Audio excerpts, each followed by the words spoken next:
Newsflash! Penacony's Charmony Festival has entered its countdown phase. Accompanied by Clocky's TikToks, after 12 system hours, this grand celebration will commence with much fanfare.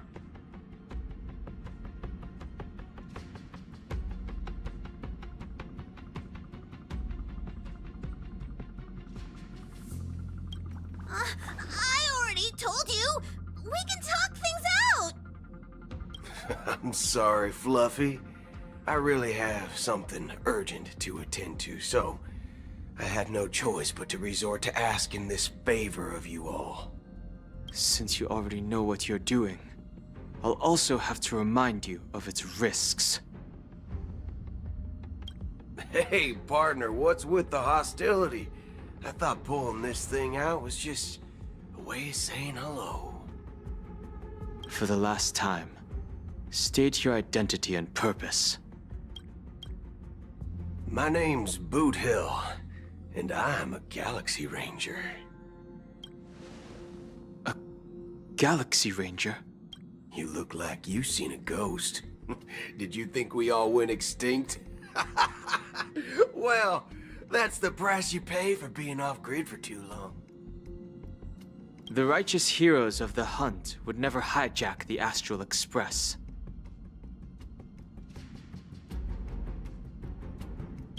I ain't hijacked anything. What, chatting with someone while holding the gun is considered a hijacking? It probably is. Pardon my frankness, but there are plenty of rumors in the cosmos regarding the Galaxy Ranger's current status, and none of them are pretty stories. I have a hard time believing you. Oh, this is hilarious. The tale that this bunch of fools spin is getting out of hand. There's even a bit about the Galaxy Rangers being turned into gibbons by Dr. Primitive, and they're in some valley screwing around on swings.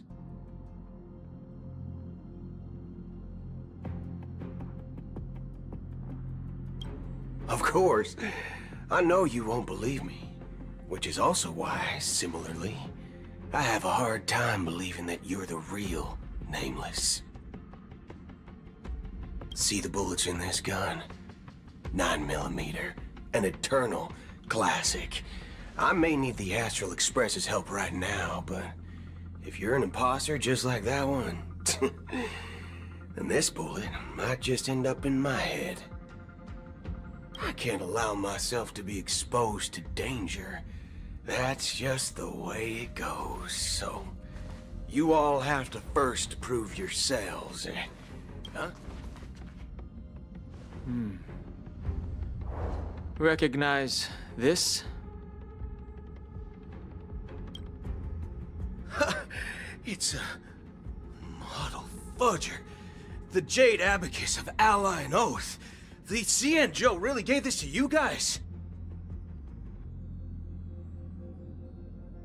Model Fudger? This is the Jade Abacus gifted to the Express by the Xianzhou Luofu's general, Jing Yuan.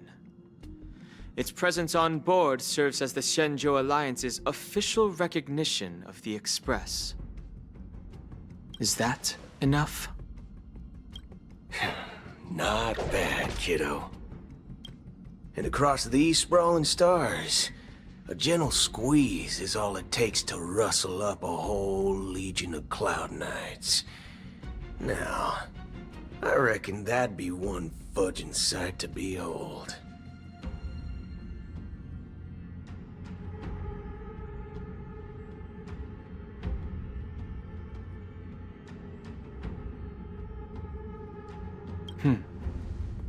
Now it's your turn. Been ages since the Galaxy Rangers had the spotlight shown on them. And we ain't equipped with such fancy gadgets. But I've been around the block enough to know the way to handle these types of situations is... Alright then. Feel free to toss any questions my way. And let's see if my answers can't turn your trust. If your gut tells you otherwise, still ain't too late to show me the door. And why would I play along? If I truly am a real Galaxy Ranger, you stand to lose nothing. All right then. Tell me, what kind... My friend, this question is a hard one. I don't think I can even consider us an organization to begin with. Everyone's on their own fated path along the hunt, with their own resolute sense of righteousness and not so welcome among such so-called universal values. This reply does not instill trust, and only makes your predicament more... precarious. I'm guessing you're gonna ask about some form of shared faith, right? But us Galaxy Rangers don't need that sort of thing. What brings us together is a shared bottom line. Never bully the weak. Never kill the innocent. These oaths aren't some lofty beliefs, but the fundamental bottom line that one must never cross as a person.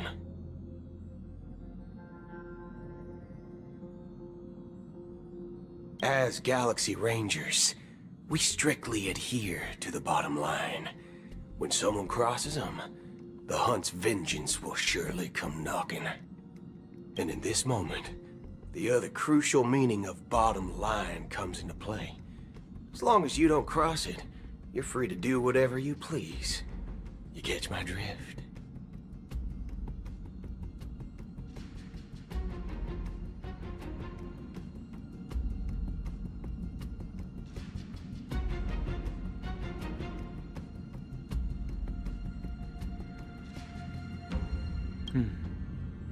Second question.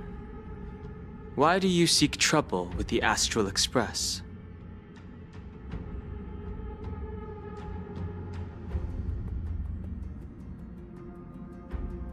I already said that I seek no trouble. I must go to Penacony for a matter. But I don't have an invite. And I can't even enter the family's hotel doors. If only I could borrow the Nameless's identity. The entire cosmos knows you're guests of the family.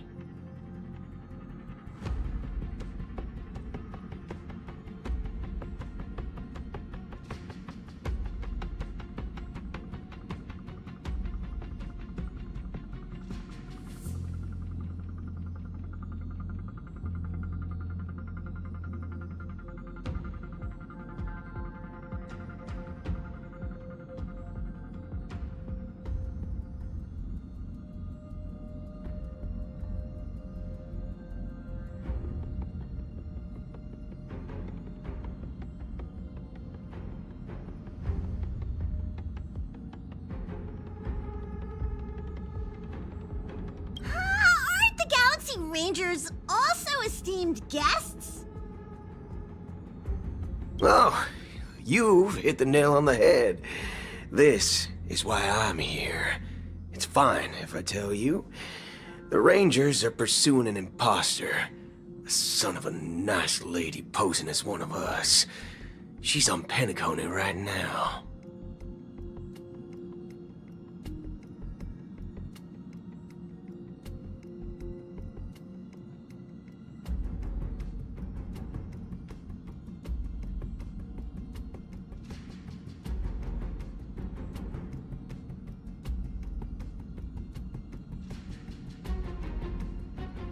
My informant is a memo keeper.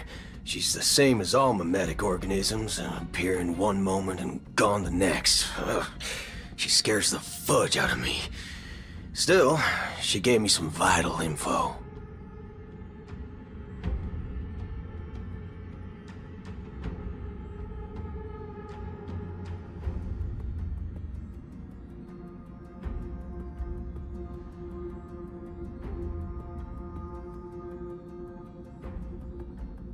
That Galaxy Ranger imposter. Who is it? Is that the third question?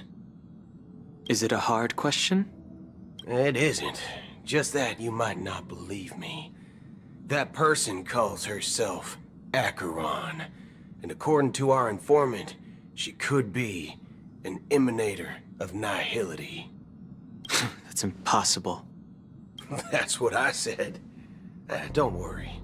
When I first received the news, I had the exact same reaction as you. IX never gives anyone so much as a first glance, and that's perfectly normal. What reason would they have to bequeath strength unto mortals?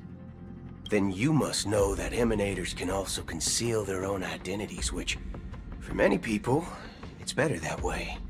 Otherwise, there'd be wanton bloodshed across the cosmos, or even, perhaps, turning their back on the path they're supposed to follow.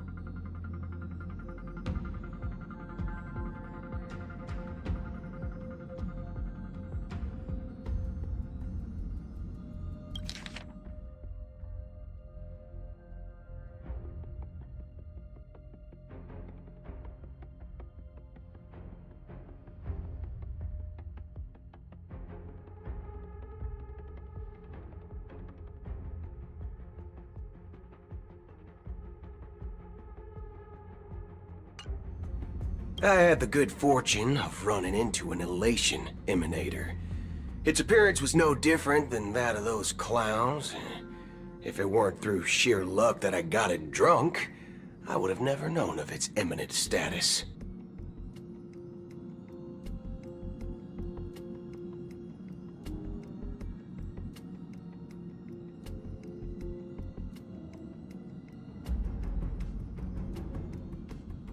Even in the purest hunt, you'll find the Xianzhou Alliance under the spotlight and Galaxy Rangers lurking in the shadows. Paths are inevitably concepts created by people and exist in planes beyond our understanding.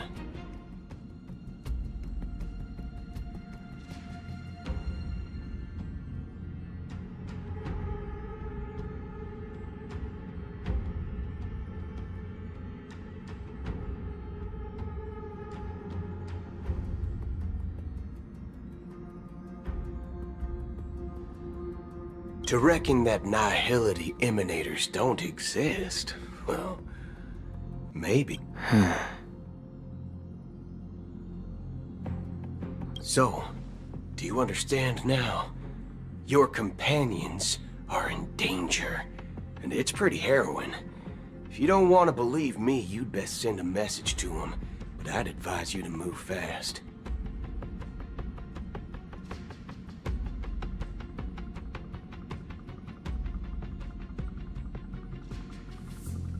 We don't know what's happening in the dreamscape or how much of what the memo keeper said is true. And that Acheron, who knows what she intends to do?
don't intend to do anything.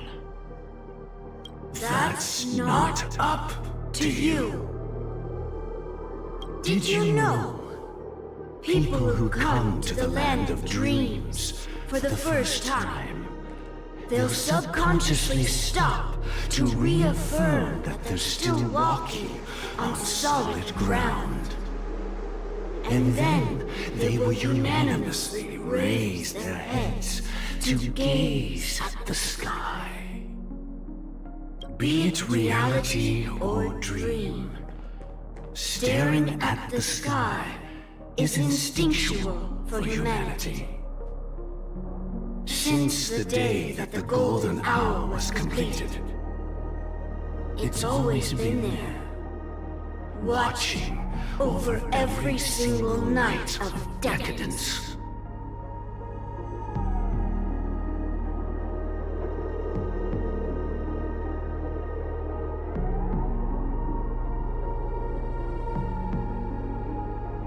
But now this night sky has been mercilessly severed, dyed with the mist of nihility. And this whole event happened within the course of a single slash of a blade. A single slash of a blade isn't really accurate. It was actually 2 blades, just that the second one was faster. That's not the point. Many guests who weren't supposed to be invited have gathered at this banquet. Even if the harmony is all-embracing, I have no choice but to show some of them the door. For the sake of Penacony and the peace.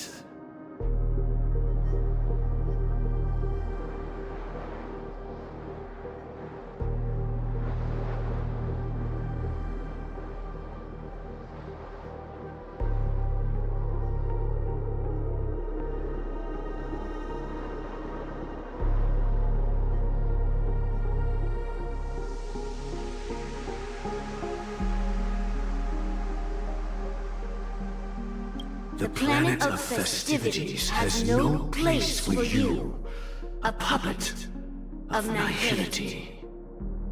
Those who live in the shadows do not bear the right to tread the illuminated stage.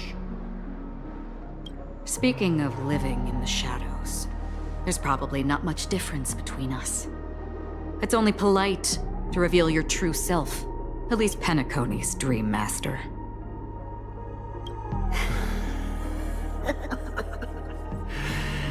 That's just another reason that you can't stay.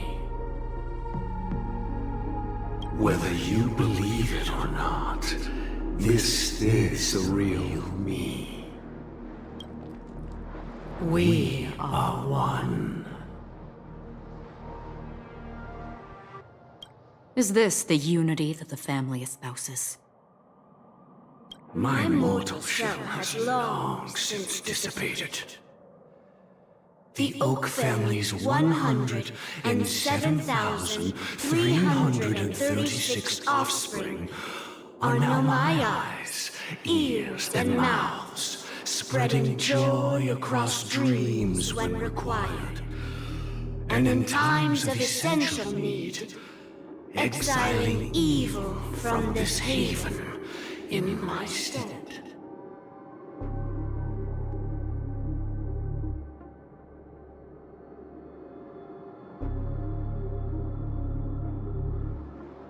From the sound of it, it seems like you're asking me to leave, Penacony.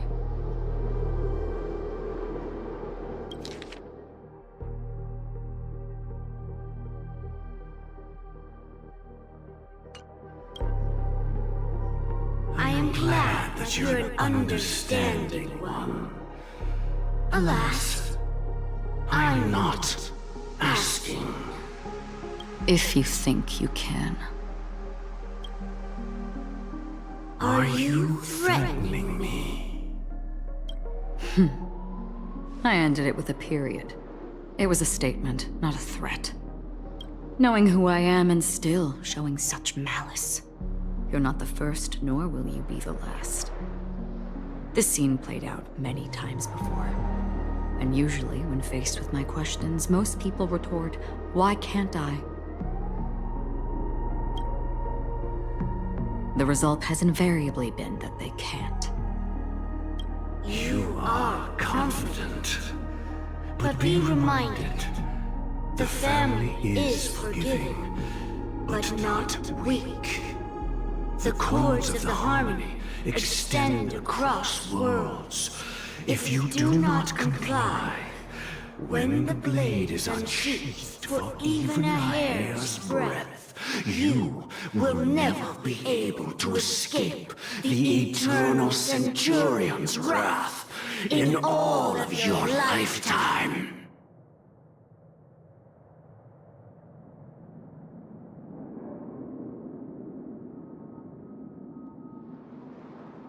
"137 individuals. That is how many heathens I have exiled since I became Dream Master. Among them were those who once severed my wings, and those who immolated my body. And here I stand again, about to add another mark to the tally." And you will die. I mean, all of you will.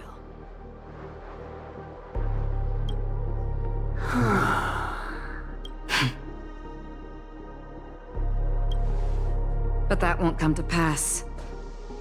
I'll do as you ask. I'll leave. A wise choice. I wasn't aware there was a choice. To you, that surely is the only option. Please bear in mind, you and Penacony are of different worlds. Those born on the far bank cannot seek solace across the river. Leave and never return.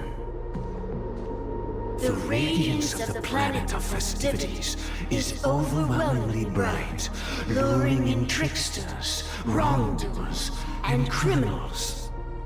But even the harmony itself will never welcome the self-annihilator of nihility.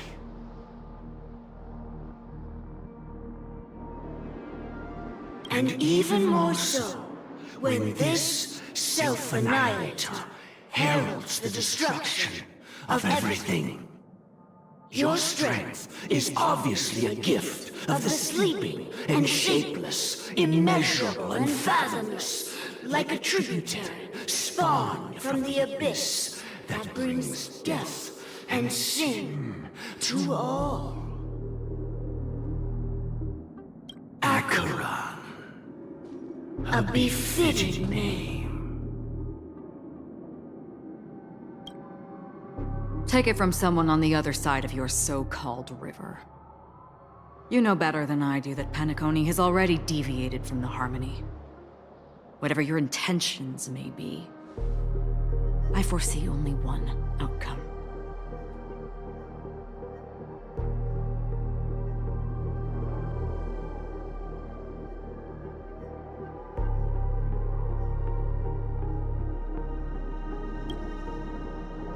Its future holds nothing but nihility.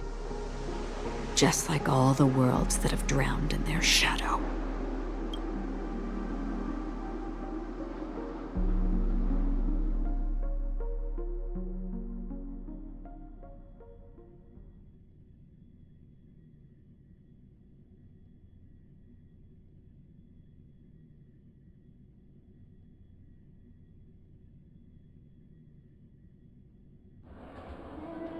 Attention, please. The unusual event that occurred moments ago was due to a technical malfunction at Clock Studios theme park. The family has promptly responded to secure the area, and we're happy to report that there have been no injuries.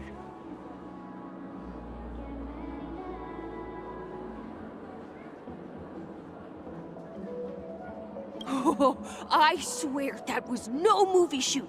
So many chips fell from the sky, and I even caught one of them. But it vanished in an instant before my very eyes. Excuse me. Are you talking about the Clock Studios theme park incident? Yeah, what about it? Oh, Miss Robin! Am I seeing things right? No need to worry. I apologize for any inconvenience caused to your delightful dream journey. What you just mentioned about the chips really piqued my interest. Would you mind providing more details about the incident?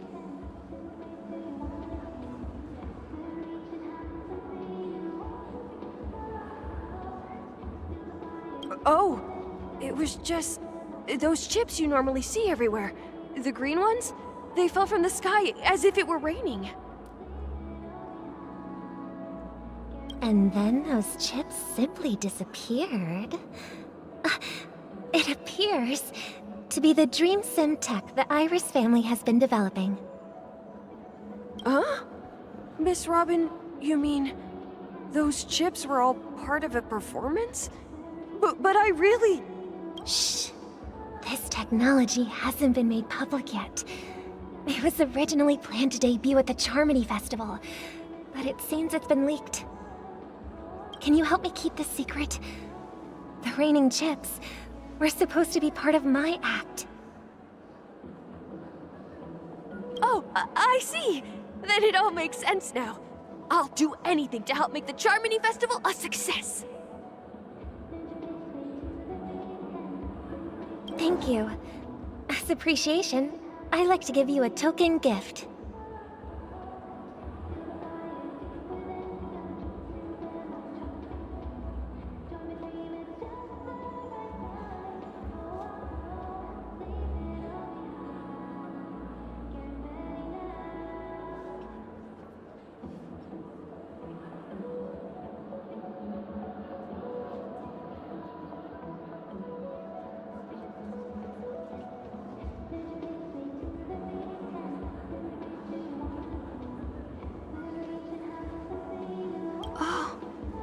This button is... Press it at just the right moment in the celebration. There could be an unexpected treat in store for you. All right. It looks like there are other guests who are also confused. I'll have to excuse myself. Please, enjoy the dreamscape.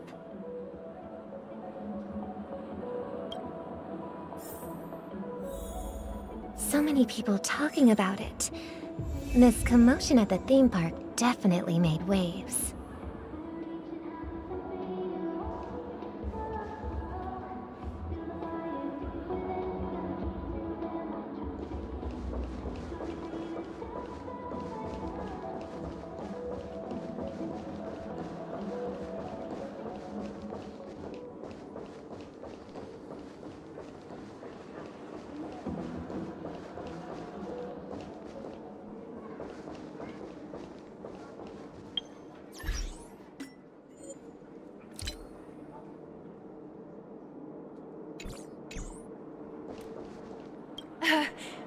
Don't worry, I won't tell anyone. I can't wait for your performance, Miss Robin.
family promised they would protect the guests within the dreamscape, but I witnessed a group of organic life forms making their way to the theme park.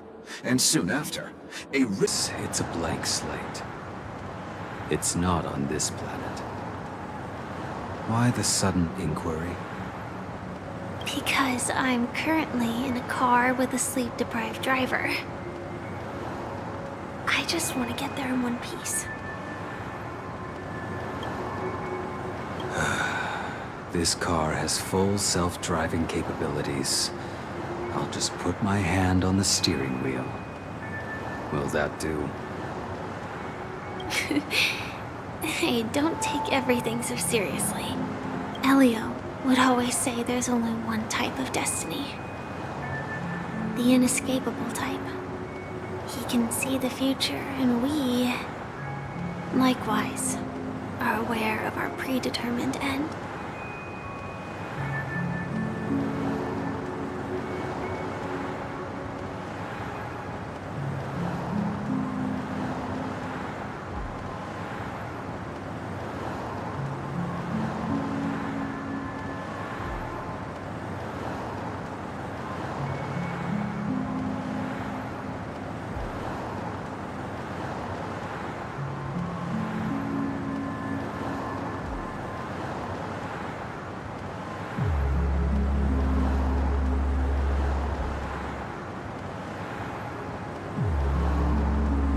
Before that moment arrives, we can still choose what we do. We all have this right, don't we? After today, Gepella's name will disappear from cosmic history, and the Everflame Mansion will take its place. In the not-too-distant future, you'll receive an invitation.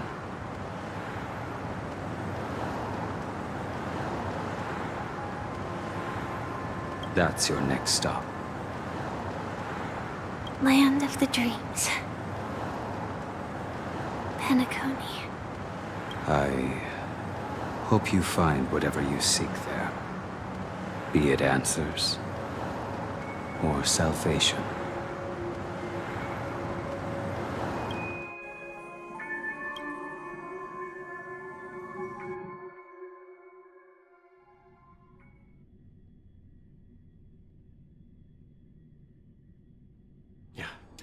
Glad to see you're safe and sound.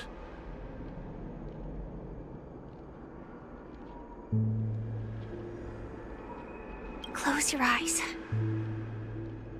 This is the answer. Isn't it incredible? The monster that we have always known as Death is actually the guardian of the land of the exiles. It abides by a certain rule.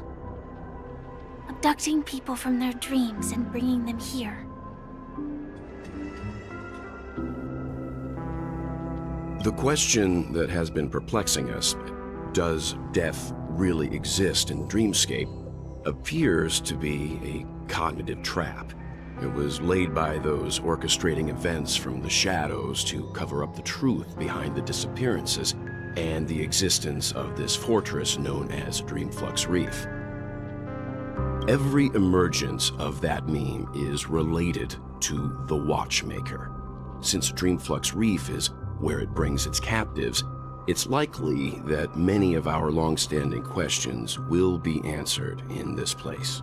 The atmosphere here is starkly different from the beautiful dream. There are no regulators here like the family. And they all look like they're mildly dazed. But from the whispers of the residents, they've heard a familiar name. Gallagher. It's that man again. Always in the right place at the right time. Though that does save us the trouble of looking for him. Himiko and March have already made a move. Get ready. We're about to set off. The real dreamscape, the land of the exiles. Before we go, should we speak to everyone first?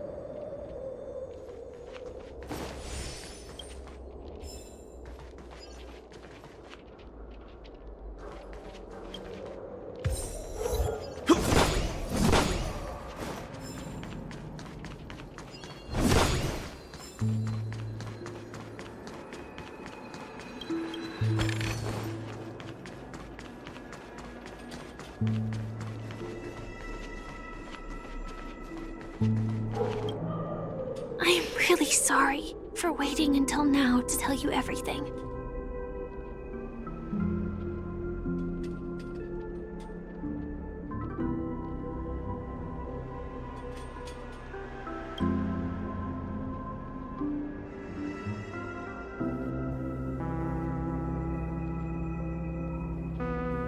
Do you still remember that medical cabin I told you about? Well, that's Sam. It belongs to the Iron Cavalry of Glamoth's Firmament Frontline. A Firefly Type 4 Tactical Heavy Assault Mech. It is the cradle of my vitality. And the meaning of my birth. And for the longest time it was...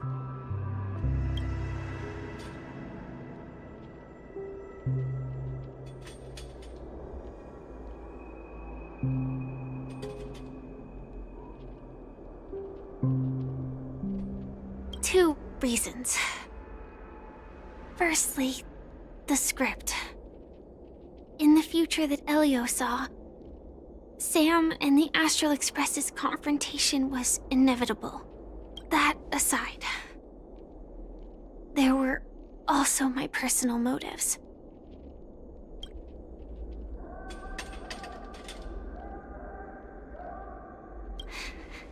Thank you. Elio only gave me one instruction. Allow the Astral Express to pursue the Grand Legacy.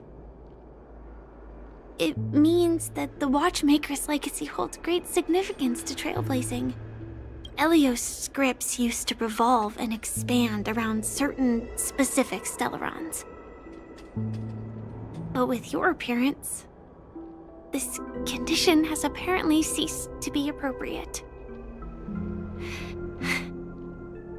Perhaps he also saw the impossible in the future.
The timescale of Dreamflux Reef differs from reality, so we mustn't lower our guard. You're sensitive to Memoria. A slight misstep, and you could get lost in this memory zone.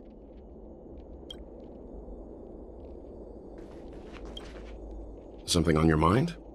Let's talk about it.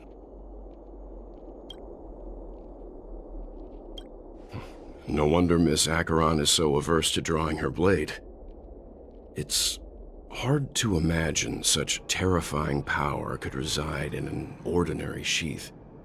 If it weren't for the fact that Aventurine's power originated from the preservation, the entire dreamscape would have been affected.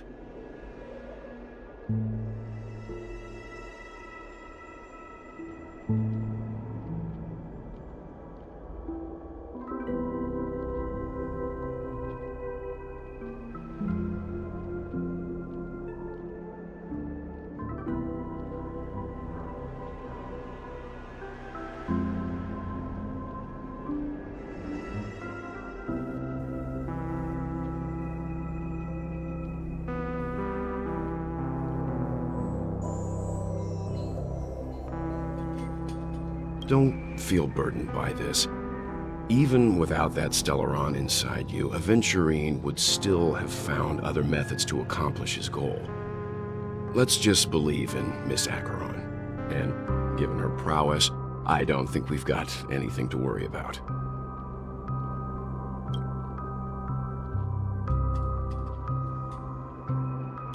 During your investigation, he shared a vital piece of information. Mikhail, the former watchmaker who collaborated with the family to construct the Penacony we're familiar with today, had a falling out with the family for specific reasons. But this is precisely where the problem lies. You were clearly investigating a murder, so then why, as a security officer, is he changing the subject to talk about his past with the watchmaker?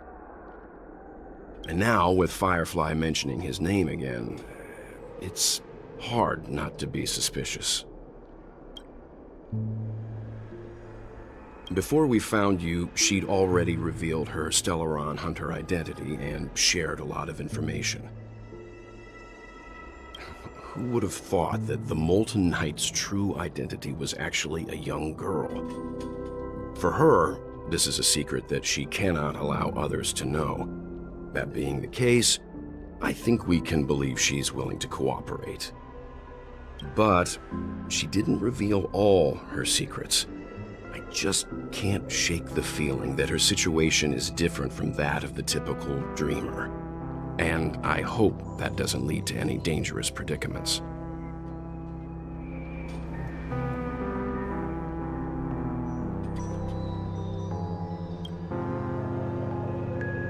I hope you've regained a little composure. We'll move out when you're ready.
Discard your worthless destiny.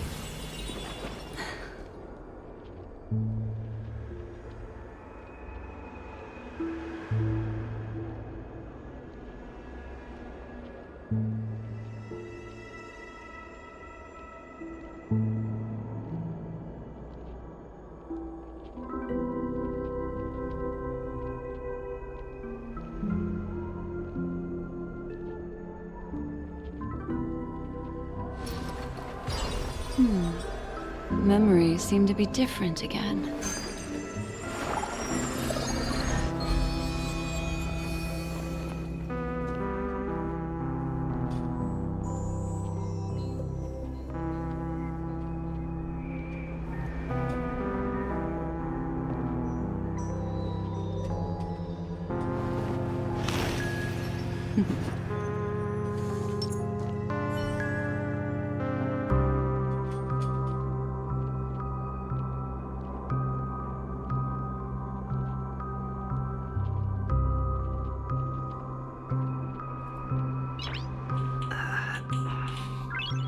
Nice.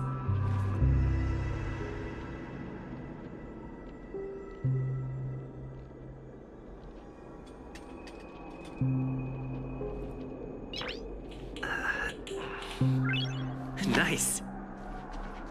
Will of preservation.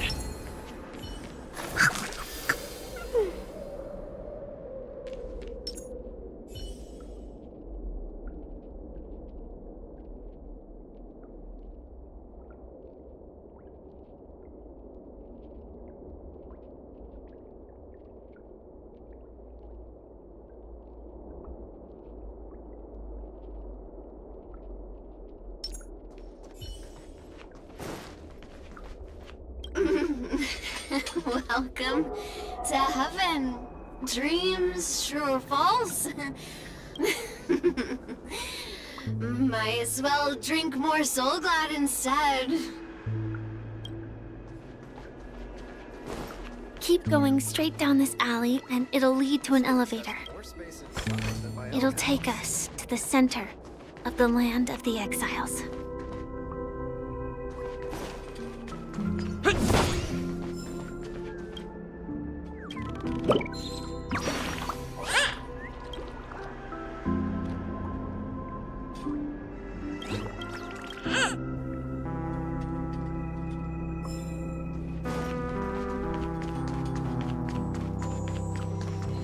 Hi there, friends from a distant land. I hear the Watchmaker's legacy is right here. Let's...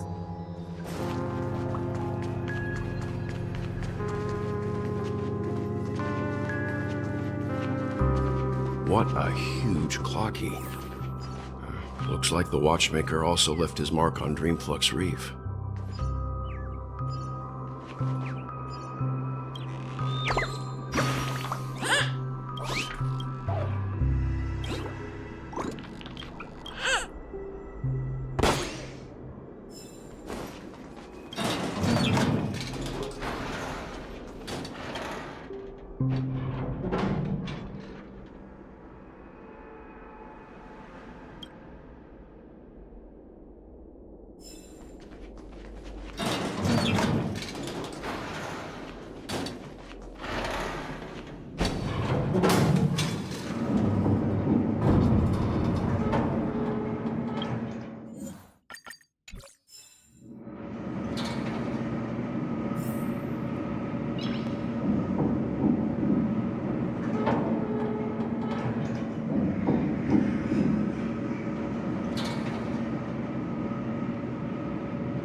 Unbelievable.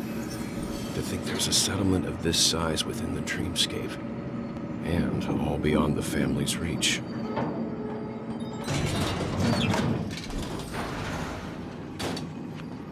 The atmosphere in this fortress is pretty different from that in the beautiful dream. When I first saw it, I was in awe too. The sky here, it's like a reflection of the 12 dreamscapes. What's even more bizarre is that this place is also separated into trade and residential areas. The layout may be simple, but the facilities are very comprehensive. Though both dreamscapes have distinct styles, the architectural designs are quite similar. Works of the same hand, perhaps. Hard not to speculate on the connection.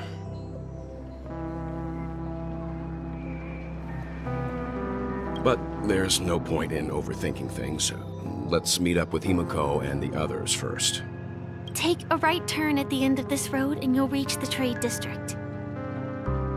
There are more people there. And perhaps someone knows where she is. Not coming with us? The Astral Express likely needs room for some internal deliberation. In the meantime, I'll try and locate Gallagher. Sure. Let's reconnect later. Letting her go was the right decision. Further observations are needed before we decide whether to trust her. But first, there's someone I need to talk to. Let's go. I'm sure you've already noticed him.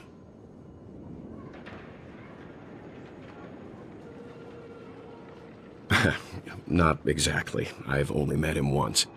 Look, over there. The Reverie Hotel's bellboy. How did he end up here? And right after Miss Acheron severed the beautiful dream. We'd better check, just to be sure. Perfect for me, and perfectly legal for me to stay in.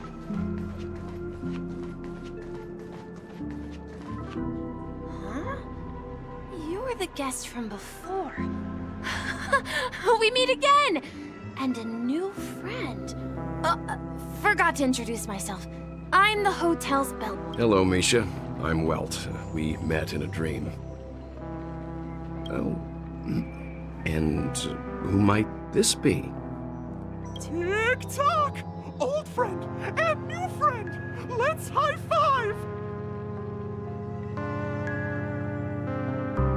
Your, memory zone meme?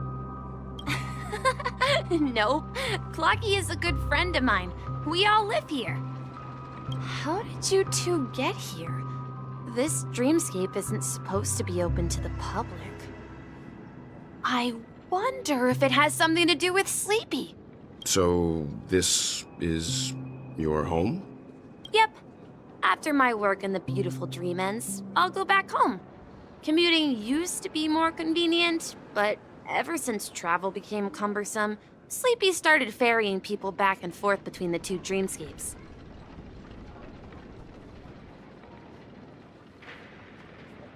This Sleepy. Can you describe what it looks like? Sleepy is a memory zone meme. Looks fierce and has many eyes. But it's actually really well behaved. Gallagher's been taking care of it. Based on the description, that meme is indisputably death. A nightmare for the family, but for the people who live here, well, that couldn't be further from the truth. Death? Not in a dream, surely. Sleepy's just a little aggressive, and sometimes messes up by fetching the wrong guess. But it would never hurt anyone. I see. Has it brought back any guests recently, say, in the last day or two? We're currently investigating a missing person case that occurred within the beautiful dream. I see. Then you'll have to speak with Gallagher. But he's currently busy hosting a visitor from the Oak family and specifically asked not to be disturbed.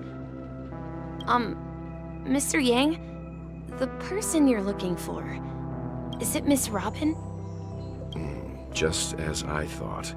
Considering what happened with Miss Firefly, this doesn't come as a surprise. If you're looking for Miss Robin, I can lead the way. She told me that she'd be willing to meet with outside guests.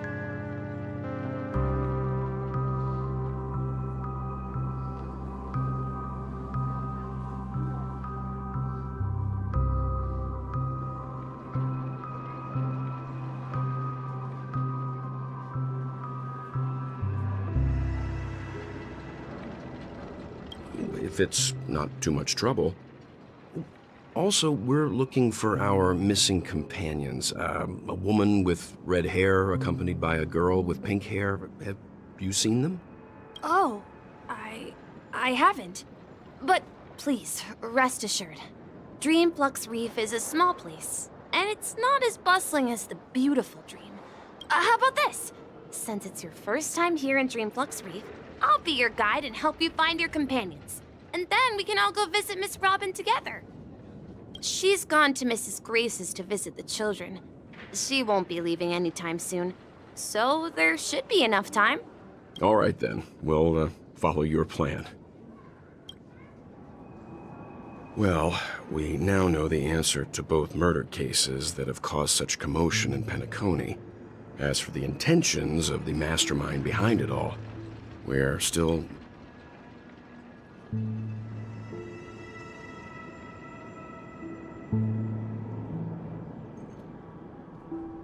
Yes, that's my thinking as well. I'm not entirely certain, but we still have to find him one way or another. Say, you mentioned before that you saw Clocky that only you could see, right?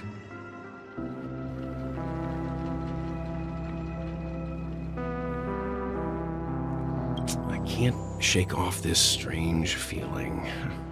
Am I really still so young at heart?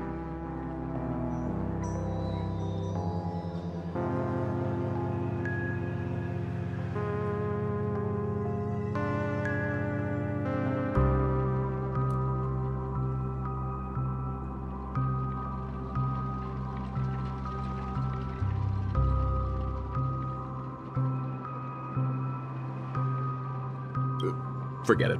It's not important. We'd better just follow Misha.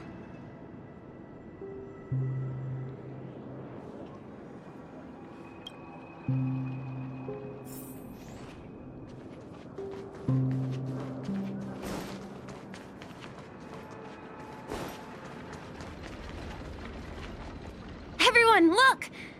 From here, you can see the most spectacular view of Dreamflux Reef. A black hole? No. An accretion disk formed from consolidated memoria? Was Dreamflux Reef built on such unstable memoria? Oh, so Mr. Yang is also versed in memoria dynamics. I was just trying to figure out how to explain this huge hole to everyone. I bet you guys have a lot in common with Miss Kami.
Look! There she is! My calculations are finally done. In another 10 system hours, the above dream will swallow the dream below. My hypothesis was correct. This place will cease to exist as the dream devours everything.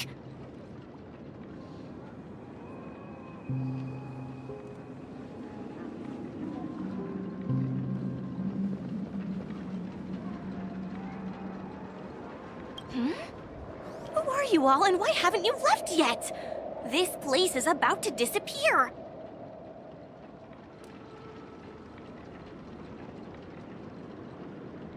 I'm Kami, a dreamscape surveyor specializing in memoria dynamics, and this is... I'm Kami, a dreamscape surveyor specializing in is my life's work that I'm researching.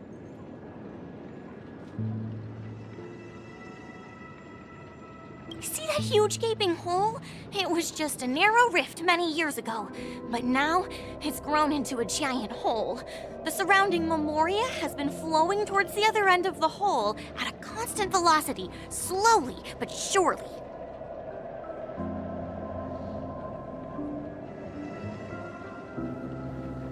But the scary part is, according to my calculations, the flow rate of memoria has recently changed, and it's faster than ever before. It's almost as if something is sucking it in from the other side. By constantly improving upon Madame Rosalina's memoria measurement method, I've finally obtained accurate results.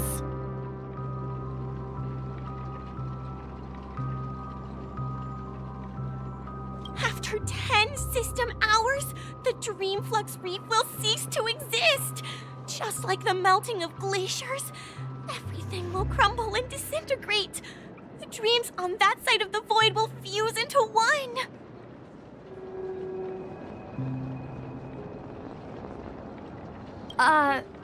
Please don't worry. This sort of thing has happened many times before. Miss Kami isn't a bad person. She's just a bit lost in her own world. She'll probably realize she's wrong soon enough. You don't say. There was something else that piqued my interest. Who is Madame Rosalina?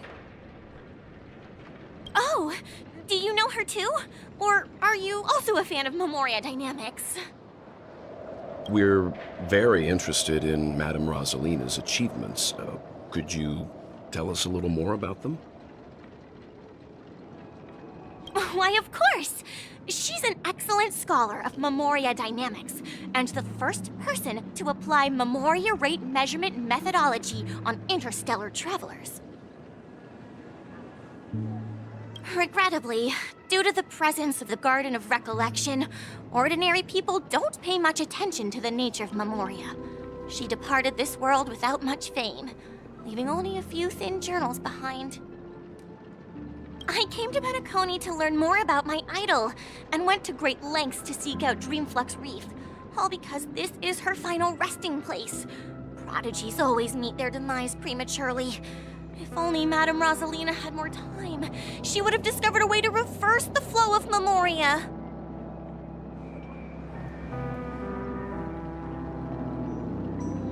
I felt it. The source is in the golden hour. There is a certain anomalous presence stirring the currents of the memory zone. I must uncover more concrete proof. I must convince everyone. Does the name Madame Rosalina sound familiar to you? That's right. It seems like she did a great deal of research and calculations in Dreamflux Reef before abruptly passing away. Miss Katie regularly mentions her. I hear Madame Rosalina passed away during the prison war. She could see the Penacony of today. Its people building homes in the memory zone. I bet she'd be really happy. Perhaps. Our destination is the commercial district. That's where the largest crowds gather in Dreamflux Reef. We might be able to find the others there.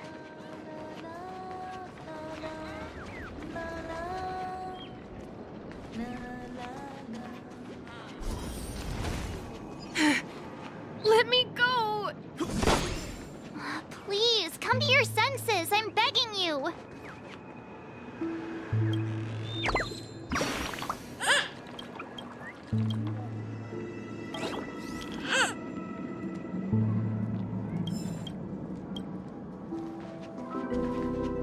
Ghost! There's a ghost! Don't come near me! Oh my. I'm human and so are you. Can you get a grip? Mr. Yang and Mr. Trailblazer, I've been waiting for you. Quickly, come help. I bumped into a member of the family on the way here. He was so scared and I just wanted to calm him down. But... Let me go! Let me go! I've only done good in my life. Why can't I rest in peace after death? well, this is how it turned out.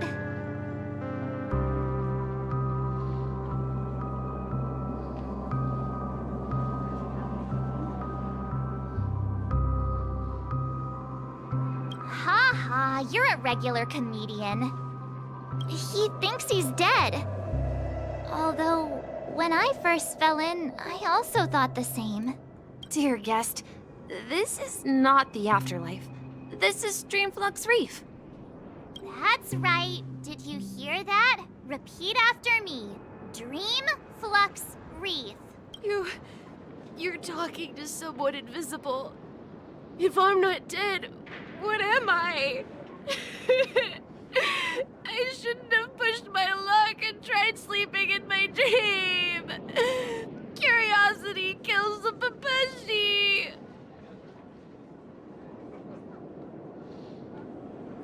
Stop asking! You'll alert the monsters! All the dead are right here. All of them!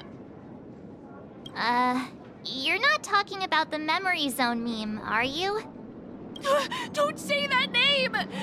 It's all your fault. They're coming!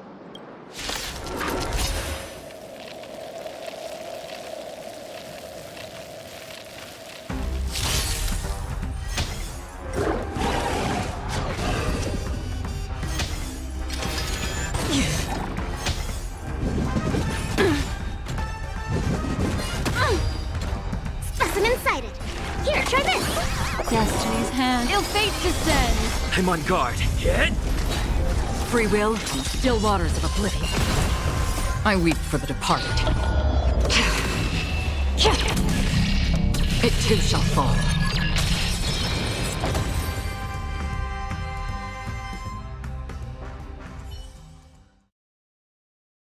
He passed out. His intense negative emotions attracted the nearby memory zone memes. I see. But why aren't the other people around here scared?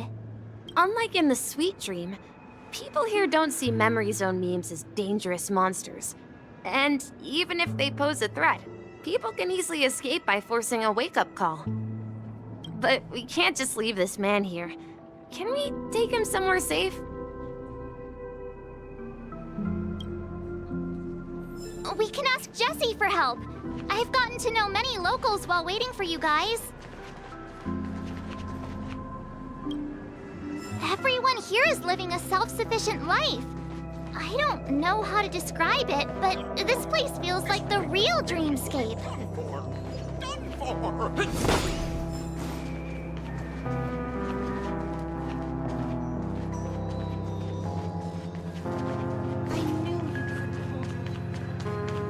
Let's see how you handle a stroke of genius like this.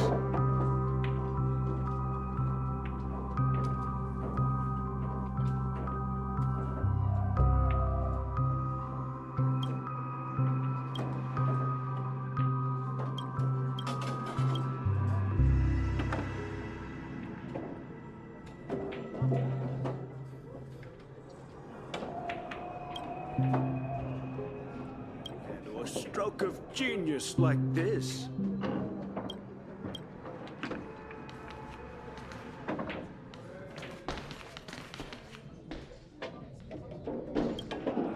Evening, Jessie. Is it evening?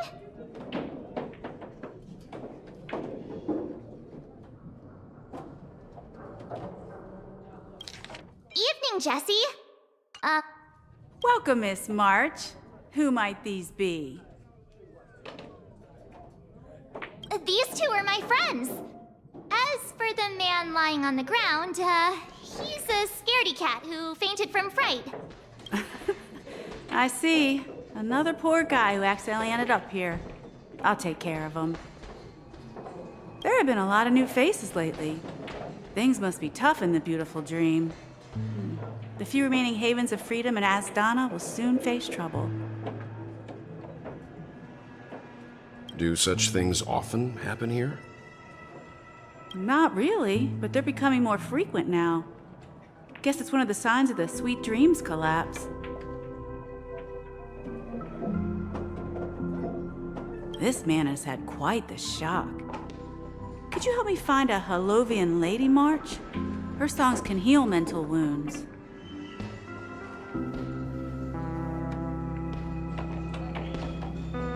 Halovian lady? That must be Robin. She's also here in Dreamflux Reef. Huh? Robin? But I thought she... Oh, right. If Firefly is here safe and sound, then it means Robin must be okay too. Misha's about to take us to her to find out what happened. But before that, let's meet up with Himiko. You were with her earlier, right? We met some stowaways in the residential area. Most of them came from neighboring star systems. I heard that places like Dreamflux Reef are scattered throughout the memory zone of Asdana, like islands in the ocean. They existed before the family arrived. I also heard that when Dreamflux Reef took shape, it was the center of all dreamscapes in Penacony.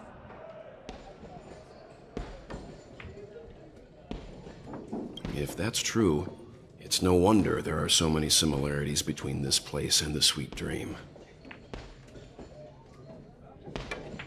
Himiko must be gathering information. Let's hurry up and get going.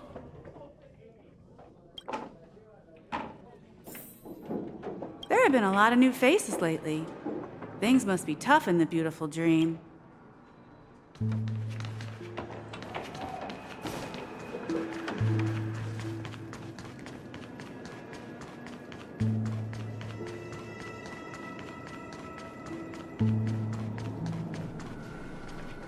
is where we split up. She can't be too far away. So that's how it is.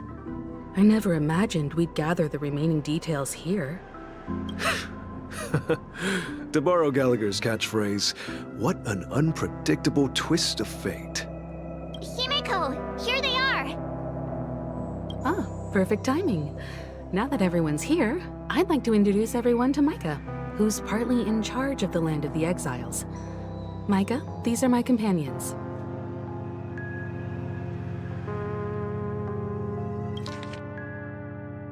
Ah, perfect timing. Now that everyone's here, I'd like to introduce everyone to Micah, who's partly in charge of the Land of the Exiles. It's a pleasure to meet the Nameless. You know us? I've been keeping an eye on you since the day you arrived in Penacony. We would have met under more appropriate circumstances if Dreamflux Reef hadn't been isolated from the 12 Dreamscapes. Please, allow me to formally introduce myself. I'm Micah, the Gravekeeper of Dreamflux Reef. Gravekeeper? Life in Dreamflux Reef is pretty liberating. Everyone here mostly keeps to themselves, without meddling in others' affairs. My daily task involves cleaning a few tombstones.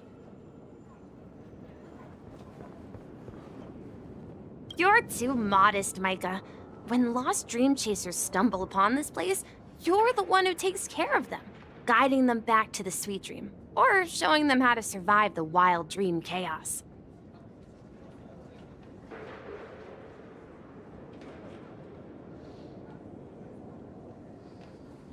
So, guardian of sorts. Were you talking to me, Mr. Yang?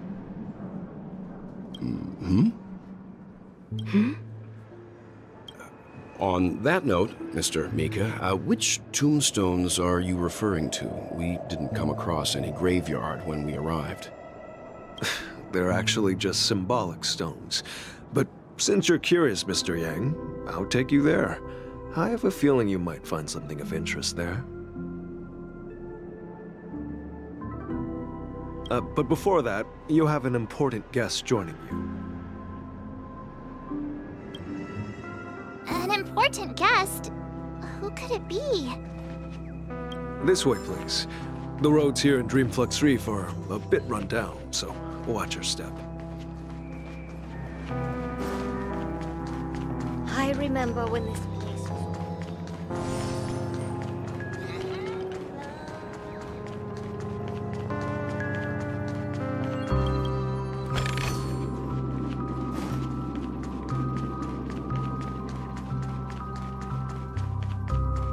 There she is. It really is her! Miss Robin!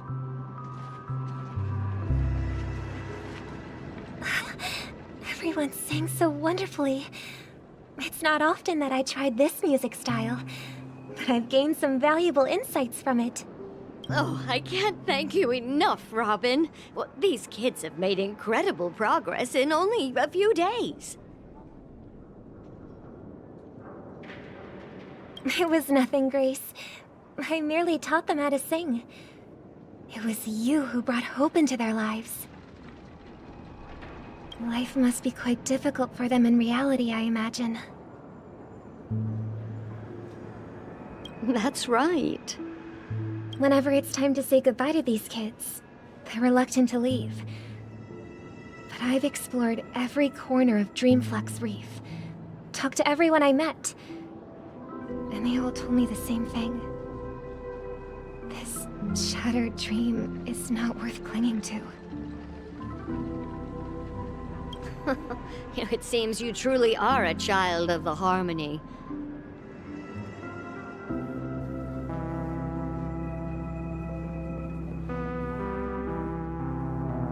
Emma and Andy are orphans I took under my wing.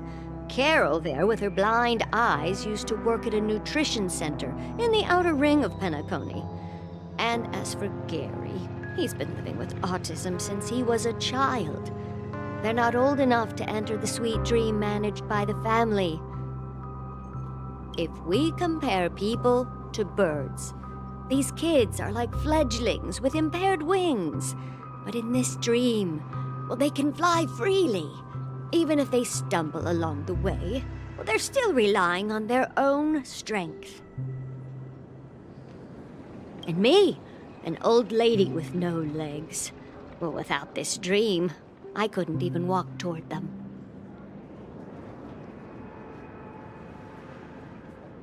I'm glad that you found a new life here in Penacony. It's just... Don't worry, Robin. Dreams have their significance, but they aren't everything. Both the children and I understand this. No matter how long we fly through this dream, we will one day return to reality. But you know what? Emma and Gary aren't plagued by their insecurities anymore. No, and Carol is learning how to cope with her blindness. And Andy is livelier than ever. Well, even I've become more optimistic.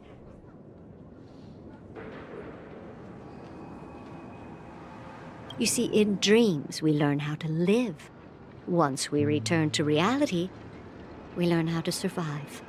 And should our feathers be damaged, then we share our wings with one another. There's no need to covet an illusory sky in dreams, because we have the right and the ability to fly towards a broader horizon. It's a relief to see you safe and sound, Miss Robin.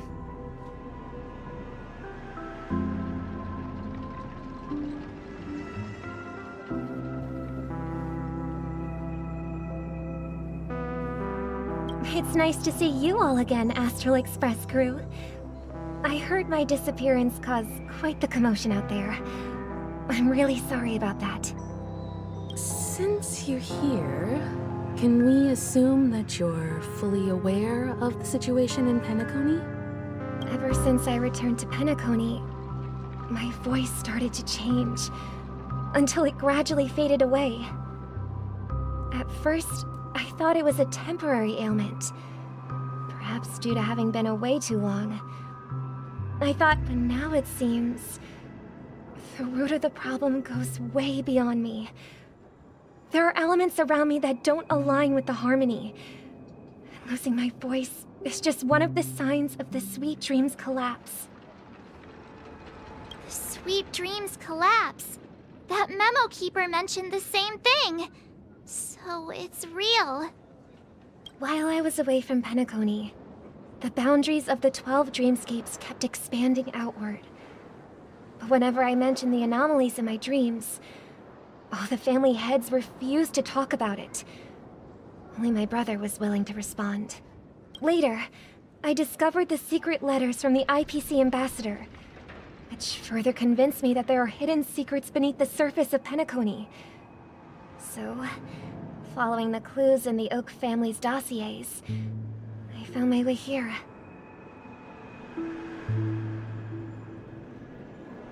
The land of the exiles, concealed by the family under the guise of death. A dream within a dream, where Penacony's past is buried.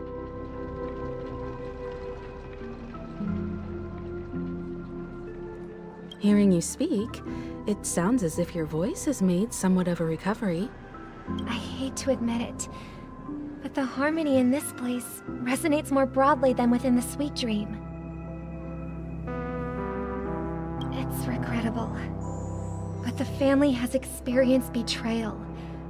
The traitor, or traitors, abandoned their original principles and, using the name of harmony, exploited people's weaknesses to turn Penacony into the planet of festivities, trapping everyone in the illusion of the Sweet Dream.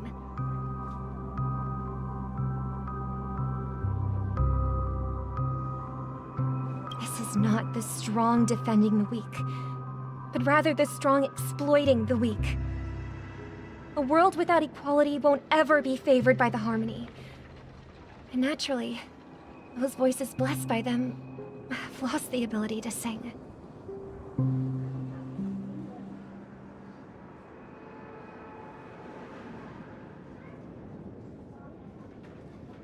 Could there be another force influencing the family's shift in philosophy, Miss Robin? Considering what happened with Acheron, it's difficult to conceive of another entity within the realm of the Harmony capable of influencing everyone. Unless a power surpassing that of an emanator is involved.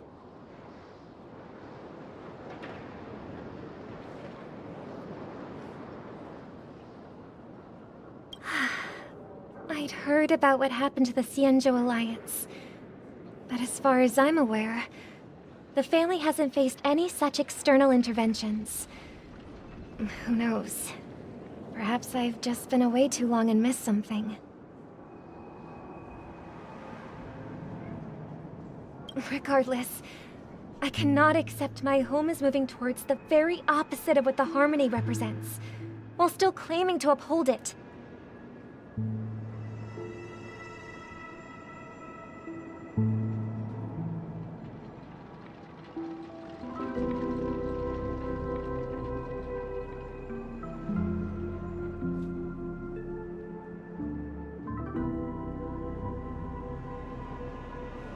I must uncover the reason why Mikhail cut ties with the family, and who exactly it was who betrayed us all.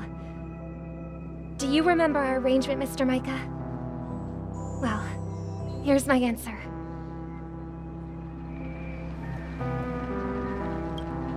I've decided to forgo my role, and never step foot on the Charmony Festival stage again.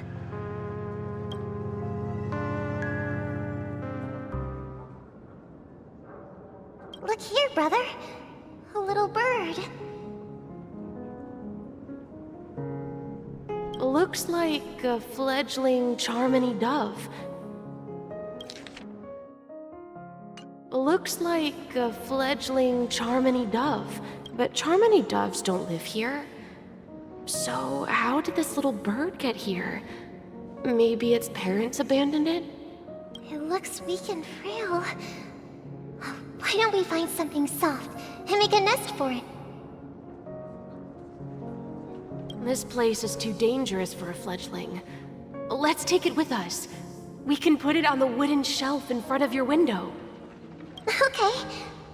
A bird like that must have a beautiful singing voice. I'll ask the family head to build a cage for it. A cage? But then it won't have the freedom to fly. Let's see. What is it that has captured the attention of the two best interpreters of the Great One? To the point that they've forgotten how to enjoy their dessert.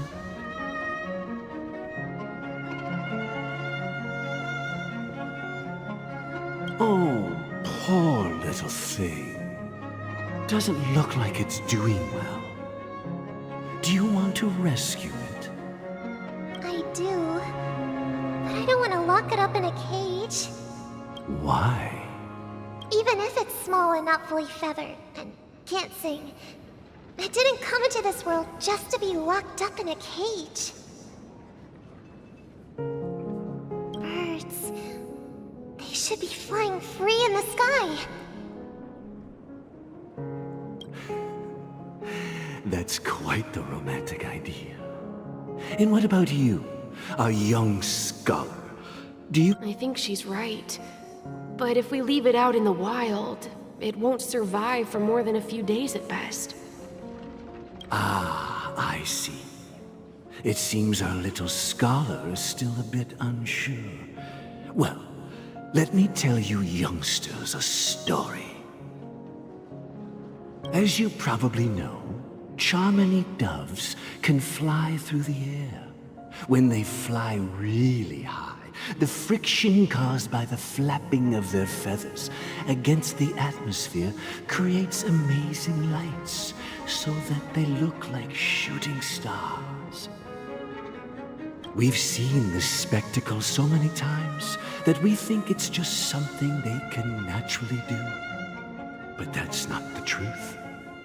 Their radiant display is the result of countless struggles against nature over generations. Their ancestors were too weak to survive on the ground. So, to escape predators, they started seeking new opportunities in the air. After countless attempts by many generations, one of them finally figured out how to fly. It soared into the sky and never looked back at the ground again. So, you mean birds aren't born to fly, but they find a way to do it through their determination, right? Well, that's an idealistic way of putting it. So, what are your thoughts, Sunday? I think people believe birds are meant to fly because they've never seen those birds crashing to their death. That's an interesting perspective. So, have you decided what to do with the bird now? For now, I'll keep it in a cage until it can take care of itself because I want it to live, no matter what.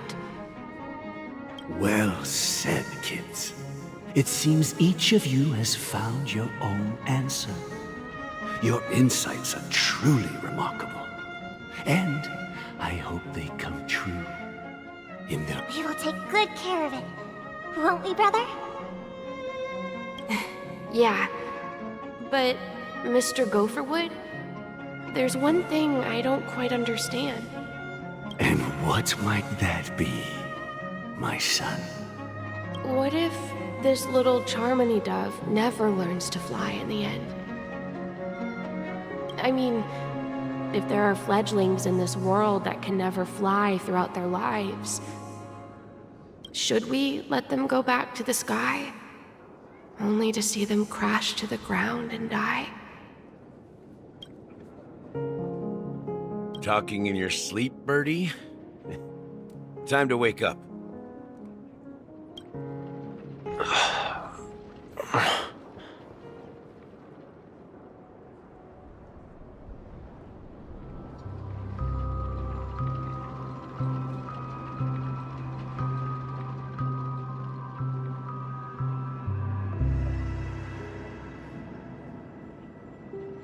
Huh? Need a hand?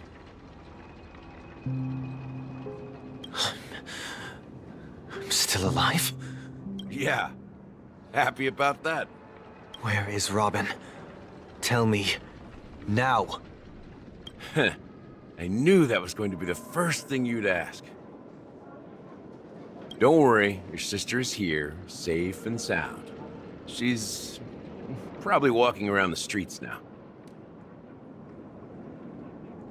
If I were you, I'd be more worried about myself.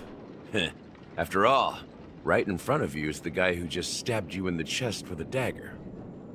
If you wanted to kill me, you wouldn't give me the chance to speak. Just tell me your demands, lackey of the Watchmaker. So, you figured out who I am, huh? No wonder you had the guts to go against the Dream Master and the Four Families. Looks like I made the right choice. Choice? You are aware of my plan and see through my act. Time is running out, so let's drop the charades. I'm suggesting we cooperate. Cooperate? What makes you think I'd cooperate with you? The fact that the famous Robin has chosen my side. Plus, some clues about a traitor and a bright future for Penacony. Any of that catch your interest?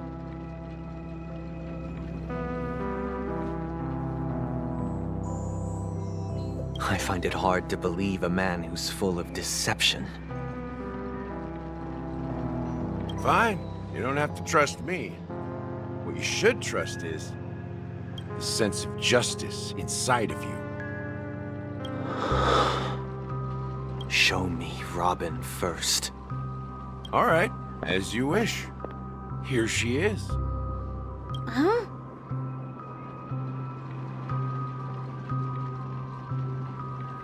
What's your trick this time? Just kidding. I mean, this lady will lead us to Robin, right? And the crew, too. There are too many people who you owe an explanation. That'd be great. Please follow me, Honorable Oak family head. Now, all the actors are on the stage.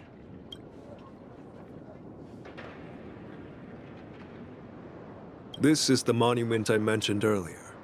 The names inscribed on it should be familiar to all of you.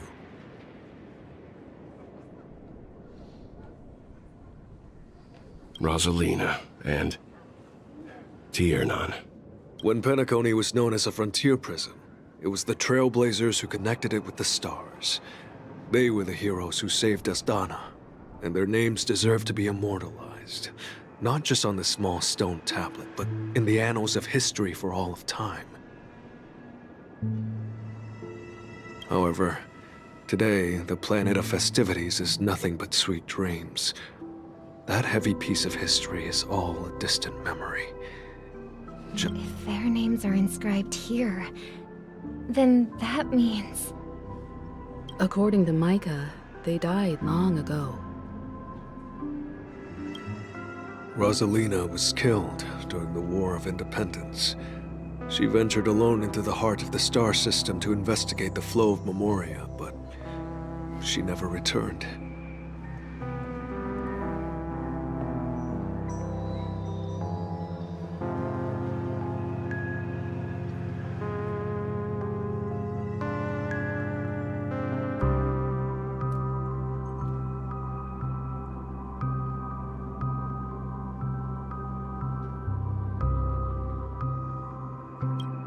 Tiernan was a skilled gunslinger, strong and reliable. He led the people through countless battles, but he didn't live long enough to witness the arrival of true peace.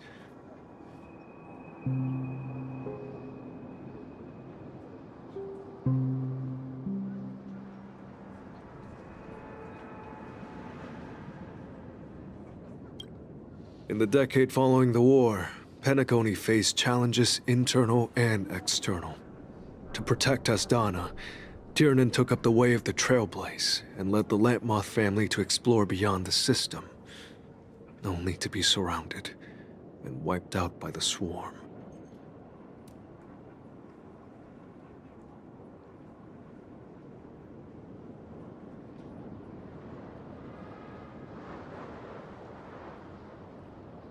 Though I had expected as much, the tales of these heroes truly are sorrowful. True to the title of Trailblazer, they spent their lives venturing into the unknown. But what about this tablet? There are no names carved on it. When Dreamflux Reef was created, its owner was still alive. However, he insisted on erecting a monument for himself, saying that it will happen someday.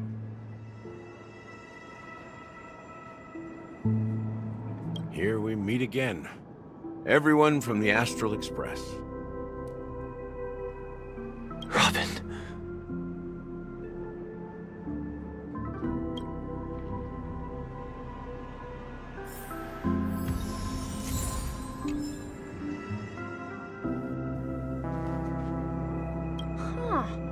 The atmosphere sure is livened up with all these people in here. I brought Gallagher here. It's time to face the truth. I did my job. I gathered everyone here. Gallagher will explain the rest to you. Take care. Brother. There's no need for words. You're safe. And that's all. Brother. There's no need for words. You're safe. And that's all that matters. I promised to give the siblings some privacy, so let's talk about our business first. What do you say? That sounds sensible enough.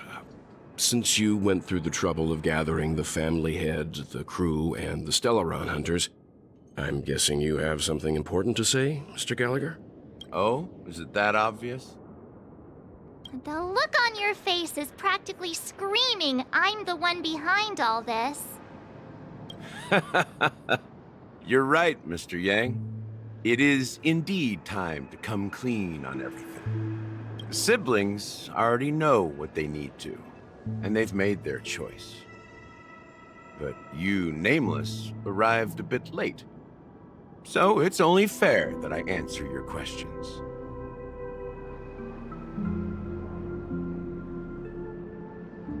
Before we begin, let me reintroduce myself. I'm the founder of Dreamflux Reef, the deputy of the Watchmaker, and the one who sent out that invitation. As Gallagher, the history fictionologist, I humbly extend my greetings to you all. History fictionologist? So what, everything you told us was made up? Well, don't worry. Almost everything I shared was true. Well, except for the part about the family accepting me back.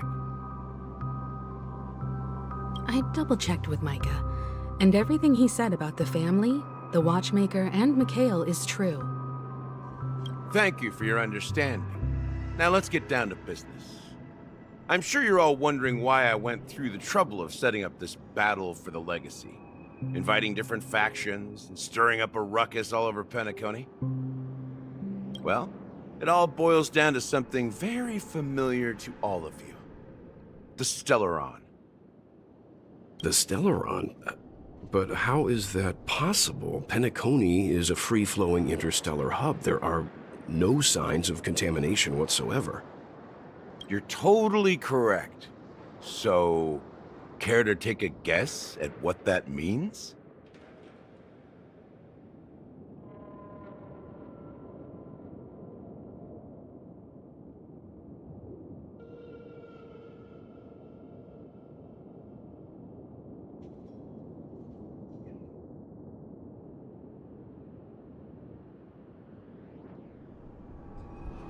I wish that were the truth. But if that were the case, I wouldn't have invited all of you. The sweet dream doesn't come out of thin air. If you think of the memory zone as the sea, creating the land of the dreams is like filling that wild ocean with earth to make an island.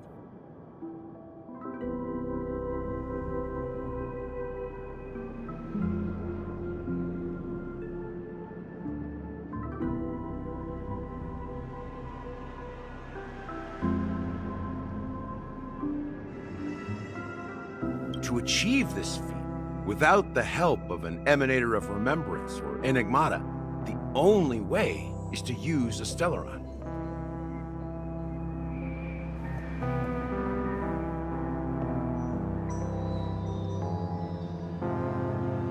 And that's not something you can achieve with a simple wish.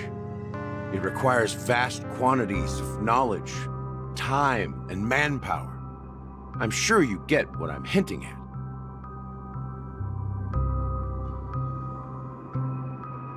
In Azdana, the planet of festivities itself is a Stellaron disaster. The planet of festivities itself is a Stellaron disaster? It all started a long time ago, back when the Watchmaker and his crew liberated the frontier prison. They faced countless challenges as they began building Penacony from the ground up. That's when the idea of using the Stellaron came into play.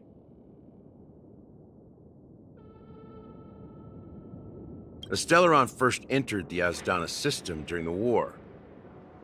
The Nameless warned everyone against the folly of attempting to tamper with such a power, and most heeded their words. But there are always people in the shadows with ulterior motives. The turning point came after Tiernan's death. With two of the Nameless gone, the Watchmaker had to go to the front lines. It was at that moment his rivals saw an opportunity. By the time a representative from the Montour System's family arrived at the Watchmaker's call, the Stellaron had already been activated and was seeping into the primordial synesthesia dreamscape.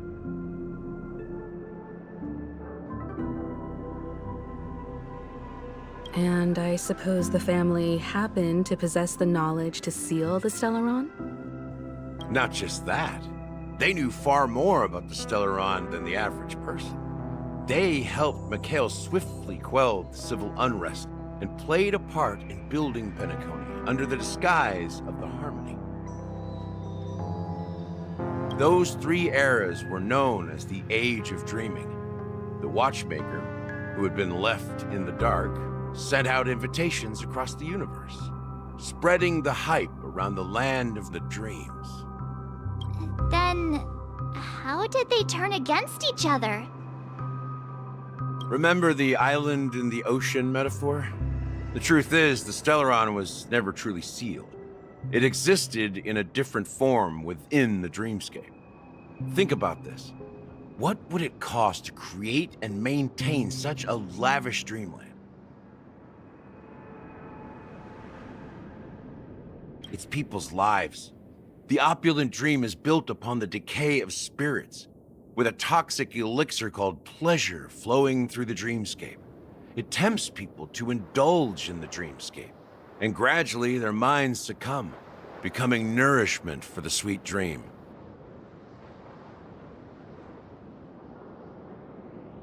Confusion, laziness, and cowardice, weaknesses that plague humanity, were magnified and nourished by the family. Penacony became a new kind of prison, even more impenetrable than the previous one.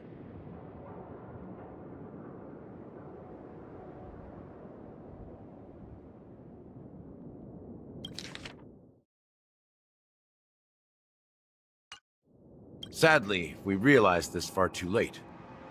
By then, the family had a firm grip on Penacony, swiftly quelling any opposition that arose. At my wit's end, I had to use the power of the Enigmata, and sought refuge in this chaotic realm. Over the years, I created a meme within this dream for our use.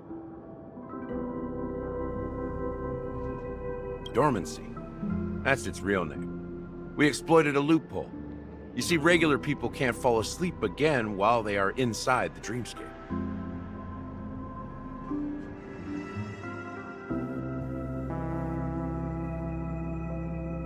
So this is the true meaning of the impossible.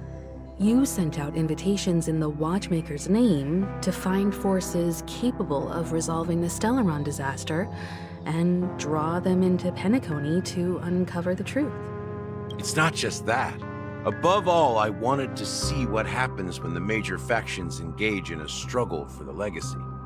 Since this is the Watchmaker's first announcement in decades, the traitor within the family is bound to reveal themselves. So, the legacy is just a facade. If you want to consider the Stellaron as the legacy, I'm totally fine with that.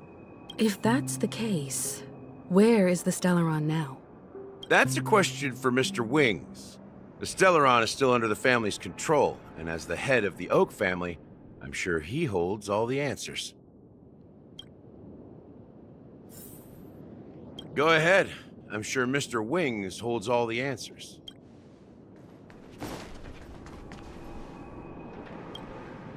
Are you done talking? So, will you tell us where the Stellaron is?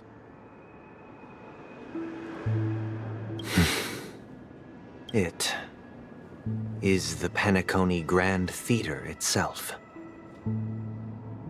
As I suspected, it's the embodiment of the family. The edifice that first materialized within the sweet dream. That's what turned Penacony into its current state.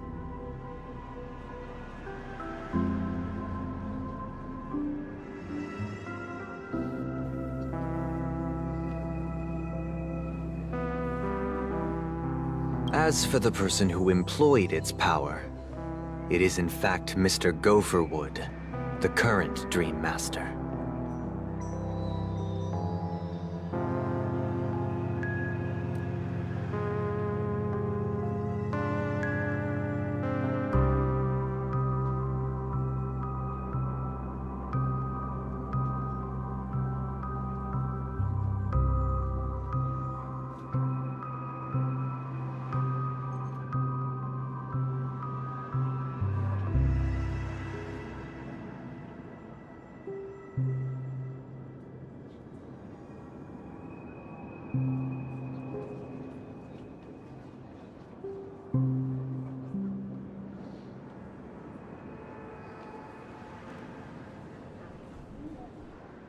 Well, that was easier than I thought. Did you conduct your own investigation already?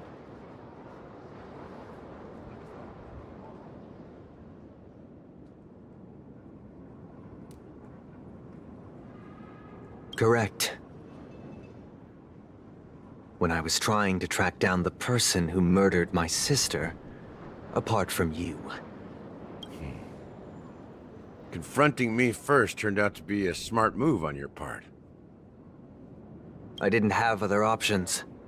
The Dream Master has been elusive, and even the heads of the families can hardly get an audience with him. Moreover, Mr. Gopherwood has been kind to my sister and me.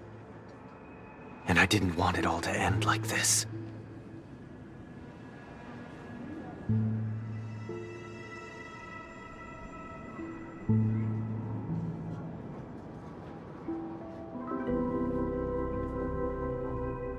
What do you mean by that? To be honest, my brother and I are also victims of the cancer of all worlds. We grew up as orphans, and were adopted by the family when they came to help. Mr. Gopherwood recognized our potential and brought us to Penacony.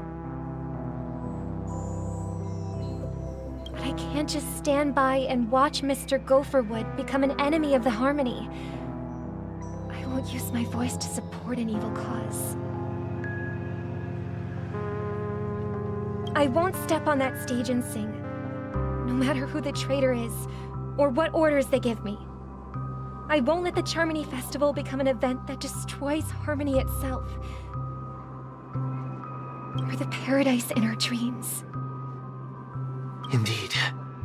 For the paradise in our dreams. As the head of the Oak family, I'm responsible for ensuring Penacony's promising future. Robin and I will head into the Sweet Dream and confront the Dream Master. And if it turns out that the family has truly strayed from the Harmony, I'll fight alongside you. We'll put the Charmony Festival on hold and make sure Mr. Gopherwood pays for his blood debt. The enemies you are about to face aren't like this old dog here, who can barely even bark.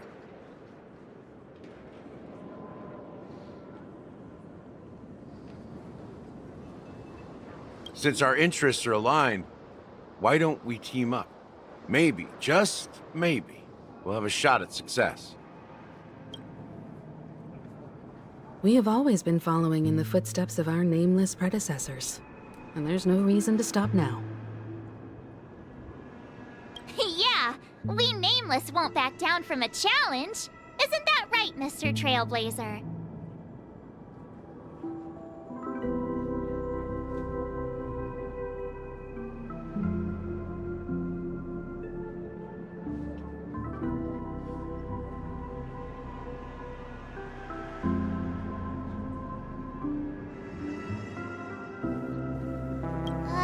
That line actually makes me a bit nervous.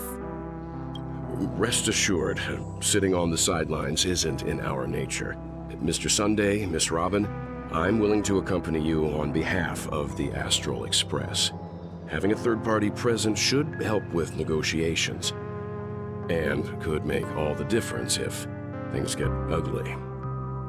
Thank you, Mr. Yang. Thank you all very much. The Charmony Festival is about to start, and time is against us. We must hasten.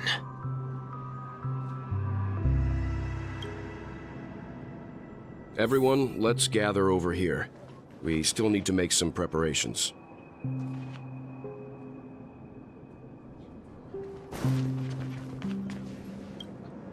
I may have been quick to step up to the plate, but confronting the Dream Master could be a very dangerous affair. Huh? Even you're saying that, Mr. Yang? How powerful is that Dream Master? He's the leader of the families of Penacony, and he has the entire power of the Harmony behind him, not to mention the Stellaron in his possession. We must proceed with great caution. Maybe you can just stay behind this time, Mr. Yang? No, that won't do. Even if we count Robin as an ally, something felt off about Mr. Sunday just now. Although, I can't quite put my finger on it. I have to make sure he won't turn against us when things start to get dicey.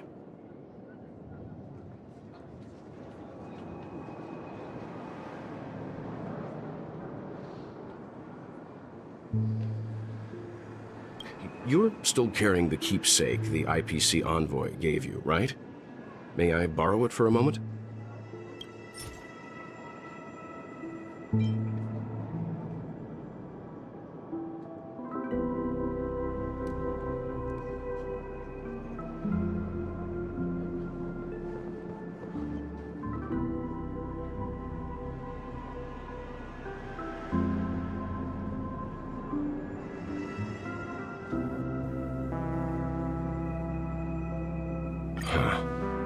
I knew it. As I suspected, this chip Aventurine gave to you is actually a miniature transmitter. If I'm right, he intends to use it to track your location or contact you when needed. As it so happens, this may actually be of some use in the current situation. Aventurine? Is he still alive? And what does he have to do with our mission to confront the Dream Master? Remember what I said earlier? Working with the IPC is a way to keep the family in check. If negotiations go south and the family show their true colors by going after the Stellaron, I'll use this transmitter to send a message to the IPC. It'll be just the opportunity the IPC ambassador was hoping for.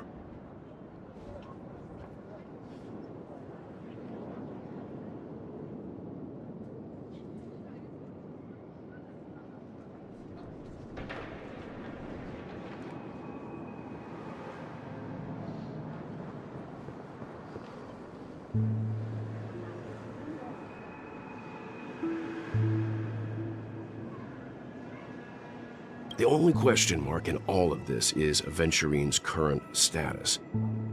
But the IPC is always listening, especially senior strategic investment department heads like him. Getting the message across shouldn't be a problem.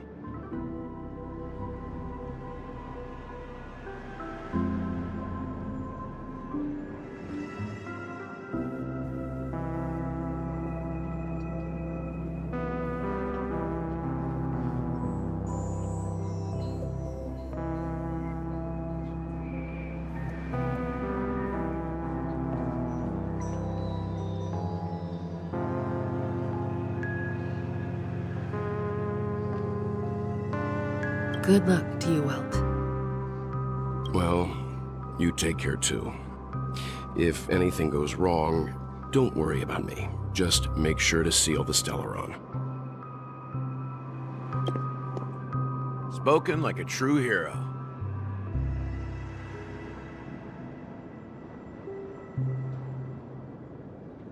Even if the Dream Master is innocent, the family's corruption runs deep. I won't make the same mistake Mikhail did. Let's wish him the best of luck.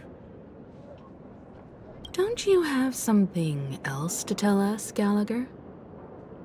Why would you say so? Before we departed, the conductor asked us to inquire about the 3 nameless in Penacony. We've already collected intel about Rosalina and Tiernan, so the only one left is Lakework. If I'm not mistaken, we've already met him somewhere, haven't we? It's not enough to say meet, but the answer is pretty obvious. After all, I've hinted at it in I've been watching over you ever since I received the reply from the Astral Express. And I've seen the great effort you all put into linking different realms together across the cosmos. And now, after getting this far all in one piece, you have truly proven yourselves. Miss Himiko, were you the one who repaired the Express and got it sailing through the cosmos again? Yes. And you two, young Nameless, you have very interesting life stories and extraordinary skills.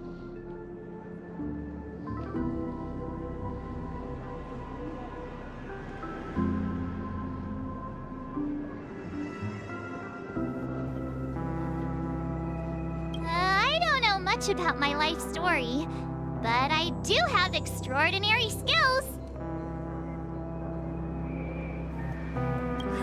You're full of energy.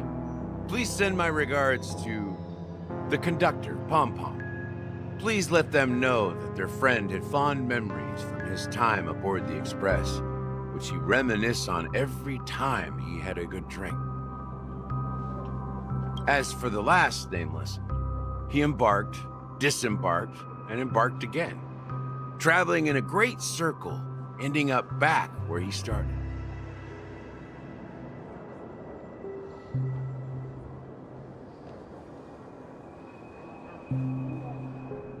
On his deathbed, he told me to find the Astral Express and deliver an invitation to the future nameless. He left behind a special gift, a true legacy. Something that belongs only to the successors of the Trailblaze.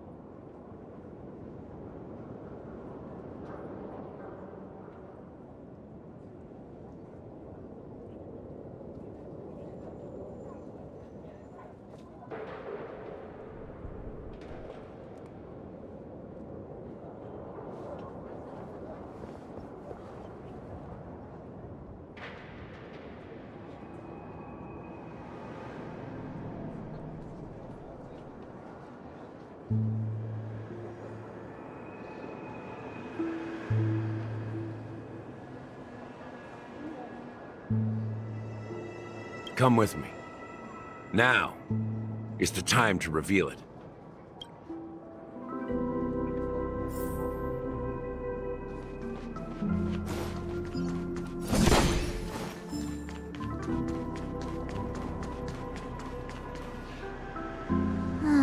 Back here again.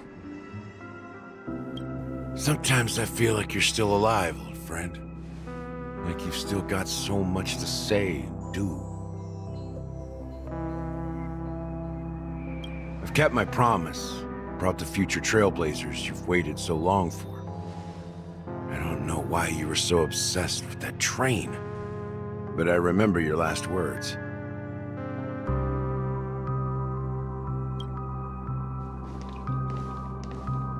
Don't let us down, old man.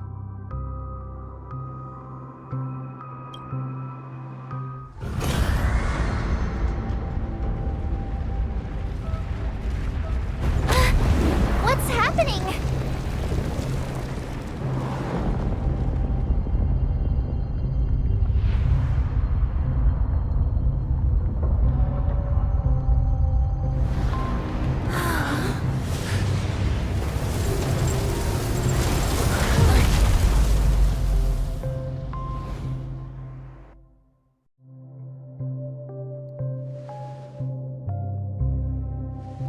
Go ahead. His resting place lies in the garden up ahead. The first and last nameless of Penacony. Mikhail Char Legwart, the Watchmaker.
Sure enough, the watchmaker is the third nameless. Even I could guess that one. The legacy he left behind was a dream bubble. I believe inside that bubble, there's something that holds meaning only for the nameless. After all, when I checked its contents, I found nothing inside. Maybe some Trailblaze runes? Even more mysterious than me. Well, let's have a look.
inside this dream bubble?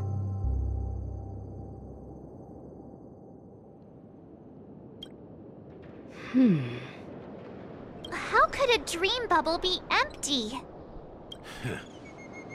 Just as I suspected.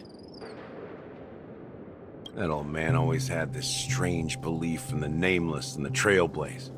And I never understood where he got that confidence from. Especially since he never managed to get in touch with the Express while he was alive.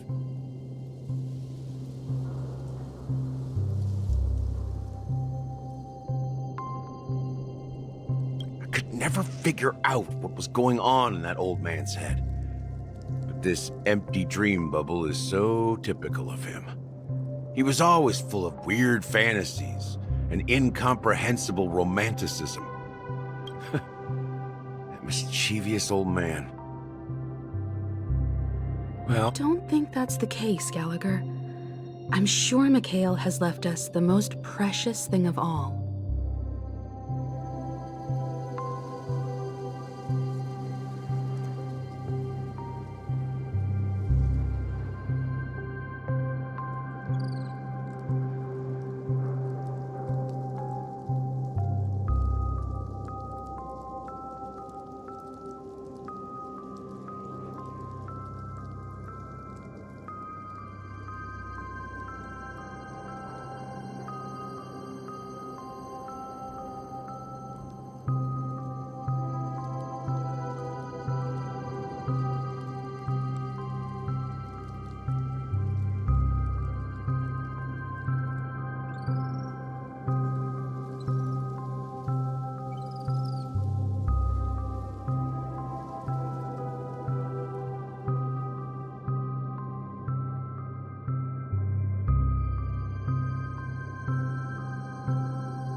Don't start getting all philosophical on me, all right? Just as Mikhail believes in the nameless of the future, we unconditionally believe in the nameless of the past. How could they leave with regrets for the future when they were ready to dedicate their lives to the land they loved?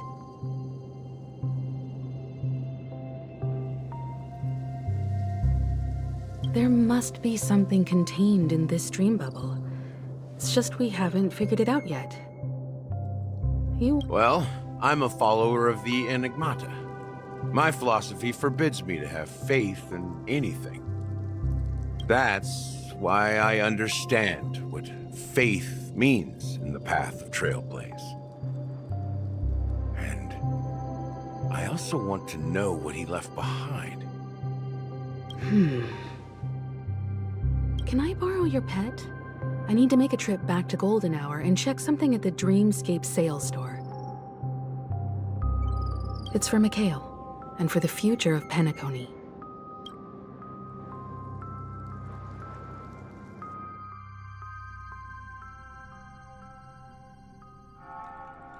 Welcome to the Reverie Hotel. How may I help you? Greetings. We're the Nameless from the Astral Express, and we'd like to check in. The Astral Express? But I thought... Yes, my companion's already checked in. My name is Dan Hung, and I believe my personal information is recorded in your system. I see, but your companion said you wouldn't be coming due to a change of plans. Now the plans have changed again. And you are... Me? I'm Pom Pom, a new Nameless who's also with the Astral Express. He's my fellow trailblazer.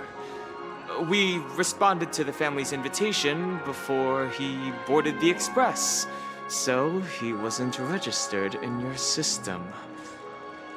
Is it... Oh, I see. Another one of the Nameless had a similar situation. Seems like a lot of people are joining the Trailblaze these days. Since there's a precedent, it shouldn't be a problem. Just give me a second to contact your companions.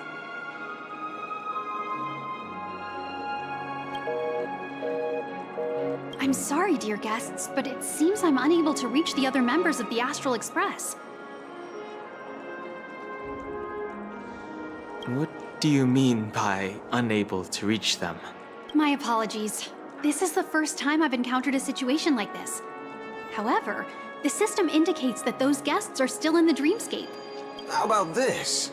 Give me their room number, and we'll go check on them ourselves. I'm afraid that's not possible. I need to verify both of your identities before I can share any guest information. How about you just wake up someone? Let's say, Welt?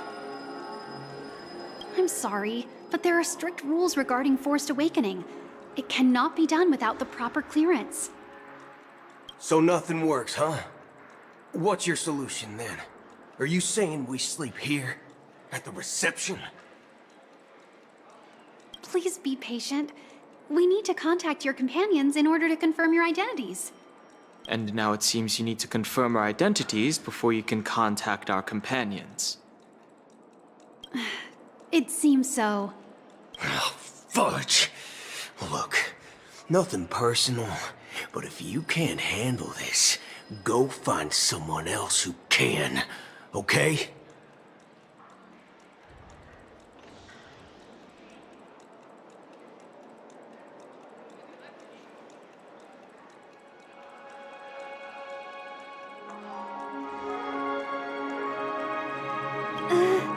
Please calm down, dear guests. I do recall that Mr. Sunday, the Oak family head, personally handled this issue earlier. Oh, please wait a moment while I contact him.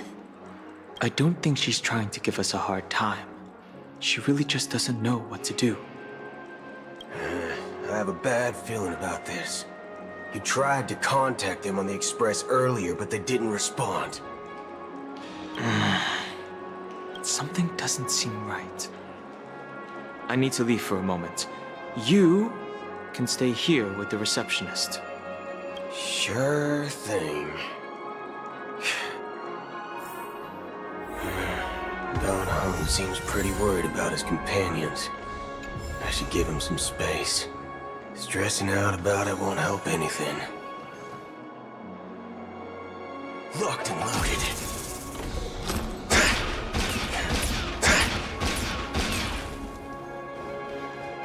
Have you decided what you want to be in your dream? What? Face recognition failed, you lousy robot. Greetings. I'm Cody of the Bloodhound family, head of security for the hotel. How may I assist you? Hello.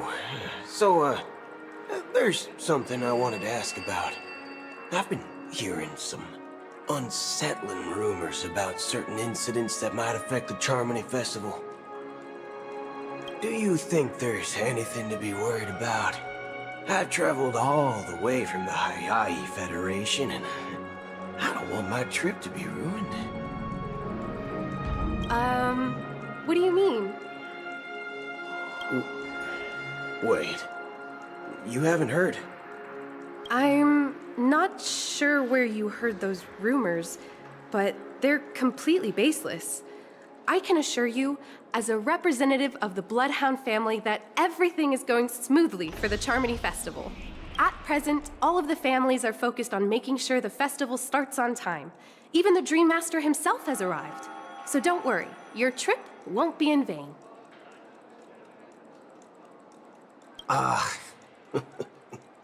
That's a relief to hear. She doesn't appear to be acting. So, it seems that even the hotel staff are out of the loop.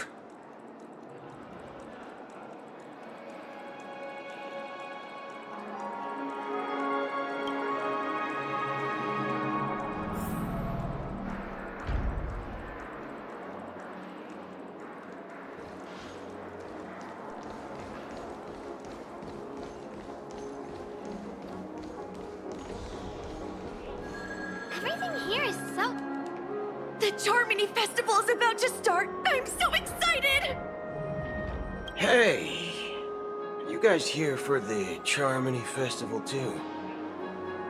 Well, I didn't come all the way here specially for the festival.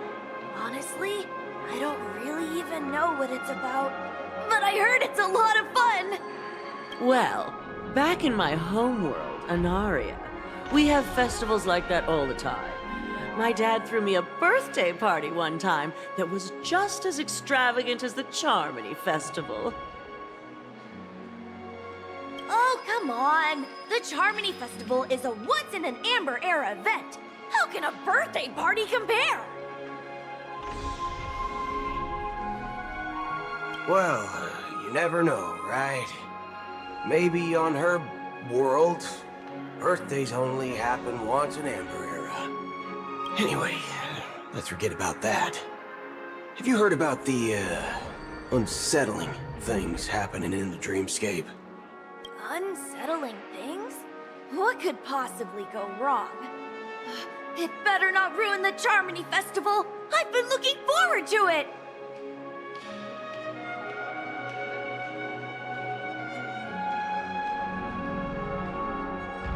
Relax. With a big event like this, there's bound to be lots of gossip and rumors. Don't worry. If anything does happen, the family will be on top of it. Oh, that's a relief. I didn't come all this way to see the festival go down the drain. Well, looks like I won't get any fudging clues out of these two. They're clueless. Back already? Hasn't she returned yet? Nope.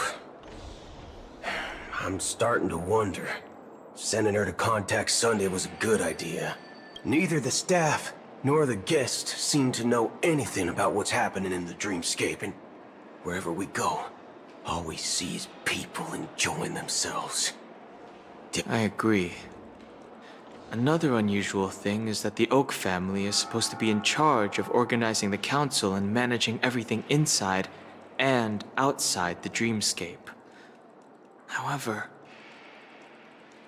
I walked around the hotel, but didn't meet a single member of the Oak family on such an important day. Well, I'll be forked. If I remember correctly, the head of the Oak family is that Sunday. We shouldn't linger here too long. Let's go back to the Express for now. Not so fast. Have you ever robbed the IPC, bro? If you run away now, everyone will be chasing after you. Are you suggesting we sit here and do nothing? I wouldn't say do nothing. But let's stay put for now. Even if the family has ulterior motives, they couldn't have anticipated us showing up here. We're the surprise factor for them. They don't want to attract unwanted attention from certain outsiders, so they won't do anything reckless. See, the IPC lackeys are keeping a close eye on this hotel. If I were a family member, I'd find an official excuse and keep the surprise factors here. If we just wait here, that would be like walking into their trap. Of course, we don't need to walk into their trap. I gave a backup plan to the memo keeper. If it turns out we won't be allowed to enter the dreamscape, she'll order a drink for me in the VIP lounge at the hotel. In reality... A secret signal. That's right. Oh, a concrete object can indeed help the memo keeper establish a connection with you. But Boot Hill, if you have more backup plans in the future, I hope you'll let me... I'm sorry. But it's one of my quirks. I have too many unreliable friends. And if I reveal that I have backup plans, things can go awry. How do we get into the VIP lounge? This is where my street smarts come into play. Interest is surprisingly low. You're the lobby manager, right? Yes, I am. How may I assist you? We're the Nameless from the Astral Express. We wanted to check in, but there's something wrong with your system. The lady at the front desk said she would contact the manager, but now she's nowhere to be found. Now, we've been waiting here forever, without any food or water. What the fork, man? Is this how the family treats its guests? Is this your idea of street smarts? It's called standing up for your rights. I apologize for the inconvenience. Please wait while we try to contact Mr. Sunday. I'll arrange 2 premium seats in the VIP lounge so you can rest there while you wait. See? Just like that. Just don't call yourself Nameless next time. Wow, this bar's something else. Certainly worthy of the planet of festivities. 1 peach soul glad, shaken, not stirred. Good evening, gentlemen. Hey, I have an order for a bottle of Hasdana's White Oak. Can you help us find it? Hasdana's White Oak. I think there might be a misunderstanding. We don't... Oh, no way. Are you sure you're not mistaken? If someone had reserved such a beverage, I would definitely remember it. It sells for hundreds of thousands of credits per bottle, after all. I couldn't afford to cover for such an item if it were broken or lost. That's strange. Well, could it be that the memo keeper couldn't afford it? Then what should we do now? No need to rush. Let's grab some drinks first. Maybe I arrived too early and he hasn't come yet. Now, let's see what kind of juice malts you all have here. Well, give me a glass of Heenum Valley, 40 years.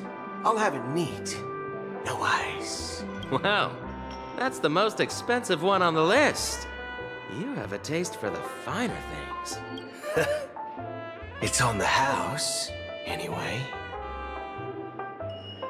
What can I get for you? Anything you recommend is fine. Then I would recommend today's special, Glass Village. It's classic Soul Glad mixed with Laboom juice. It's refreshing and suits your cool demeanor. Just 1 minute. Ah, this flavor. Dynamite barbecue with rocket fuel. Ooh, it really hits the spot. Truly the finest sherry cask-aged malt juice in the cosmos.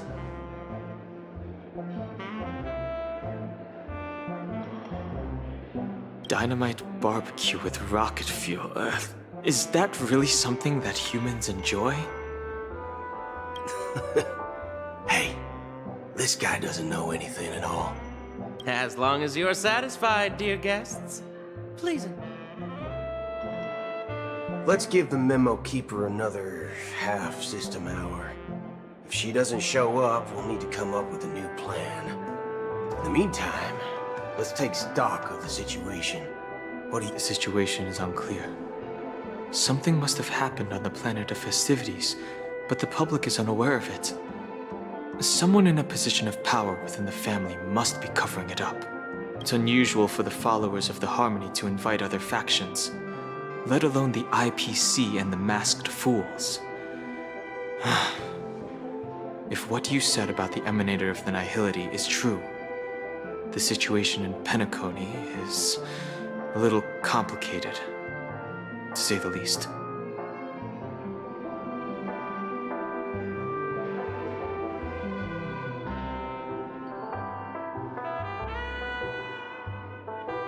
Actually, there's something else I'm concerned about. Regarding Acheron. As you know, the faction that follows the path of the hunt are some of the most dangerous folks in the cosmos to mess with. I mean, who in their right mind would impersonate the Xianzhou Alliance or the Galaxy Rangers? It's like asking for a death wish. Isn't there a saying among the Xianzhou people that the Rainbow Sect lets their luck's arrow do all the beating? Talking. Do all the talking. Well, you know what I mean. Even though the Galaxy Rangers have been out of sight for years, we've been keeping an eye on this region. Even the dumbest criminals know better than to mess with the Annihilation Gang, much less the Rangers. But that Acheron lady, she doesn't seem like a lunatic at all. On the contrary, she's highly logical and organized. She knows exactly when to hold back and when to strike without mercy. And you believe that someone like her would have an ulterior motive for impersonating a Galaxy Ranger? I'm not entirely sure, but I do have my suspicions. Maybe she knows a Galaxy Ranger, or perhaps she's trying to lure us out for some reason, which I can't figure out.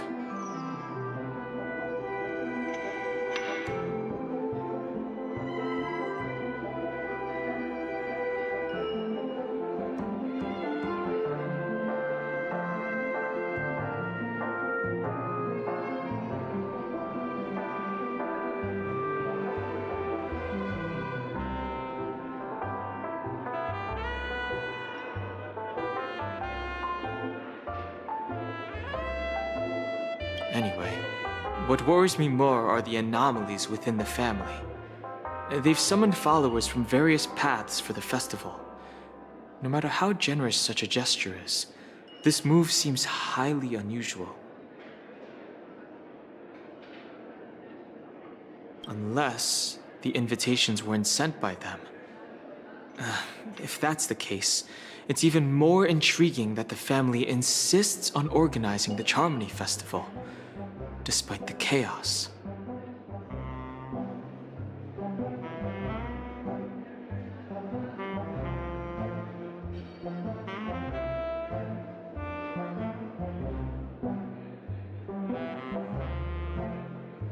Maybe it's Shipei the Harmony pulling the strings. You find it beyond human understanding because it wasn't arranged by humans at all. People do stupid things out of irrational impulses. They abandon their principles when self-interest is involved. They believe in things they know they shouldn't, and fudge, they even break their own rules. But Eons don't. They stick to their determined path and never turn back, even if they reach a dead end. You think Shipei's will is behind all this?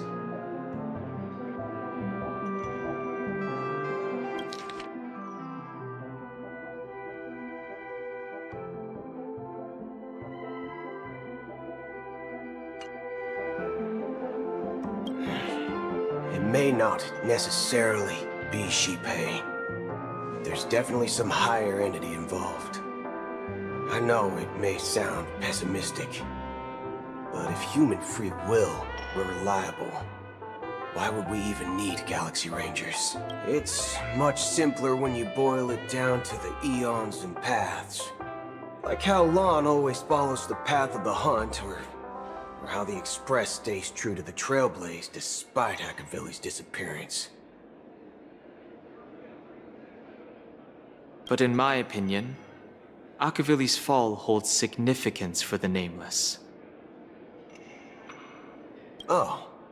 So you're saying the Nameless now have to take responsibility for their own choices because their absolutely right leader is gone? Exactly.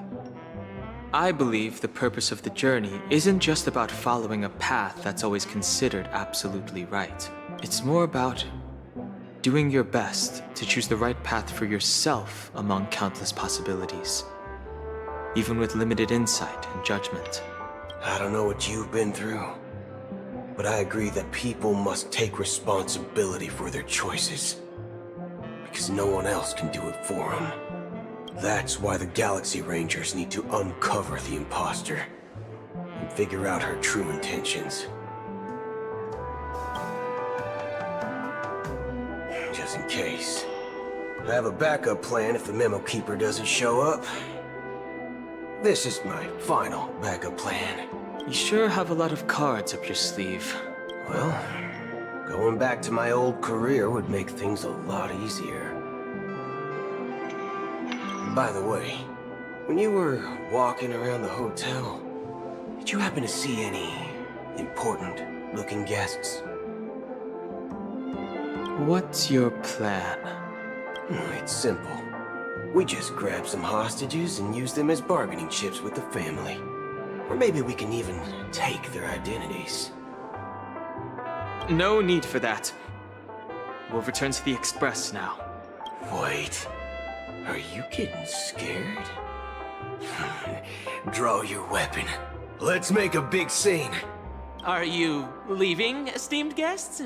Would you like to cancel that Asdana's White Oak you just ordered? Huh? Asdana's White Oak? But... Ha ha.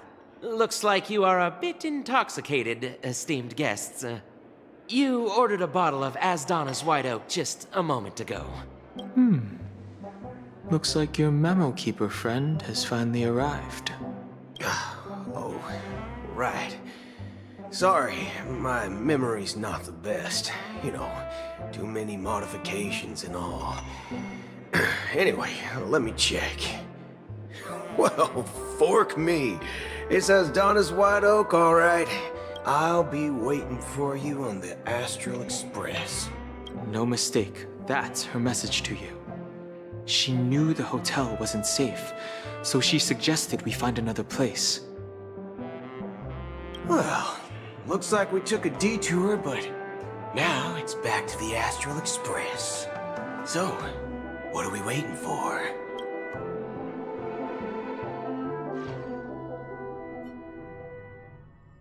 You're back?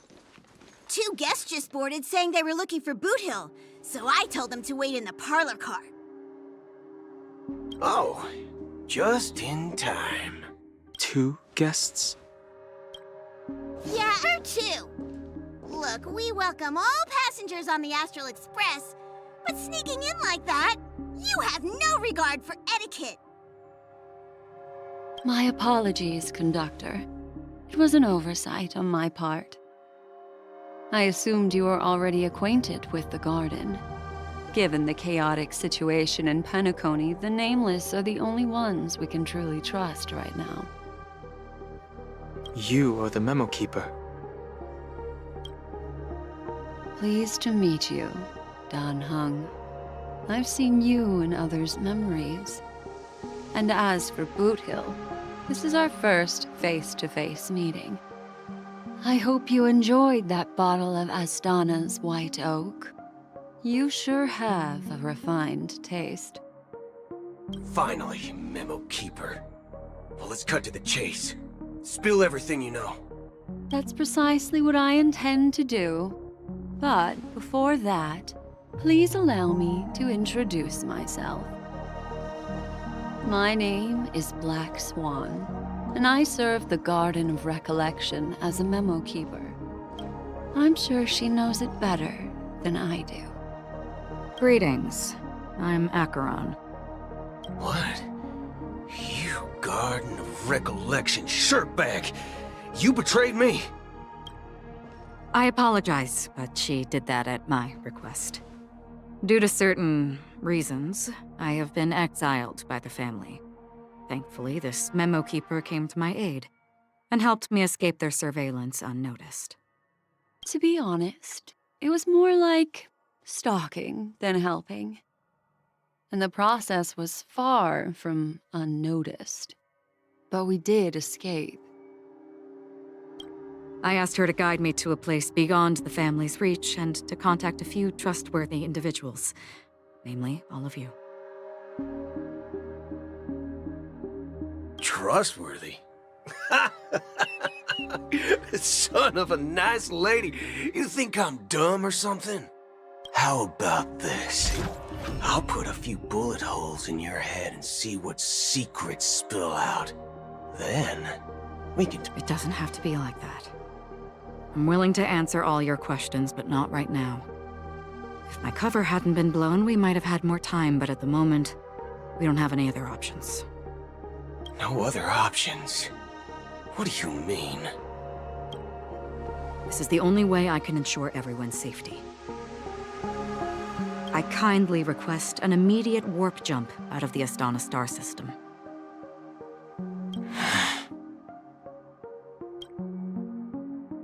This passenger is requesting... As far as I can tell, she's not a threat, and seems to be telling the truth. I've briefly traveled with your companions and know their whereabouts, Dan Heng. Please rest assured, your nameless companions are safe, but they need our help. As for Boot Hill, you may have guessed. I've been waiting for you. Galaxy Rangers are known for their elusive nature and limited contact with each other, so this was the only way I could reach out to you. Only by doing this can I find a true Galaxy Ranger and fulfill a long-standing promise. To return his relics to their rightful owner. Someone once told me that every rainfall is like a gift from the heavens, a sign of their mercy upon the world. Raindrops are said to be the tears of the gods, shed in response to the sorrows of the world. Their constant pouring is a reminder that the gods haven't abandoned us yet. So, how long has this rain been going on for?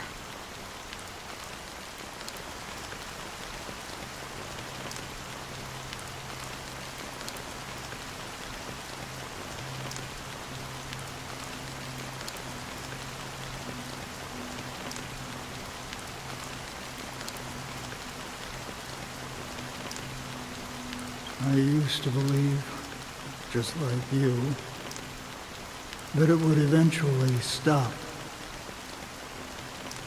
Years and decades passed. And in the end,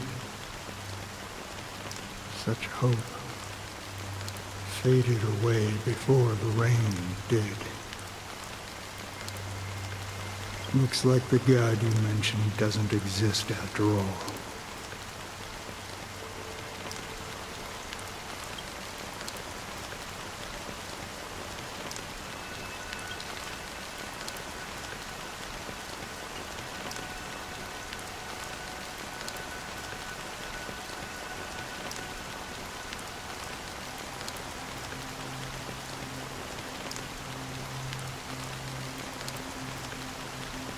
Well,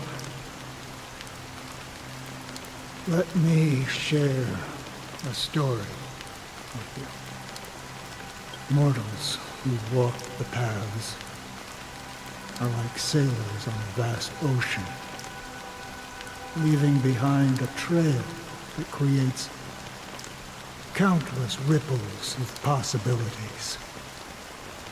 These ripples last longer than the fleeting lifetimes of humans. And for some, their presence leaves such a strong mark that it's reflected in the waves. Like those shadows on the ocean. Sin-thirsters, the obsessions of the Pathstriders, they emerge from the depths of IX, seeing themselves as masters of their own destiny, unknowingly repeating the actions of their past lives. They emerge from the nihility and head toward it, leading purposeless lives. They were once my dear companions. A group of Galaxy Rangers.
Are you watching over them?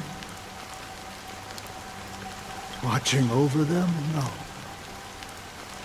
I'm guiding them toward transcendence. It was a brutal war. A crusade that shook the universe.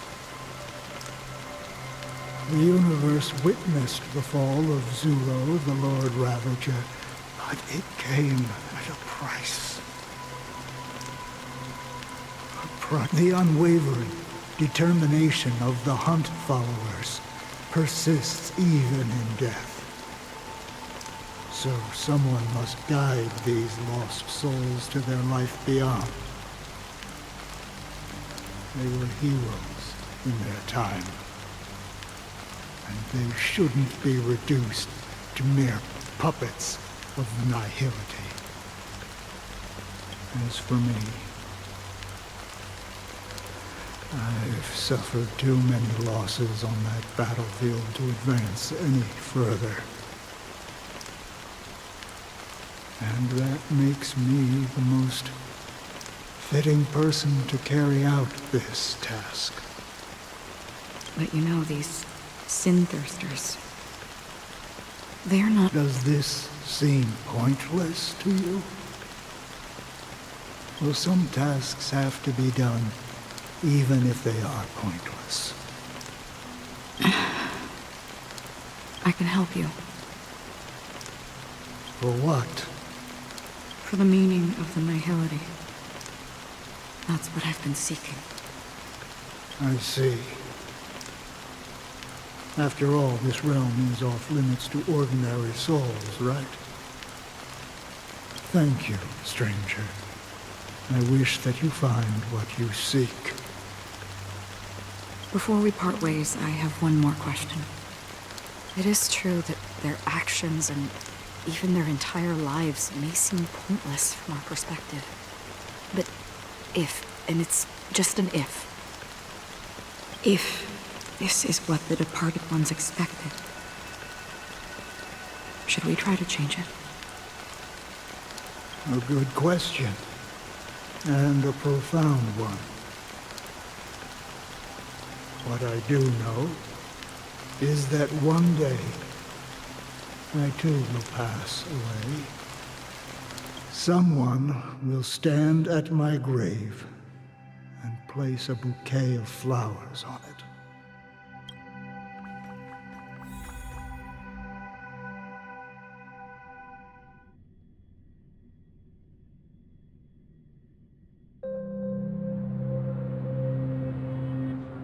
When I appeared as a child, my speech, mindset, and soul reflected immaturity and innocence. As I grew into adulthood, I left behind my childlike side. I humbly request your blessings, esteemed advocate of Shipe.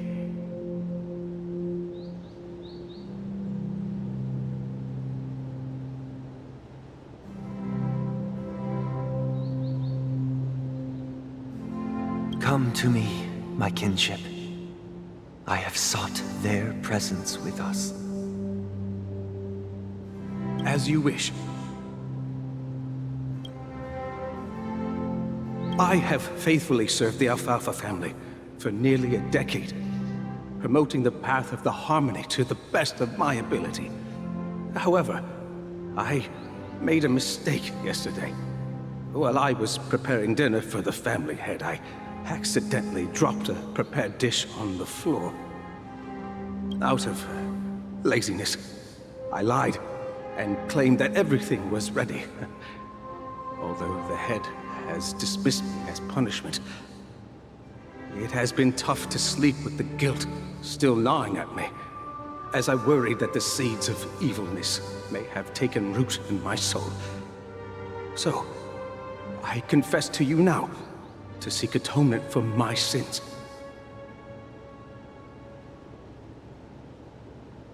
Do you sincerely repent and vow to change your ways? Yes. Have you examined your soul and confessed all your sins?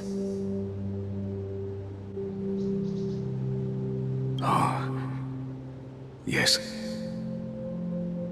Are you willing to accept the process of atonement? Yes. Very well. Show your dedication and goodwill to the family, and you shall be reinstated among them.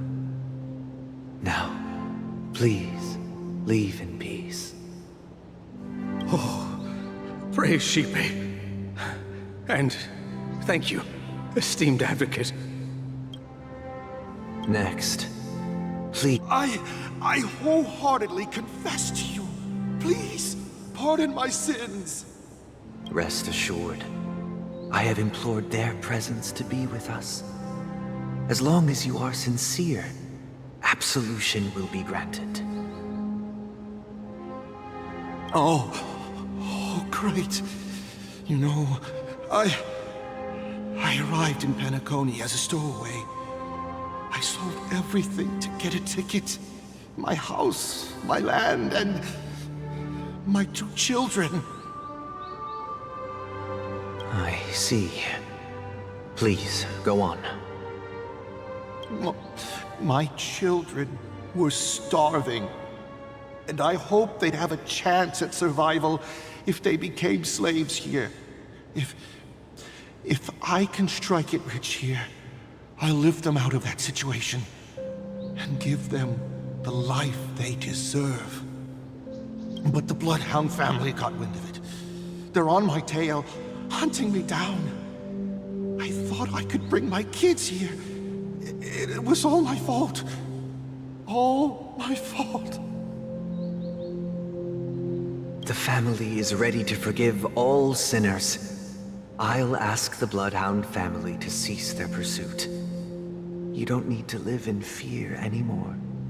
Oh, thank you. Thank you. I'll work my hardest to redeem my children and make them part of the family. Praise the harmony!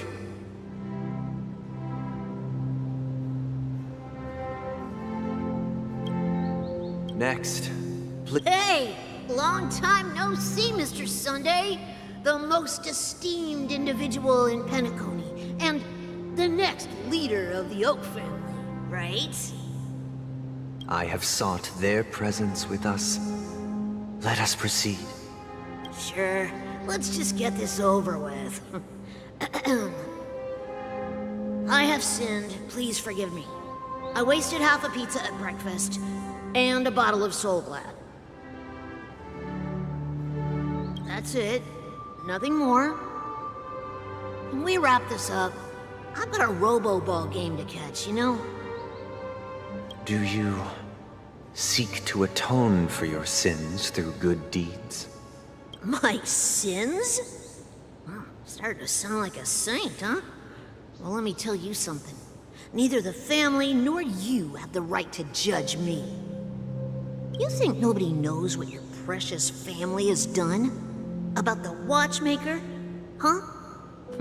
Don't kid yourself, Featherbrain. Those dream chasers might be fooled by your act, but don't fool yourself. Before you start spouting off your holy verses, answer me this. Where does the power of the Oak family come from? And your power? What makes you think you can sit there all high and mighty, looking down on everyone else? Well, I've spent enough time in confession today to enter the Harmony's paradise, right? Then I'll take my leave. Good luck with your election, and, don't make me regret my investments in you.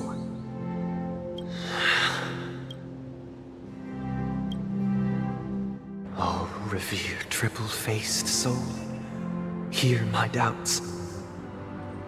Who can judge the strong when their power hides their crimes? Who can vouch for the weak when they will pay any price to survive? Who can comfort the purest souls when even they get led astray? If the strong defending the weak is truly the foundation of paradise, then who is responsible for the suffering and anguish in this wretched world?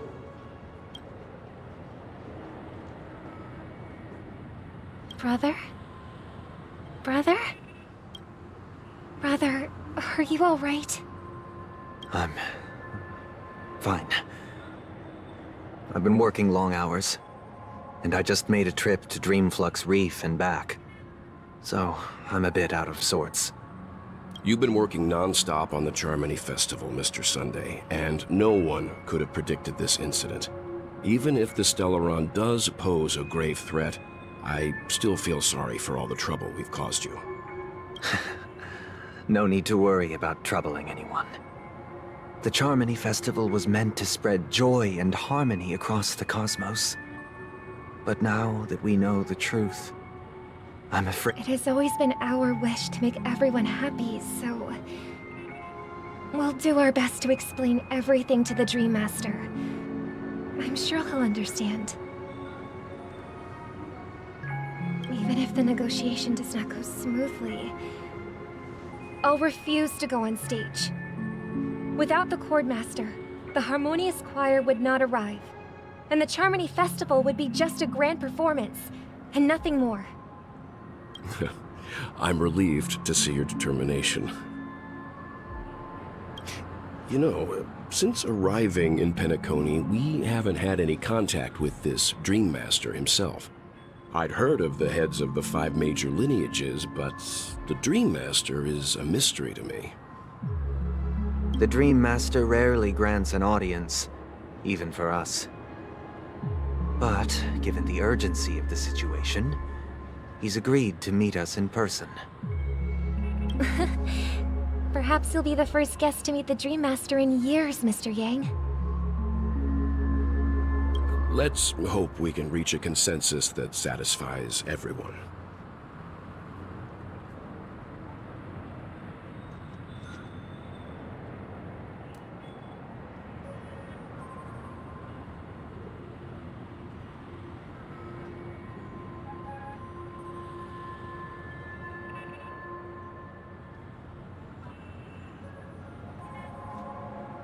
Indeed.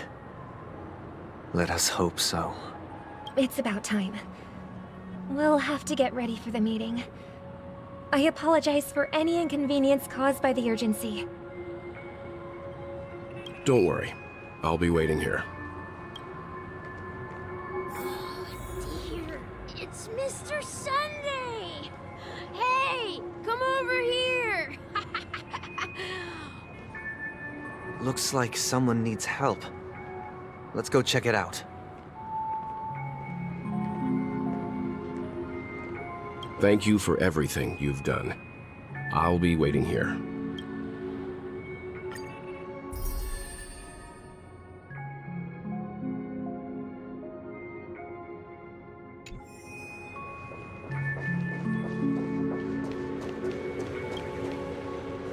Mr. Sunday. Hey there!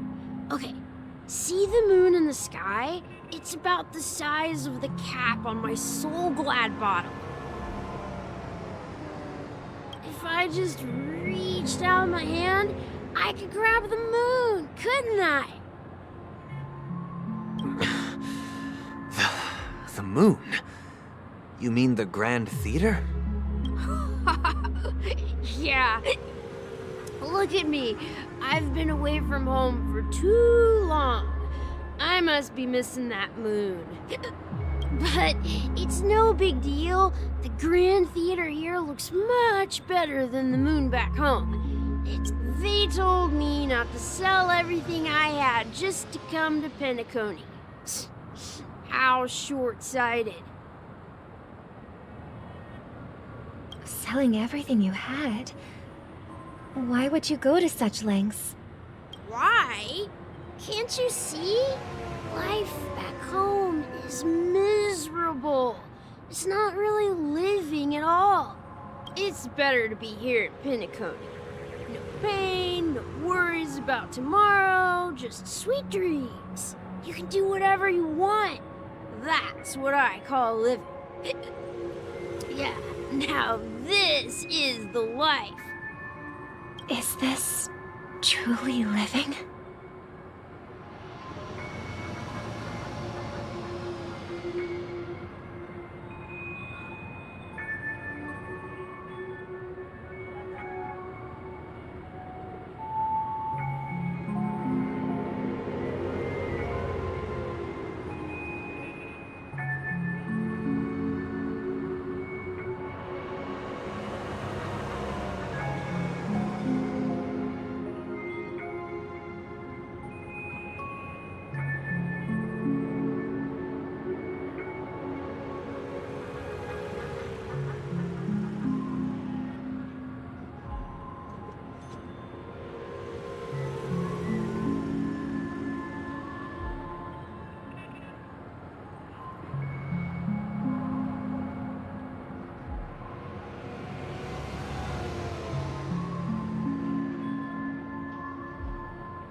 Huh? What did you say, young lady? I didn't quite catch that.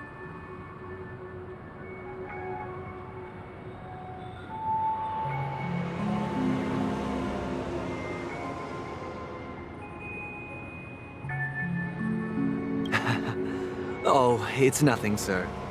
You see, the traffic on Glock's Avenue can be dangerous.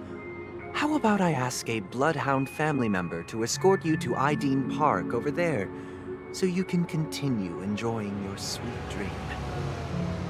Oh, yeah, that's a great idea. Wow, no wonder you were the leader of this sweet dream. You're totally a lifesaver. See you around, Mr. Sunday, and it was nice chatting with you. What's up, sister? This is the land of the dreams. But why do they live like this? The man we ran into, he doesn't seem happy at all. Even though sweet dreams are nice, they're just illusions. But for him, they're the only way to survive, even if it means giving up on reality. That's not really living at all.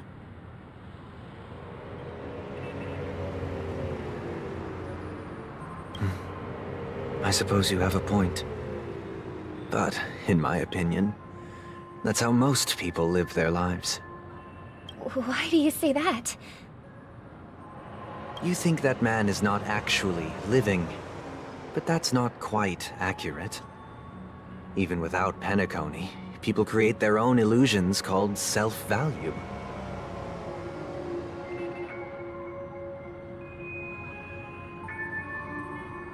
People believe they have a predetermined value to fulfill. Gaining value means gaining power, and those deemed worthless are seen as the weak. However, value doesn't come out of thin air, and there's a limit to it. To accumulate value, People have to take from others. So, the weak get exploited and oppressed. Are you suggesting that this is not how things should be? Exactly. But, ironically, people don't think there's anything wrong with it, because they uphold the illusory notion of self-value, and even the weak believe in it. The survival of the fittest. That's where all the tragedies in the world come from. People come to the sweet dream in Penacony to escape from that reality and find solace. No tragedies exist here, only happiness, although in its nascent form. Isn't that the same paradise we yearn for in our dreams?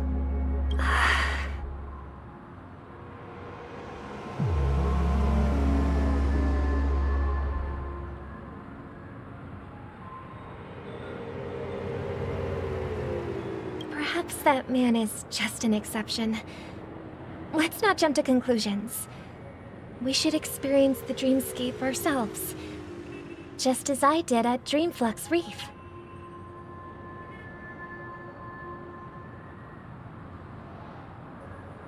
Yes, seeing is believing. I'll accompany you. The Dream Master hasn't shown up yet, so we have some time for a stroll.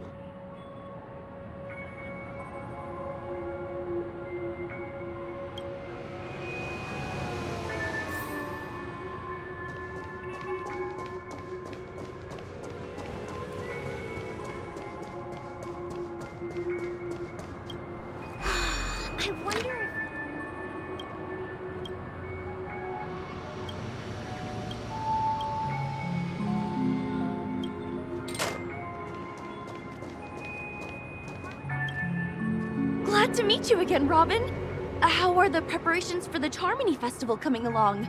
We're all so excited about it. It's going smoothly. Thanks for making the trip to join the festival. You're too kind, Robin. It's a pleasure to have guests from all over the universe celebrating day and night. I can't stand being lonely or bored, so this jubilant dreamscape is perfect for me.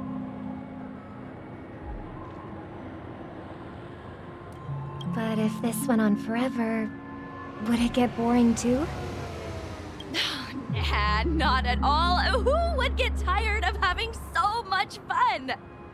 Every day, you get to wear fancy clothes, explore all sorts of dream bubbles, indulge in delicious food without gaining weight, and you never get old or sick. As long as you can afford a room, this place is the ultimate paradise. But you know that only a few things can be brought back from the dreamscape to reality, right?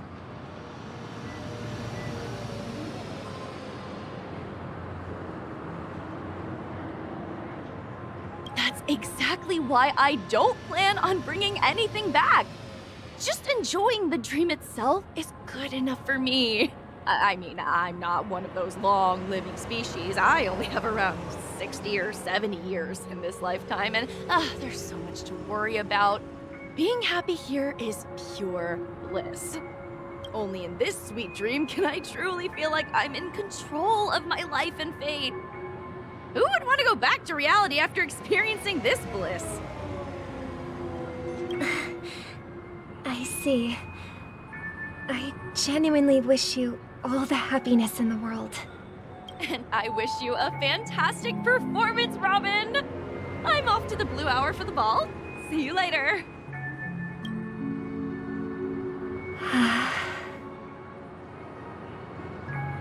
Seems like that guest's perspective didn't resonate with you either. She had a valid point. I could sense her genuine happiness. It's just that... What you're trying to say is, she thinks she's in control of her life, but in reality, she's just escaping from reality and seeking solace in this sweet dream. Once she steps out of this sanctuary. Well, she did make mention of being able to afford a room. However, the paradise in our dreams, it doesn't have to end. No. And the paradise we yearn for shouldn't be just a fleeting dream either.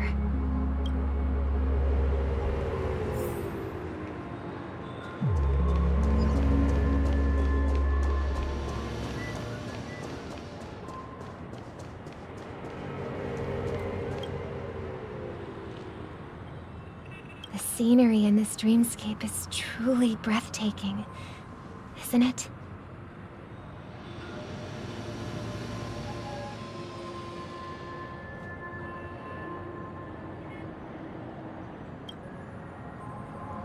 Oh, Robin. Can't believe I'm meeting you in person here. You're right. Even though time stands still in this dreamscape, it always feels fresh. I find something new every time. A philosophical mind. I hope I'm not intruding. Oh, not at all. Now, with little time left, I yearn for meaningful conversations, especially with someone as esteemed as you. It's my pleasure. No need to be formal.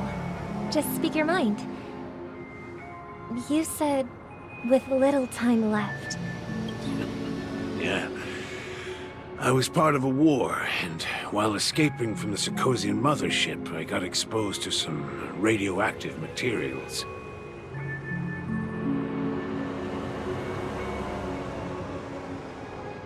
And then, all my comrades died, and my hometown was wiped out by neutron bombardments. I couldn't bear to live with everything I knew gone. That's when I heard about a possible solution here, so I came. How heart-wrenching. I hope the family has been able to help you. They have, and I'm truly grateful for that. They provided me with a comfortable room, the most advanced life support devices in the cosmos, and a stellar team of caregivers. My physical body is now in the dream pool, sustained by life support. The me you see here is whole, rational, and no different from any other person. But I can't say the same for the me in the hotel room. My true appearance? Well, I hope you never have to witness it, Robin. So, you'll be living forever in this dreamscape. Just being able to live at all is good enough for me. Whether it's in this dreamscape or not, well, I don't really have much say in the matter. My world has been torn apart, and my life could end any second. So, even if this whole place is an illusion, it's still my paradise, and I'll treasure every moment I spend here.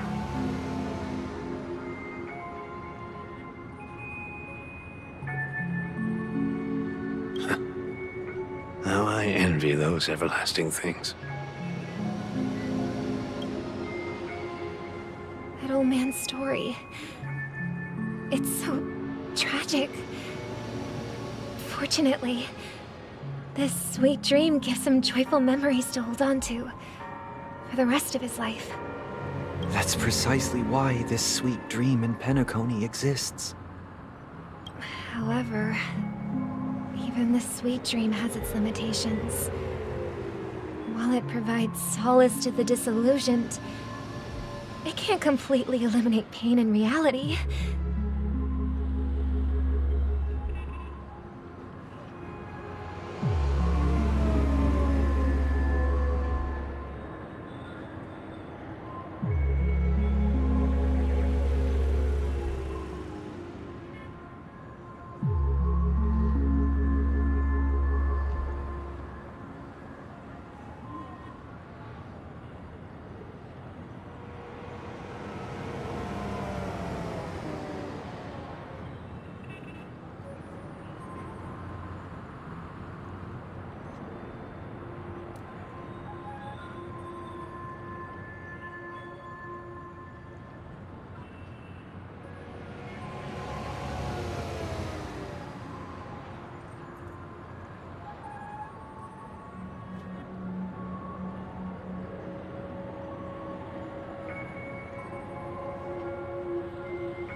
There will be a way out.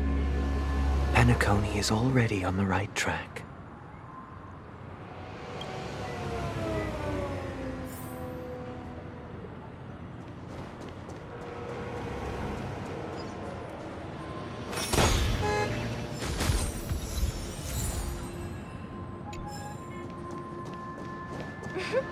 Look what we have here. A lovely young lady. Wait, is that me?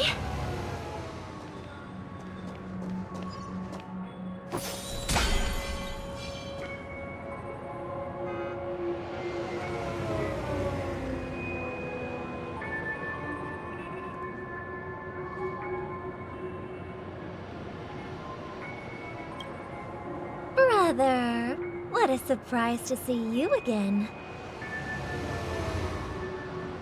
Show yourself. Your trick won't work on us. I've heard that a skilled mass fool received an invitation too. That must be you, right? Did you enjoy yourself? Barely. The people here are way too gullible. A little bait is all it takes for them to bite. And they run away at the slightest hint of danger. In other words, they're naive and cowardly. Now that you've had your fill, it'd be wise to leave before it's too late. The music of the harmony doesn't tolerate discord. What? Now that you have the real Robin, I'm useless? Oh, how disheartening. I've done so much for the family. You should be thanking me, because if it weren't for me cleaning up this mess, Penacony would still be in shambles. Don't you think? That was a personal request from the head of the Iris family, and it has nothing to do with us. Step aside and stop causing trouble for the Charmony Festival. The Charmony Festival? You think you can scare me? You think I have no idea what you're planning? I don't care what you're thinking, Chicken Wing Boy. But I'm pretty sure our lovely Robin won't be appearing on stage. After all, you're well aware of what a sorry state this dreamscape is in under the banner of harmony. Penacony, the land of the dreams. Is this truly the paradise you desire? Stop it. What's the rush, Chicken Wing Boy? Did I get to you? Our paradise is none of your concern, masked fool. Leave now, or the family won't tolerate you anymore. All right. I'll go. But Robin, I suggest you seriously consider this. Do you really believe those living in dreams can escape pain and find true happiness?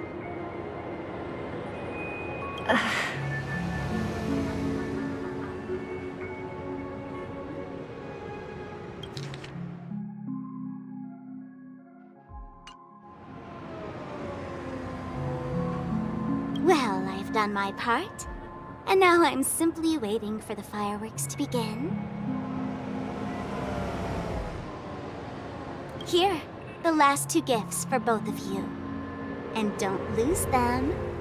If by some unfortunate chance the Charmony Festival starts against all odds, remember to use them during the show. And it'll be thrilling. Bang! I heard a raven cawing in the distance. It seems the Dream Master will arrive soon.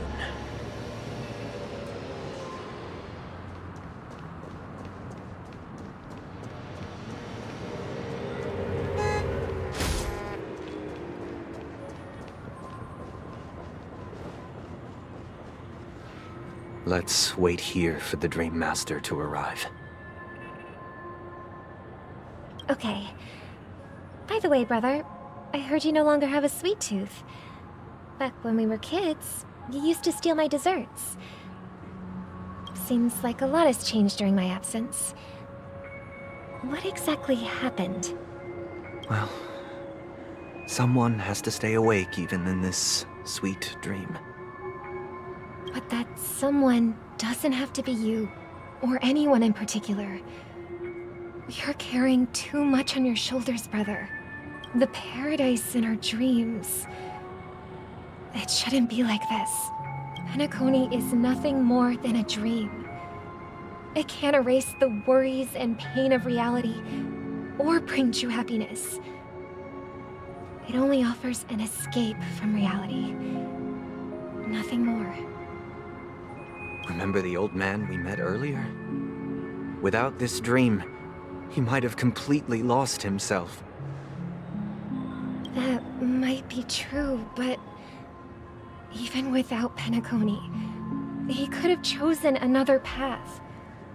As far as I know, the Intelligentsia Guild has been promoting their rehabilitation techniques for a long time now.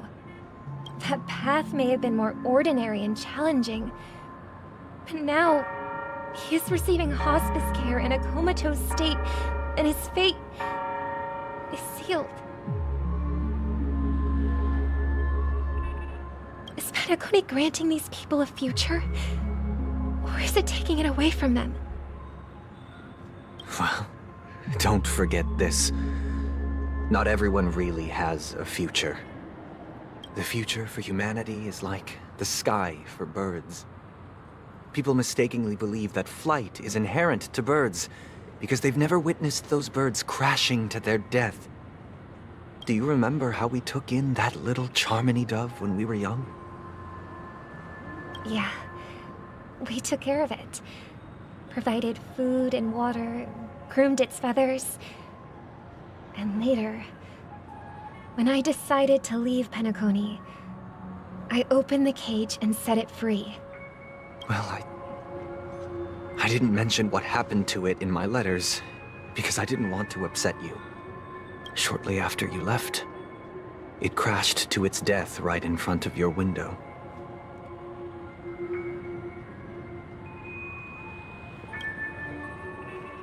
I had surmised as much. I knew you wouldn't have avoided mentioning the bird for no reason. Despite that unfortunate outcome, I still believe it was the right decision. Birds aren't meant to spend their lives in cages. They belong in the sky, even if they can't fly. But here's the thing. If there are birds in this world that can never fly, can we really assert that they belong in the sky? Are you implying that the same goes for humans too?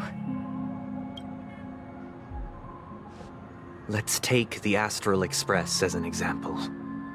The Nameless made tremendous efforts to bridge worlds, gaining fame across the universe.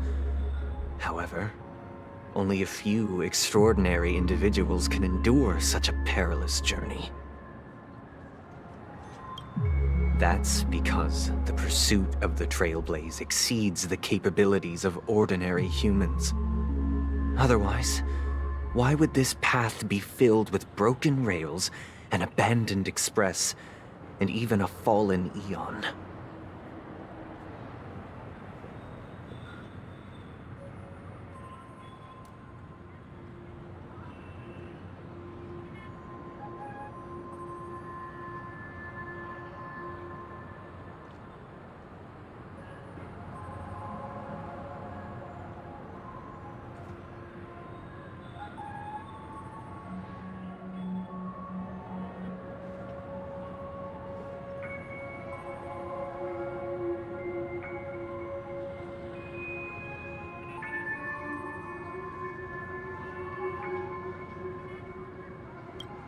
That's just sophistry.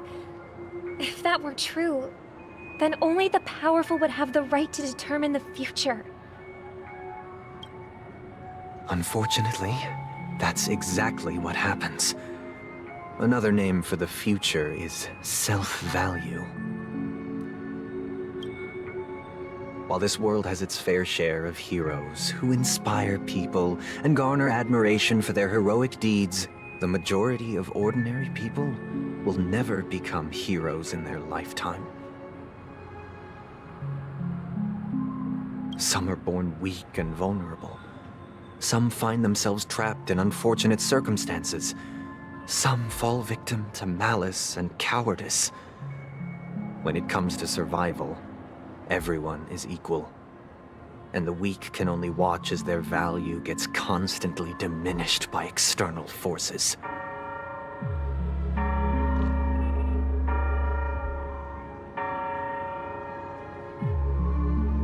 That's why we should care for the weak and support them as if their suffering were our own. That's what the Odes of Harmony have always taught us.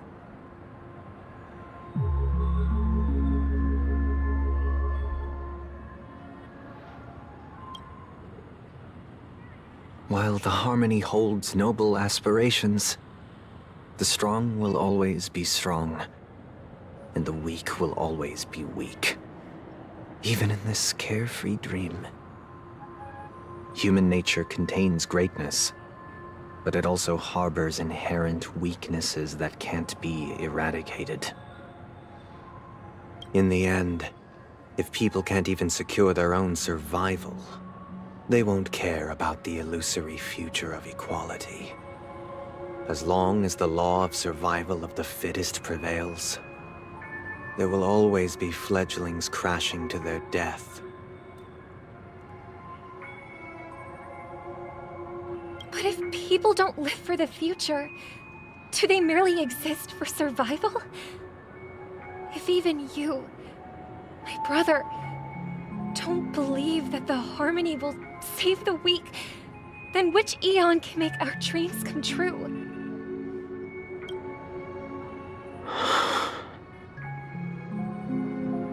People often forget that when the first bird took flight, the entire world envisioned a future where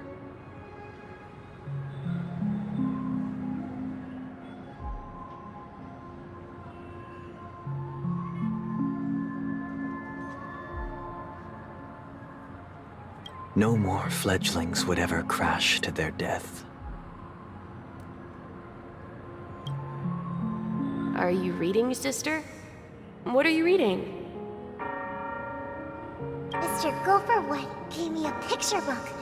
It's about the story of the harmonic strings.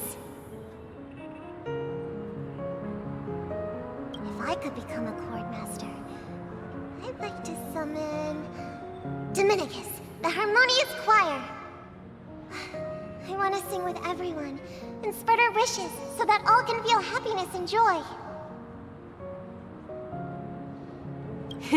I see. Then, I would summon the harmonious choir too. Don't you have a wish of your own, brother? Of course I do. It's just that it includes your wish and everyone else's. I long for a true paradise where everyone can find peace. Then, let's build a stage there and invite everyone to our performance so that both our wishes come true through the power of the harmonious choir. It's a deal then. Yeah, it's a deal. But how can I become a chord master? maybe you will have to become a star first.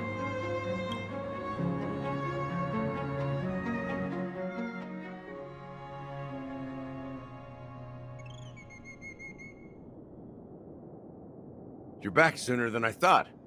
Any results? Yes. And now, it's up to us to forge ahead. Since he's already carried out his last wish, my final mission is complete. But pardon me if I sound curt. It's good to have determination. But the path Mikhail left for you is not an easy one to tread. Why else would he have chosen to sleep in solitude, staking everything on some nameless in the future? But you have the numbers, and in numbers comes strength. So that might just delay your inevitable a little more. Got any more encouraging words?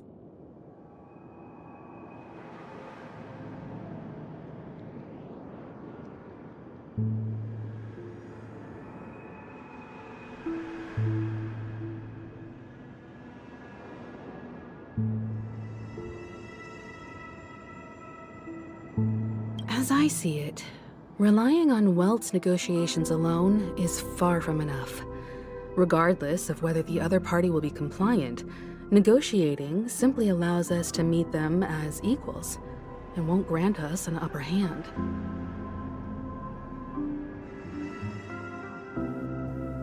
Penacony is our rival's home turf, and we already have very few chips left to play with. Rather than idly sit around while the family's got us blocked off, we're more familiar with the Stellaron's properties than most. And since it's the key to stabilizing the sweet dream, it's vital to the family's interests. By attacking their core interests, they're bound to retaliate hastily. And as the saying goes, haste makes waste. That's right. As long as we pose a threat to the Stellaron, either with words or otherwise, we have a chance at gaining the upper hand. But the problem is, on the eve of the Charmony Festival opening, how exactly are we going to get close to the theater? Family security will be airtight, and if we brute force it, even if we succeed, it's too risky. So, no one's gonna say anything? Then I'll raise my hand. I know the answer to this question.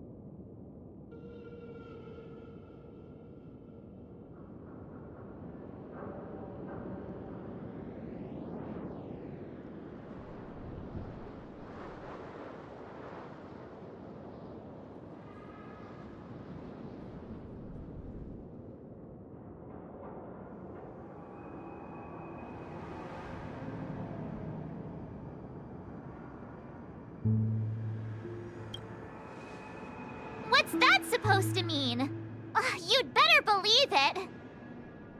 So, I heard that before the Charmony Festival begins, there'll be a pageant to kick off the festival. It's called the Soul Glad TM Festivity Auditions, or something. And it's going to be held in the moment of Scorch Sand. As long as we clinch the top spot, we'll be able to attain the title of Festive Superstar. And be able to personally bask in the graces of Miss Robin. Not that that's important. What's crucial is that we can enter the Grand Theater before the audience arrives. So, how do we go about participating in these festivity auditions? I've already procured special invite tickets from Miss Robin's fan club. To tell you the truth, I had been preparing to join the auditions all along, but now it looks like even if I scrape through, I probably still won't have the chance to shake Miss Robin's hand. So they're still running this thing, huh? It was originally just a publicity stunt, set up by Mikhail to drum up attention. We'll follow Marge's plan. Mr. Gallagher, will you be joining us? I'm afraid I won't have the time. As a virtual character, I've already completed my final mission. Whether Penacony can awaken from this dream is all down to you. Should we ever cross paths again? I'd love for you to visit the Express. All right. I'll have to add to that databank of yours you've got on the Express. And Miss Firefly, we thank you for all your support. We're faced with a formidable enemy. As long as the Astral Express and Stellaron Hunter's objectives are aligned, we're willing to cooperate with you. We've already come this far together. I'd like to join you for the rest of your journey on Penacony. I'm pleased that we can finally fight shoulder to shoulder. This is also the spirit of the Trailblaze. Now, everyone, let's prepare to move out.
for? What are you hoping to get out of all this? As the last group of contestants, how confident are you in overcoming all of the challenges? Would you be open to a brief exclusive interview with us? It'll be quick. Your journey is long and fraught with peril, yet under a sky blanketed by banners, you vie for the crown. The sword and rose! Protect the beauty, the beauty, the beauty! Magnificent and majestic! A knight's head is hard as steel. Brotherland's focus is stubborn as a heel. We don't all have to be winners, but if we don't have fun... People are pouring in. Kinda feels like all sorts of baddies are showing up. Let's get in there quickly and enter the competition. Ladies and gentlemen, please, make way. Make way. Coming towards us now is one of Penacony's top 10 wealthiest tycoons, and the soul-glad business empire's founder, Mr. Ideen. Allow me to introduce myself. I'm the director of Soulglad's factory, Ideen Lida. My four friends, introduce yourselves to the audience across the cosmos. Hello, everybody. I'm Himiko, a nameless from the Astral Express, and these are my companions. Don't you guys need to hide your identities? I can't hide it anyways. Penacony is plastered with our posters. And because the Astral Express is so well known, the family won't dare to make any rash moves.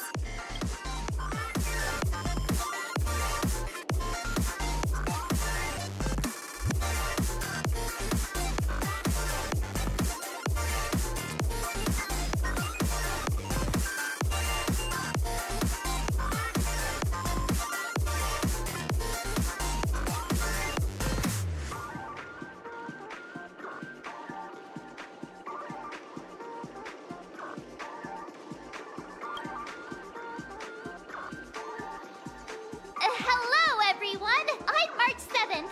I'm an ordinary girl who loves adventures. Hello, everyone. I'm Firefly. I am also an ordinary girl who enjoys adventures. So it's a bunch of nameless guests. This final face-off is bound to be spectacular. Time is precious. My four friends, come with me.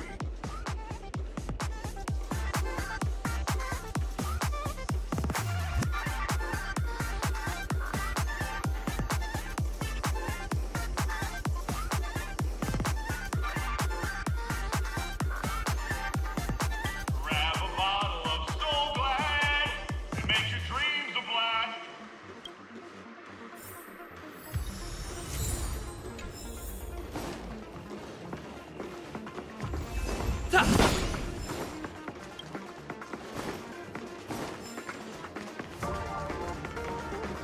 This place is buzzing. That's right. This venue is a miniature representation of that time known as the era filled with boundless possibilities.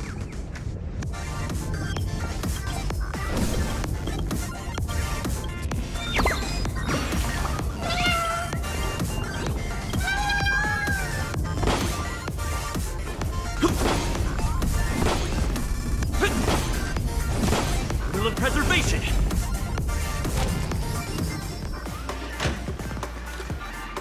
Grab a bottle of Soul Glad and make your dreams a blast.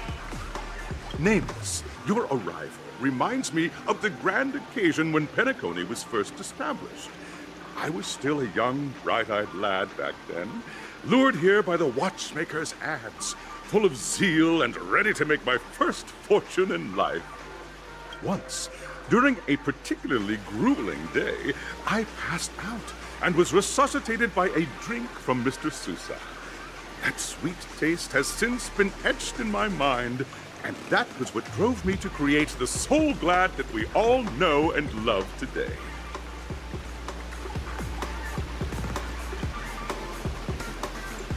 The dream-chasing era was truly a wondrous time. Oh, I miss those days, and the watchmaker. Scorched Sand Hall is my homage to that time of boundless possibilities. I wholeheartedly hope you make it to the finish and emerge as the next superstars of Penacony. Now then, is there anything you'd like to say before the competition officially begins?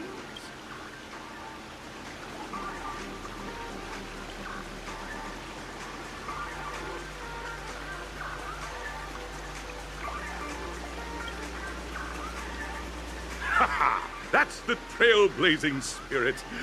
How about you, Miss March? Hello, everyone! Next up, get ready for the Mega March 7th Adventure, where I'm going to break the speedrun world record! Trailblazing into the uncharted and challenging the limits. That's Miss March 7th for you. How about Miss Firefly? I hope that by the end of this journey, everyone will have achieved the outcome that they hoped for. Ah, a wonderful wish! Miss Himiko, what are you expecting from your team? Safety first, everyone. Simple words, but full of warmth. Waiting for you are 3 stages, each connected to that era. The first 2 stages offer 2 distinct paths to choose from, with unique challenges on each route. And in the last stage, you will face off against a champion who has defended the title to this very day. A beloved contender whose noble virtues are unrivaled. Those are the rules. Simple. Everyone clear? Now, I hereby announce that the 33rd Scorched Sand Festival of the 20th season, sponsored by Soul Glad Enterprises, has started.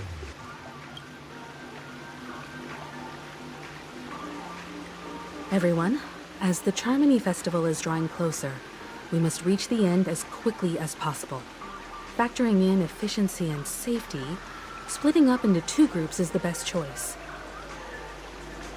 March and I haven't known Miss Firefly for too long and aren't overly familiar with her. It'd probably be better if the 2 of you paired up. Fine by me. Let's do it. All right. I don't have a problem with that.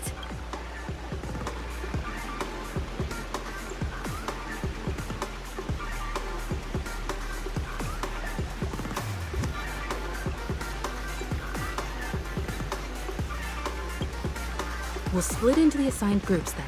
Let's not waste time.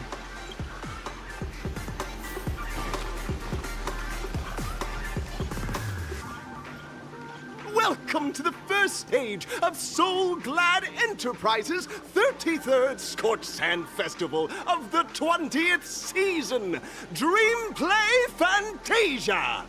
In this stage, you can choose between 2 challenges. In the School of Acting Challenge, you have to complete 3 performances from 3 scripts and move the panel judges.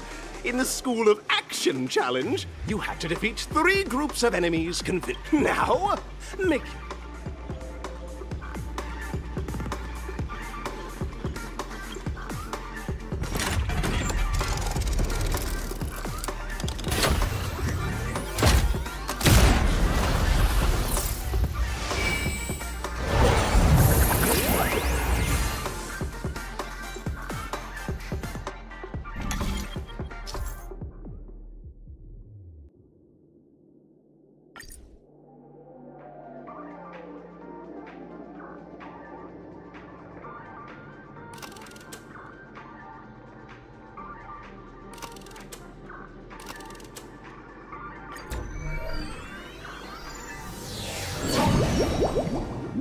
The stage of dreams for those who dare to dream. Welcome to the School of Acting stage. Step onto the stage and move the judges with your heartfelt performance. The next cosmic star of Penacony could be you.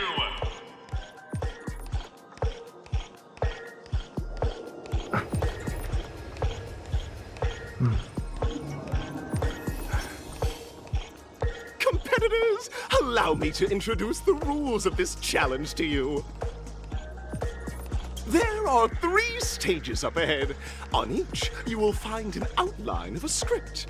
These 3 scripts were written by the legendary filmmaker, The Watchmaker, and depict various stories from Penacony's era of pioneering. Your task is to bring those moments to life, find the right words, and act convincingly to make the judges feel the script's intended emotions. Oh, I wish you a successful performance. Also, a bit of trivia. The record score for this stage is held by a participant with fiery red hair. His exceptional performance brought even the strictest judge to tears. It's like he wasn't even acting at all. We are running out of time, so let's get this over with quickly.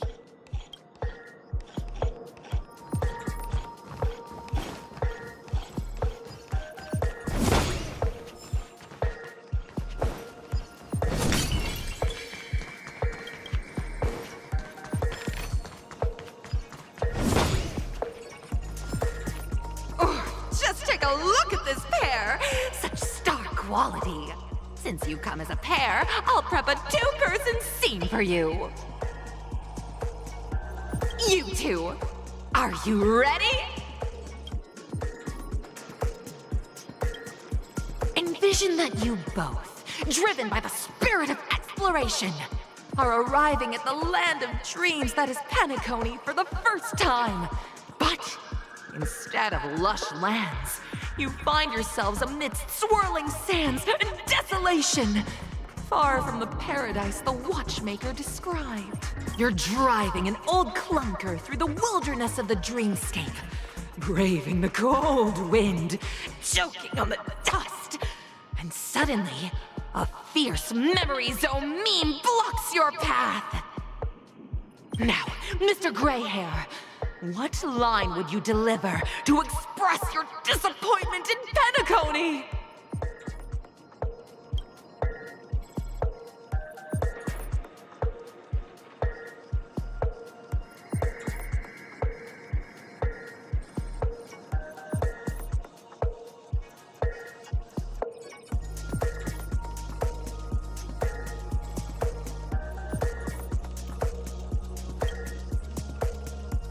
No, that's not right.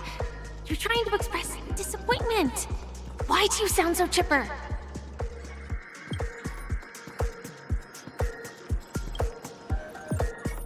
Very good.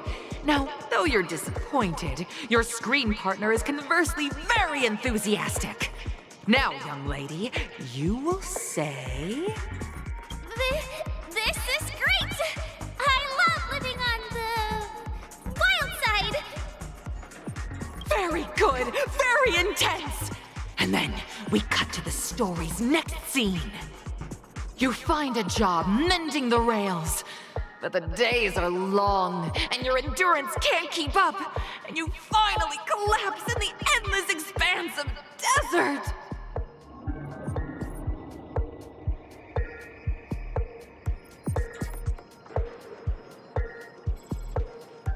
Suddenly, sweet rain falls from the sky, wetting your lips and rousing your spirits.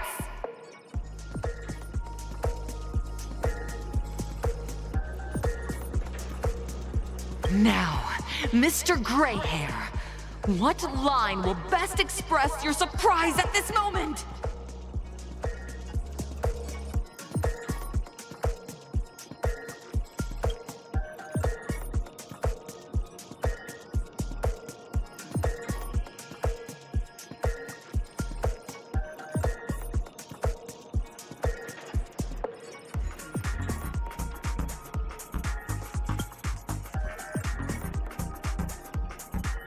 But at this moment, your partner yet gazes into the sky, both her eyes closed.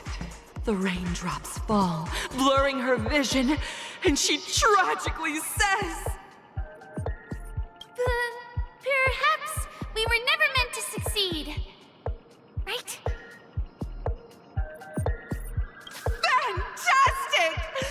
Both of you have an incredibly solid foundation in dialogue delivery. However, lines aren't everything in a performance. Please continue this story on the second stage.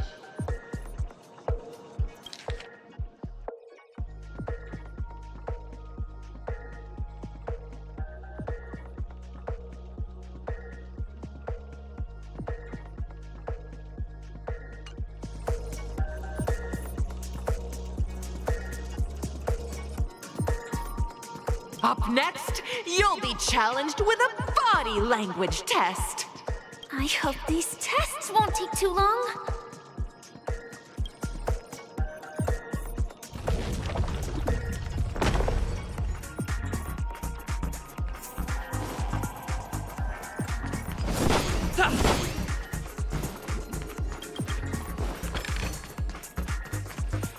Here, you two are required to skillfully utilize body language to portray the story context I've laid out for you. Picking up from where we left off, a heavy downpour saves you both stranded in the desert. This rain quenches the anger in your heart. You look to your companion, now completely devoid of fighting spirit, wanting to comfort her.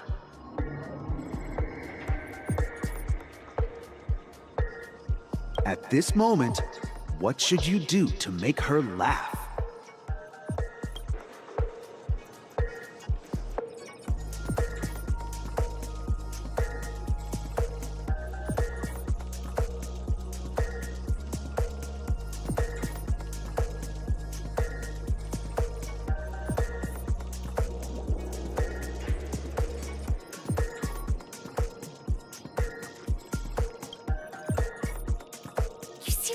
That would make someone laugh.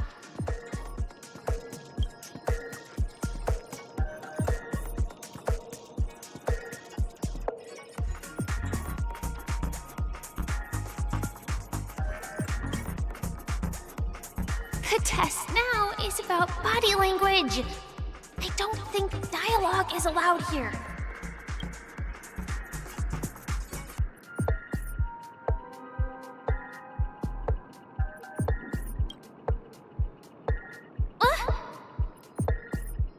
Right answer! Your companion sees you rolling about in the sand and thinks about the arduous obstacles along this journey. She can't help but let loose a laugh, rekindling hope in her heart. And so this girl... I'm...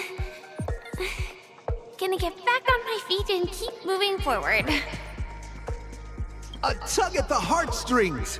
The story continues to develop. The heavy rain leads you both to sense a business opportunity, so you start venturing into the umbrella industry. But just as the business begins to pick up, competitors start flooding the market with low-priced goods, squeezing your market share. You have no choice. The goods you stockpiled at high prices have to be sold at a loss. This is a pretty self-destructive move, which drives your business to the brink of bankruptcy. At this moment, what would you, who refuses to admit defeat, decide to do?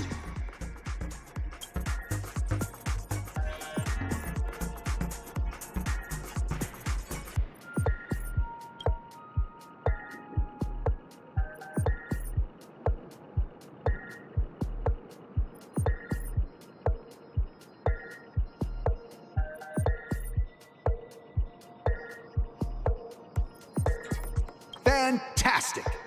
But it's a pity your friend does not agree. Seeing that you're up to your eyeballs in debt, she sees nothing but despair in her future. And then...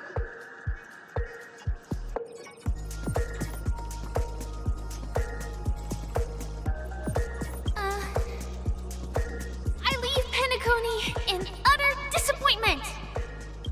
Of course! Absolutely! I was this close to tears! Both of you possess exceptional acting talent! However, the true test is yet to come. You're about to encounter the harshest judge this show has ever seen. You'll need to rely on perfect performances if you want to win them over.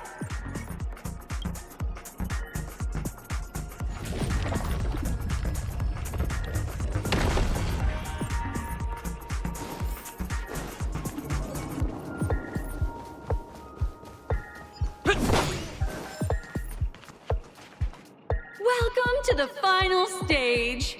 Actually, all the scenarios that you previously encountered were all from the film Once Upon a Time in Dreams. Two companions arrive on Penacony with nothing but a dream. Their desire for achievement is met with continuous setbacks. Ultimately, one continues on, despite spiraling into debt, while the other concedes defeat and leaves.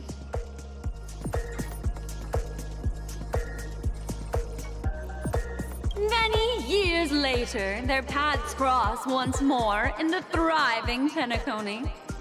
Yet, they refuse to acknowledge each other because...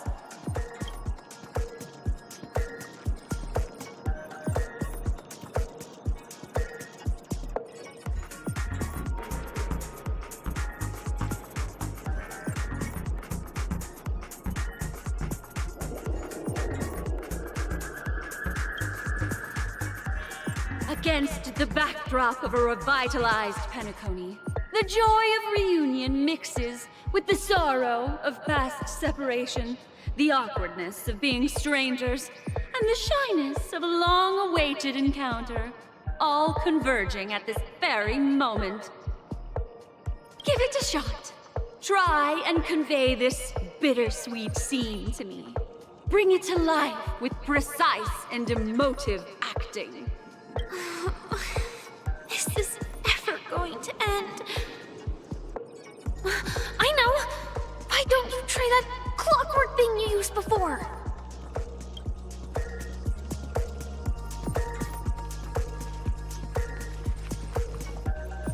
Your performance is far from satisfactory.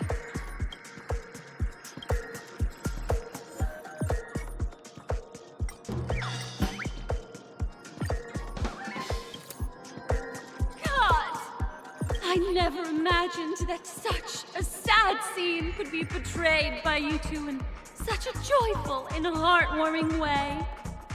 Two people sharing a long, cherished friendship, as if time and status meant nothing to them. Huh? But we haven't even done anything! Is his imagination running wild again?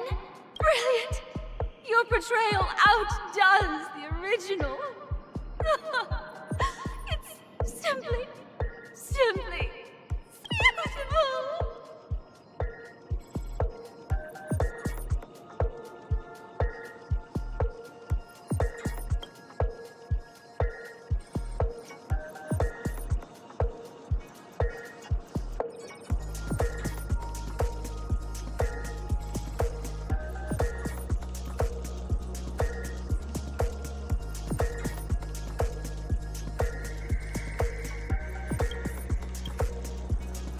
We have passed the test. We ought to hurry up. Stellaron is at stake.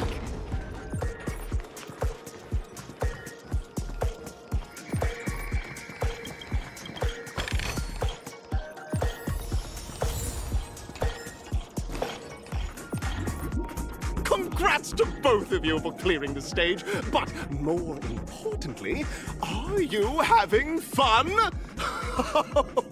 Fun is more important than success. Look at the time. You finished much faster than that red-haired contestant did. That red-haired contestant. Who is that exactly? You'll find out eventually, but only if you clear the next test first. Welcome to the second stage of the 33rd Scorched Sand Festival in the 20th season, sponsored by Soul Glad Enterprises. Gunfire time! You have the option to choose gunfire and undergo Brother Hanu's trial, or time, where you'll face Clucky's trial. And now, make your choice!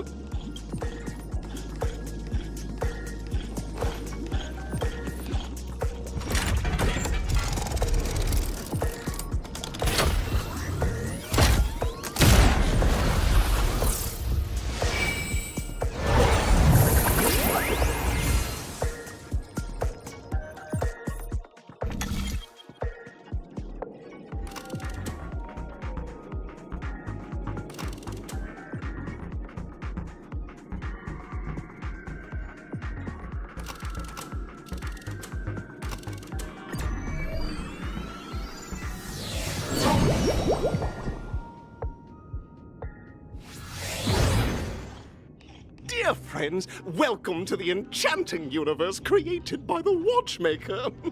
Awaiting you is the morally dubious yet ever-charming character from the animated Clocky series, Hanu! It is said that these cartoon characters were inspired by the Watchmaker's own experiences. According to research by Clocky scholars, the original Hanu of reality shared a deep friendship with the Watchmaker, akin to comrades in arms. Enter into the world of Hanu via the TV by the entrance and partake in an enchanting and suspenseful story with him. Good luck in there! If it's a gunfire trial, we should be able to settle this with a fight, right? I hope this won't waste too much of our time.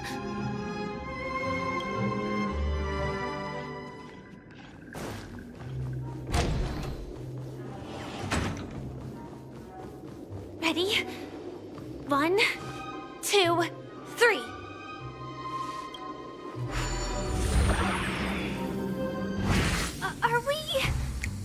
Are we both in control of this Hanu character? Very good! Looks like you've got the hang of it! In this Hanu's Adventure episode, Boss Stone has gathered his battleships for an assault on Dreamville. Old Buzzfly, Cousin Wolf, and Bombhead are all raring to go. The brave Hanu must thwart their advance and protect his home! Alas, Hanu presently is ill-equipped to fend off malevolent mischief makers, which is why he is preparing to seek out the Puzzle Gentleman's aid. Go!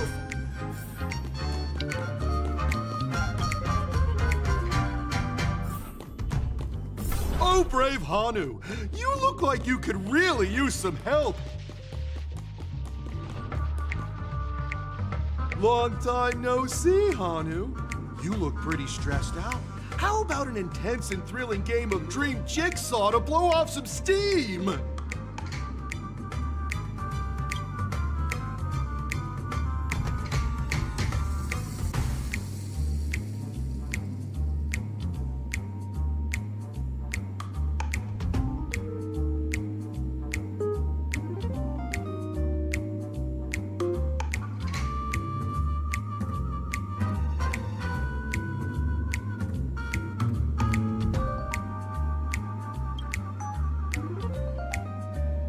Oh my! Are you telling me that Boss Stone has rallied the villains to seize Dreamville? What a dreadful twist of fate! Listen closely, Hanu. I'm aware you're in need of a suitable weapon. And I also know there's one just upstairs. But you know what? You'll have to play an exhilarating round of Dream Jigsaw first. No Jigsaw, no moving forward.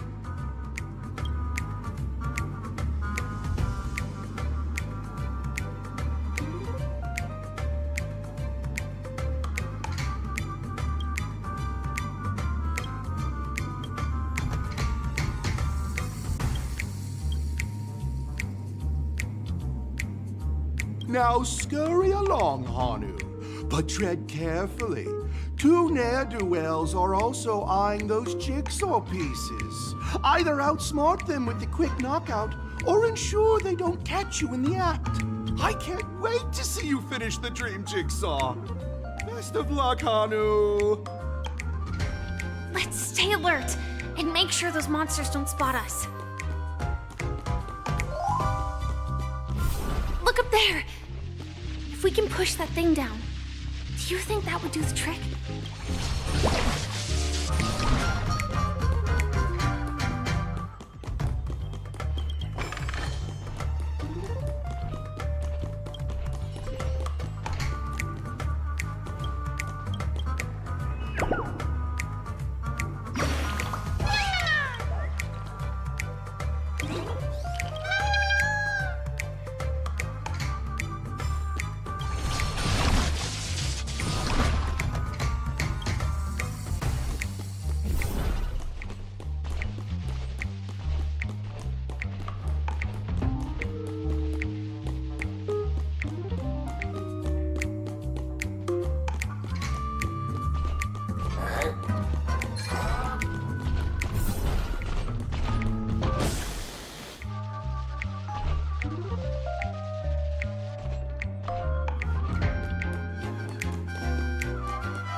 of jigsaw pieces.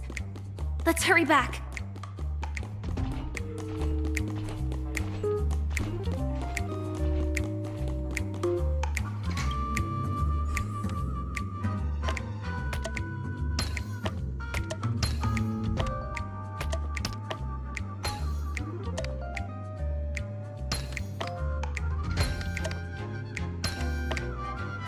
Oh my! The exquisite sensation of perfect alignment! Hurry now, Hanu! Touch that TV set and transform back into your own self. Then. Are such haphazard instructions really okay?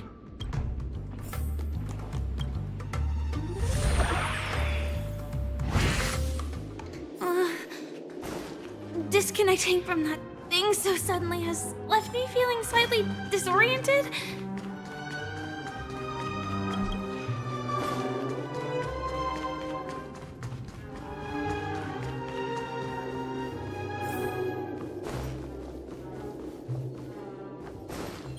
Is that Hanu?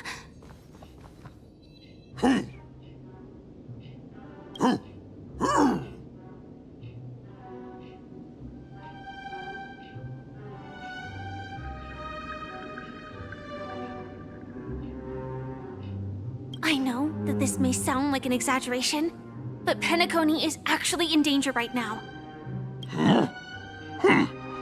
What exactly is he talking about? Tick-tock! It's time for me to make an appearance!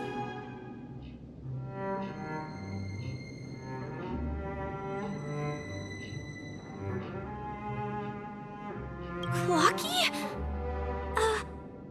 I can also see him. Is this character part of the show?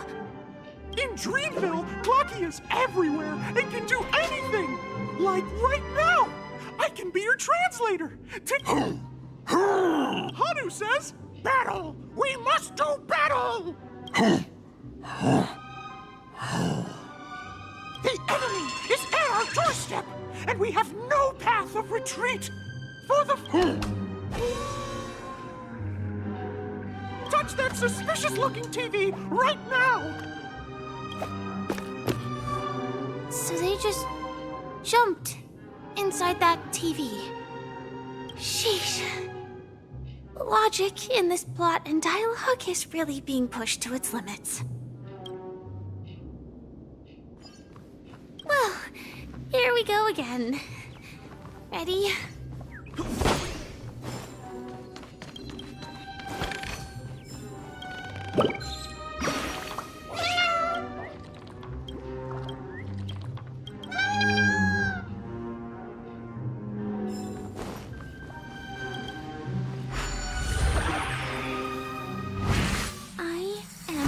Gradually getting used to this. Huh. Who knows? I might even be able to perform some high-level moves with Hanu. Oh, did someone say high-level movies just now? That's right, pal. The upcoming script is just exploding with all sorts of high-level shenanigans. Last we saw, Hanu was preparing for battle. Suddenly, he hears heavy footsteps coming from the hallway. Malevolent mischief makers have broken into his home. But brave Hanu won't go down without a fight. He instantly sprints for the storage room, ready for a do-or-die showdown against the baddies. But we still don't have any weapons in hand. Guess what? Hanu's favorite bazooka just so happens to be in that storage room. So get a move on. What a coincidentally convenient plot twist. It'd be even more awesome if the organizers allowed me to wear armor.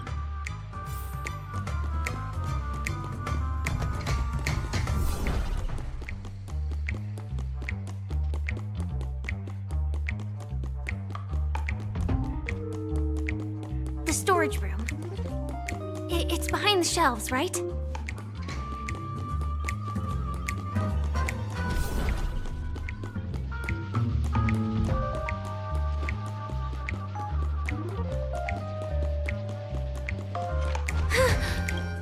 He wasn't lying. There's actually a bazooka here. Now we should have a way of dealing with those baddies. This thing feels just like the soaring locust too.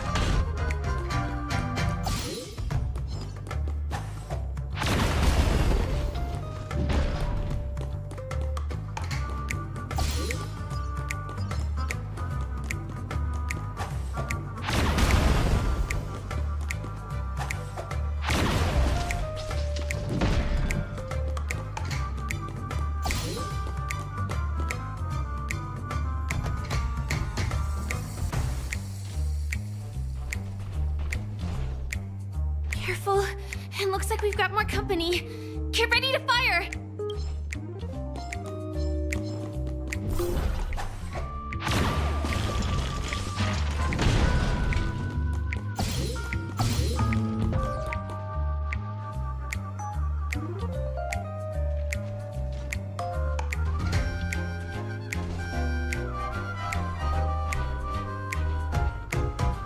Here we go again. But no big deal. We're pretty handy with this bazooka now.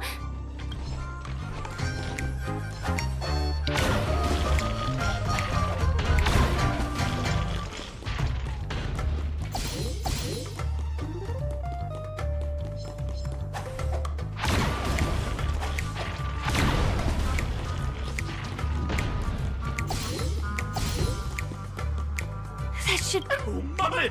Honor is on a streak! Everyone! The stage is complete! Quickly! Head through the TV to the next stage!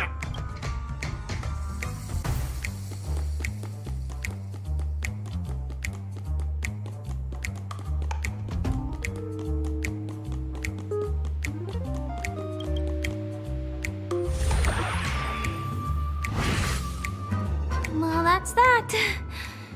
But it is gonna be hard to let go of this bazooka. Never mind. Let's hurry over to the next stage.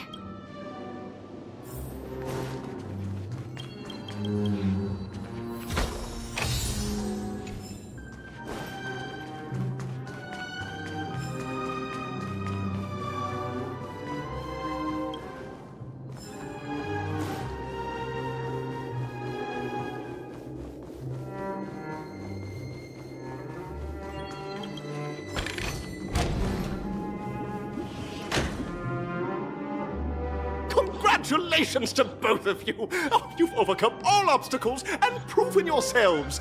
But, unfortunately, there is only one who can be Penacony's. Thus, in the final stage, you will face the defending champion. If you fail, you will lose the opportunity to become the festive superstar.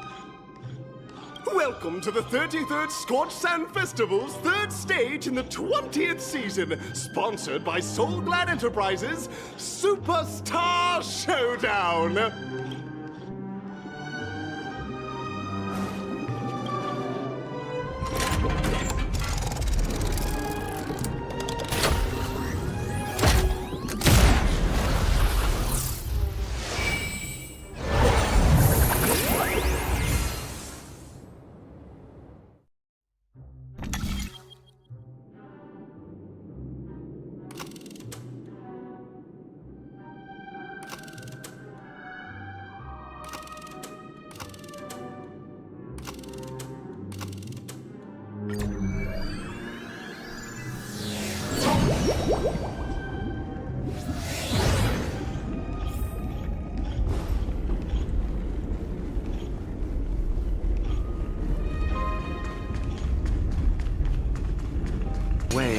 I think I just saw someone. Someone extraordinary.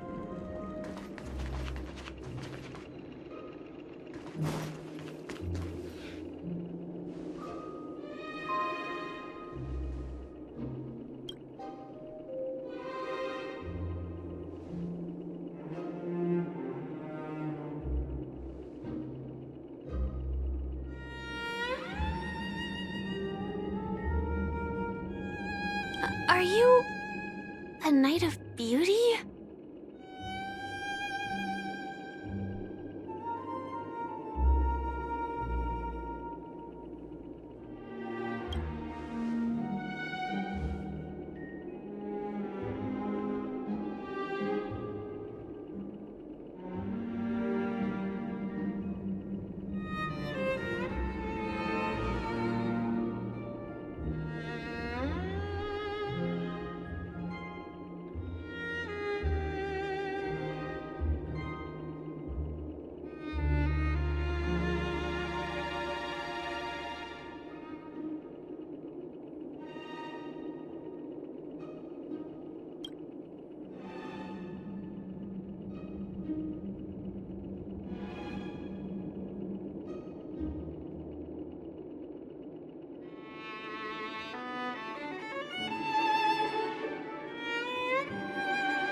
Behold, this symbol of pure.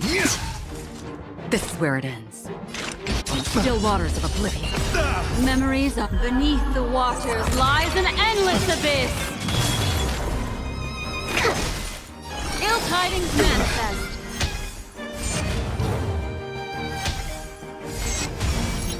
Lance at the ready. I weep for the departed. It too shall fall.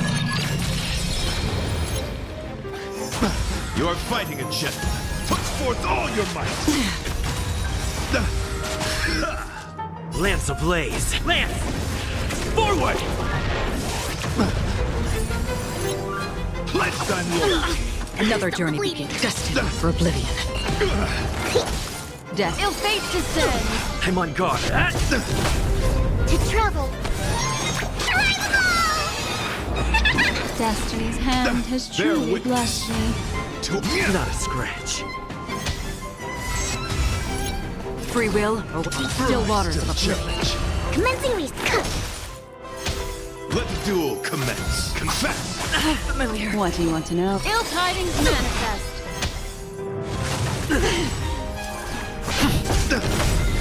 Memories beneath the waters lies an endless abyss. Lance ablaze. Lance! Forward! Again. Put forth all your might. Another journey begins. Destined for oblivion. Death. Ill fate descends. I weep for the departed. It too shall fall. Behold, this symbol of pure. Rise to the challenge. You are fighting a gentleman. Put forth all your might. Still waters of oblivion. Commencing breath. Don't worry, it's just a scrape. Not a scratch. What do you want? Pledge thy loyalty. Lance ablaze. Lance! Forward! To travel.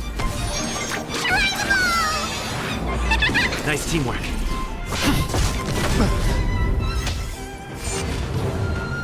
Free will or what? Destined for oblivion. Rise to the challenge. Specimen sighted. Death. Ill tidings manifest. Bear witness. To I think something I'm on guard. Memories of beneath the waters lies an endless abyss. Another journey begins. I weep for the departed. It too shall fall.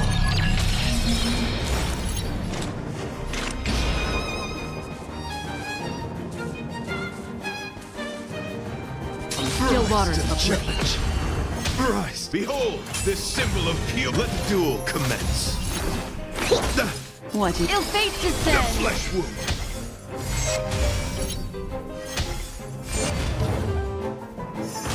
Confess. I'm okay. Put forth all your might.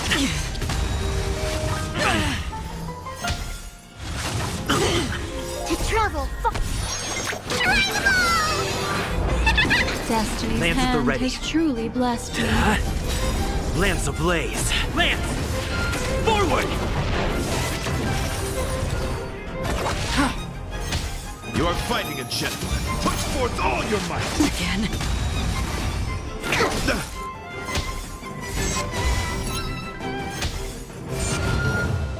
Destiny isn't chosen. Ill tidings manifest. Memories are ever beneath the waters lies an endless abyss. Rise to the challenge.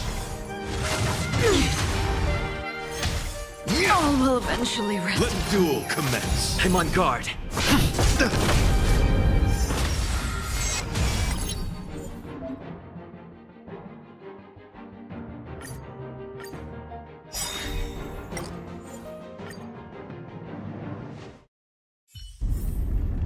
No way, I think I just saw someone.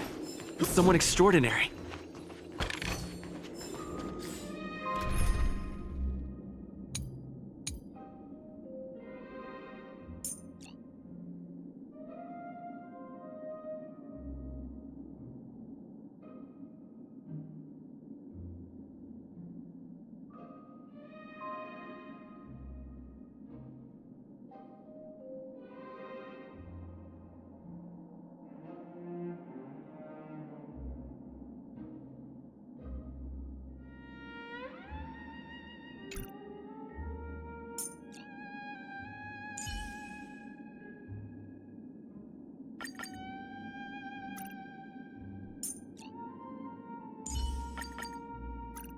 Miss Natasha!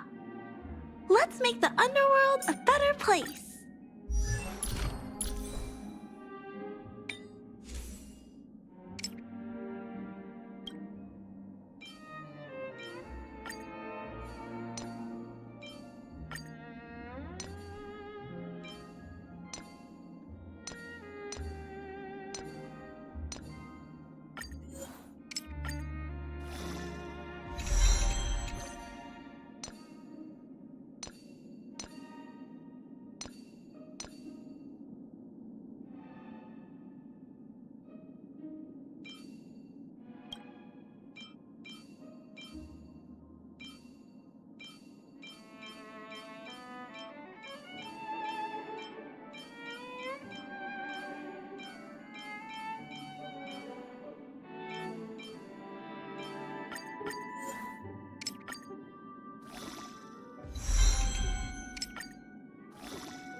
The moon shines on the tree. Watch this.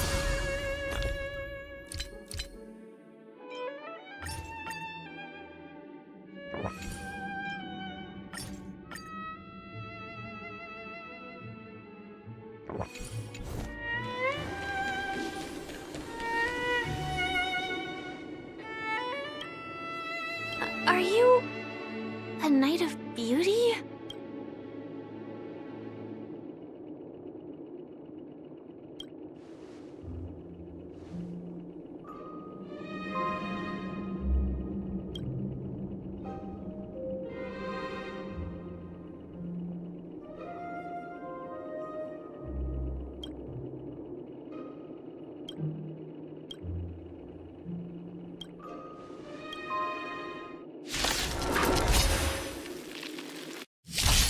Bear witness.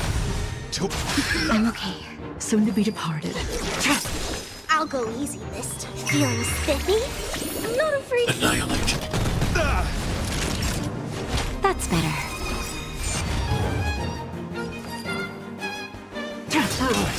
Let the duel commence. Put forth all your might. Stay back, Clara. Stay back, Clara. I want to protect everyone. Help me, Mr. Sora! As you command. Confess.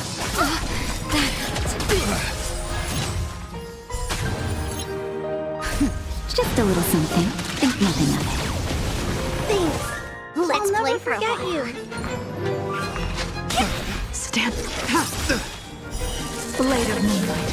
Let's play hide. Can you find the answer? All will be revealed in lunar flame. The flesh wound. The flesh wound. Behold, this symbol of pure. I'm okay. Did that hurt? Hide. Ready for death. I want to protect everyone. Help me, Mr. Sora! Time for a shot. Nap time. You are fighting a gentleman. Pledged on loyalty. Nowhere to run. I'll go easy this time. Feeling spiffy? Annihilate.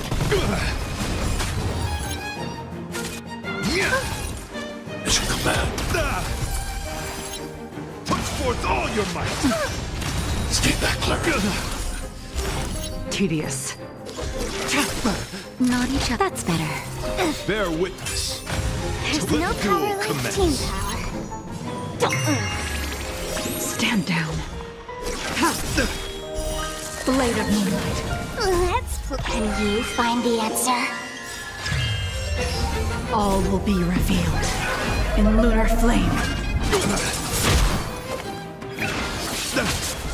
The flesh hide. Confess. Like that, huh? Put forth all your might. Are you all right? I'm okay. I want to protect everyone. Help me, Mr. Sora. Just a little something. Think nothing of it. There's no power like Time for a shot. As you command. The flesh wound. As you command. Ready for death. Did that hurt feeling spiffy? I need to be brave. Eliminating threat. Nowhere down. Stay back, Clara. All will be revealed in lunar flame. Put forth all your might. Stay back, Clara.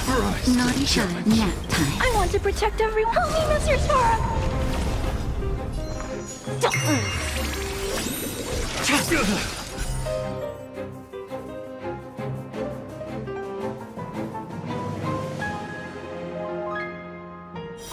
Blade of moonlight.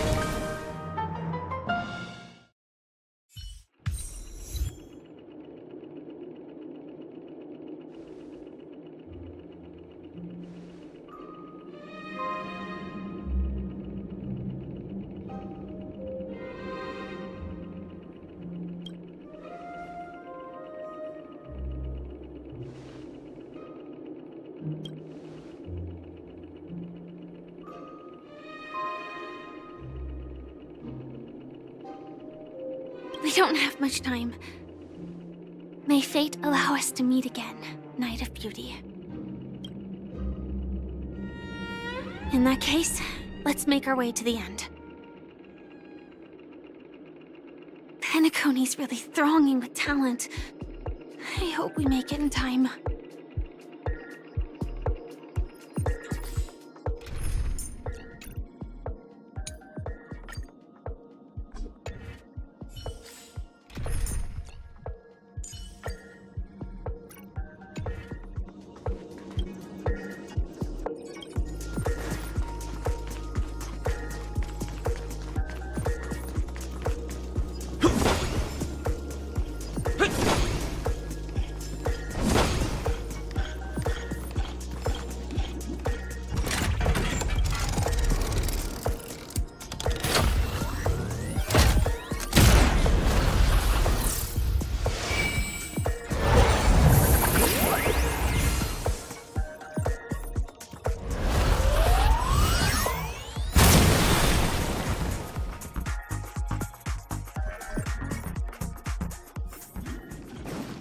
Congratulations to the Galactic Baseballer and Firefly on becoming this Scorched Sand Festival's champions!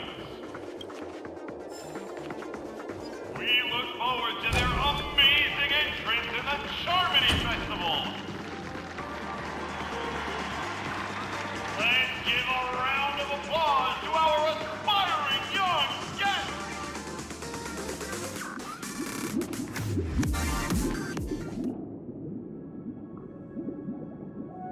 Congratulations to the both of you on becoming the festive superstars of this year's Charmony Festival. Before entering the Grand Theater, I, on behalf of the organizers, extend my sincere congratulations to you, wishing you joy under their radiance.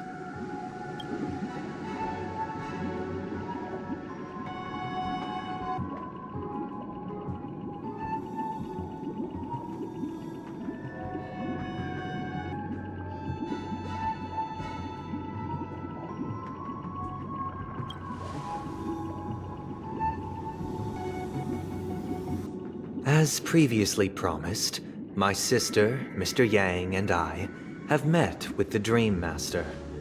We delved into the truth about Penacony and its Stellaron, and have come to a consensus.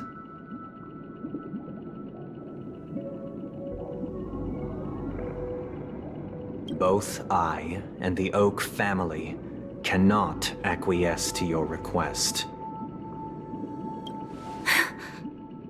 Just as expected.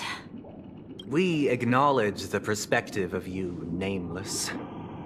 Penacony does require change, but not as you propose. The planet of festivities cannot and will not revert to a place characterized by chaos, disorder, or anarchy. Through your journey of overcoming obstacles, you must have glimpsed the essence of that era. The vulnerable ruthlessly eliminated, equality non-existent, common folk living precarious lives, eking out a dreary existence.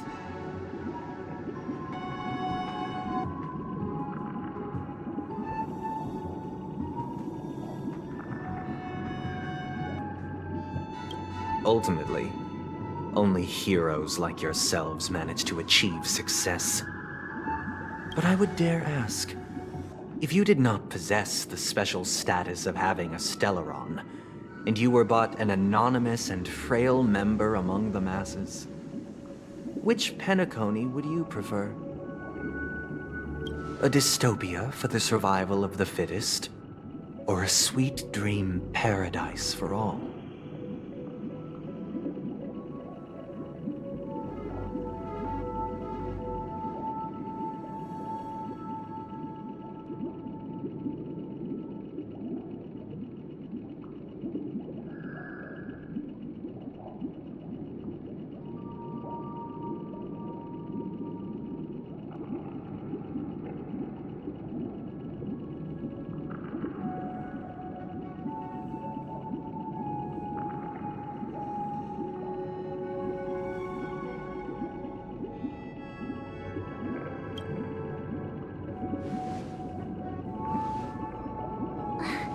That's not the point! Don't let him mislead you!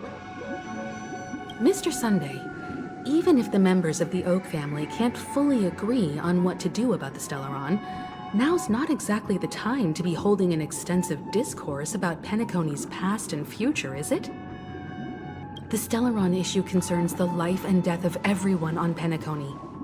If anyone has a better suggestion, the crew is more than willing to listen. Also, it'd be best to tell us the ins and outs of that meeting. This way, we'll at least know what Welt and Miss Robin are dealing with, and the reason why they failed to make our appointment. Ah, Navigator. That is precisely my intention. With all present, let's begin by discussing the details of that meeting. Let's talk about our tribulations and choices, our ideals and beliefs, and our final course of action. The only path to take.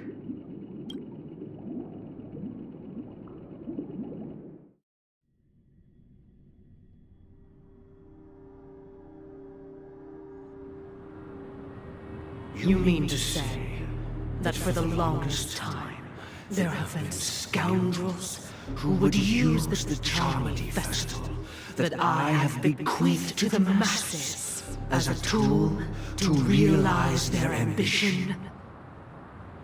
Indeed, Dream Master. Once the Charmony Festival begins, the Stellaron's powers, along with the song, will be broadcast across the entire planet of Penacony. And then everyone in their dreams will be unable to awaken. This is indeed surprising to me. The dreamscape is maintained by the collective effort of the 5 families. If someone were to use the Charmony Festival to recklessly disseminate the power of the Stellaron, this individual must hold a position of great authority. Do you have any suspects? I'd like to ask, did you really not know of the Stellaron's existence?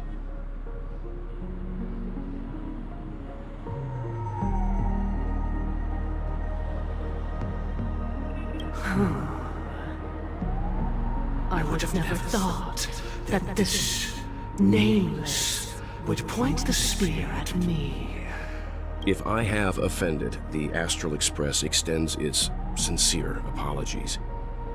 But the current circumstances are dire and leave no room for meticulous inquiry. We're doing this out of concern for the Dreamscape's safety. Dream Master, it's just to prove that the Charmony Festival has nothing to do with the Stellaron. If we're being overly cautious, I will return to the stage to offer tribute in song, just per the arrangement. Sunday, Robin, I've watched you two grow up and know your dispositions like the back of my hand. Both of you, right now, can surely be lauded as their most devout advocates. The magnitude of this matter is enormous and cannot be taken lightly. Since Mr. Yang has asked with such earnestness, I will personally respond in kind. If there is a need, the entire Oak family will be mobilized to heed your call. Someday, might I ask you to beseech them to cast their light unto me, and question me in their stead, so that no lies may be concealed? I will do as you command. Robin, could I entrust you to be present as a witness, to document the truth, and to proclaim my innocence, so that all slander may be utterly dispelled? I will do as you command. May thy will be carried out on earth, just as it is in the heavens. Oh, triple-faced soul, please sear his tongue and palms with a hot iron, so that he will not be able to fabricate lies and make false vows. Let us begin. There is nothing else to prepare. Understood. Question. Have you devoted your life to your god, never worshipping other gods? Naturally. Do you love your god as you do yourself, always heeding their admonishments? Naturally. Have you strayed from the path expected by your god, betraying their name? Never. Have you ever been inordinate with your asks of your god, coveting more than the foundation of the creation itself? Never. Then, a final question. Do you swear to fulfill all vows, past, present, and future?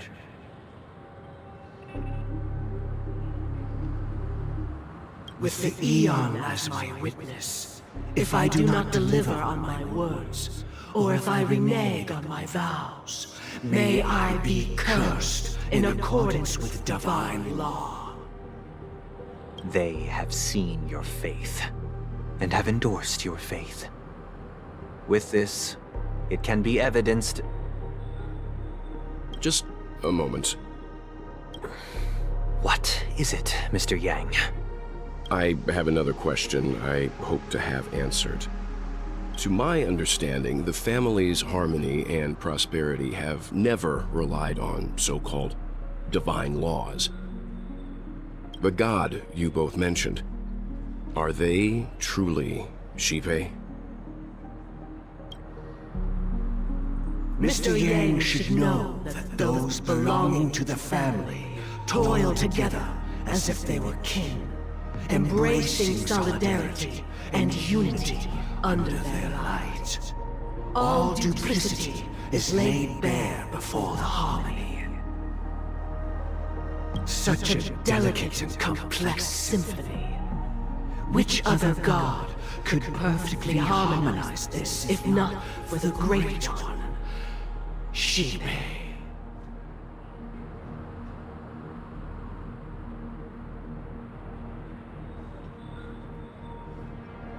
Perfectly harmonize.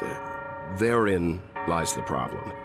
It isn't an outsider lurking in the shadows who changed the harmony, but a dissonance that has surreptitiously emerged from within this very symphony itself. In the distant past, there existed an Eon. With one flick of the wrist, they crafted the laws of the cosmos. Their followers formed the Beyond the Sky Choir, spreading solemn and reverent hymns throughout the universe. Later, they fell. The route traversed by this Eon clashed with the harmony, ultimately being absorbed and fused into it. The chorus that once reverberated across worlds fell silent, and when it echoed anew, it was transformed into the hymn of harmony.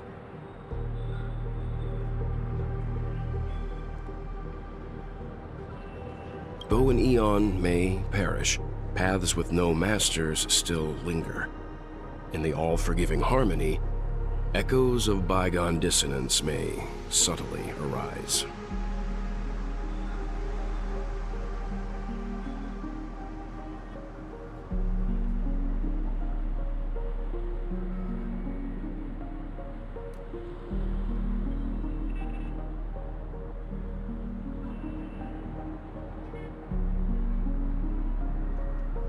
Mr. Yang, being overly astute can be a detriment.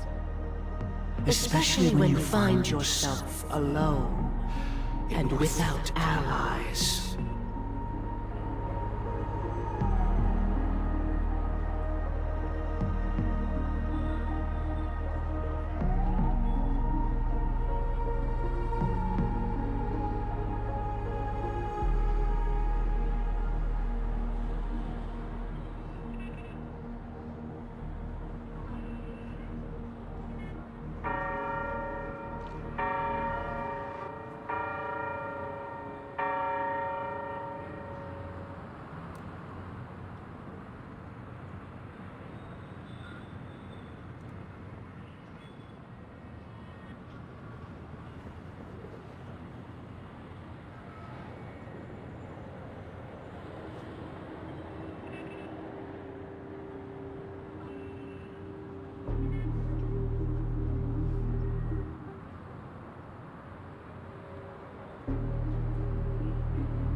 So this is how it is.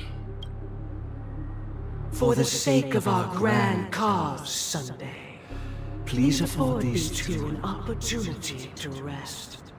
What?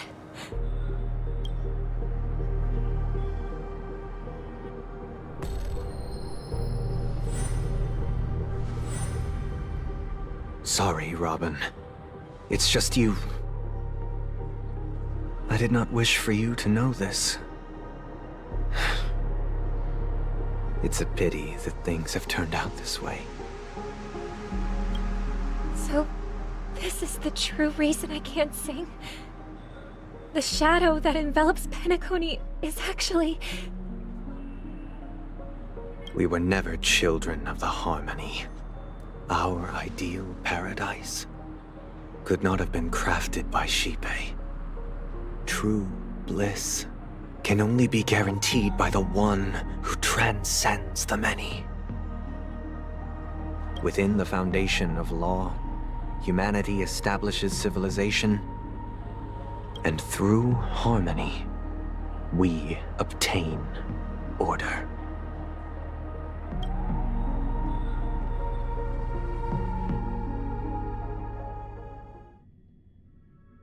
Unbelievable. To think that there would be remnants of the Order on Penacony.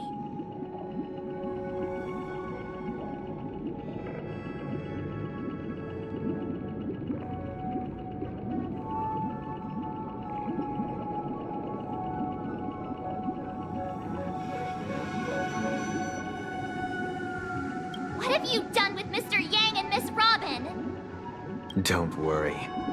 I just gave them some time alone to ponder their fates. You should know that these actions make you an enemy of the Astral Express. Should we need to stand against the Nameless, it would only be myself and the Oak family involved.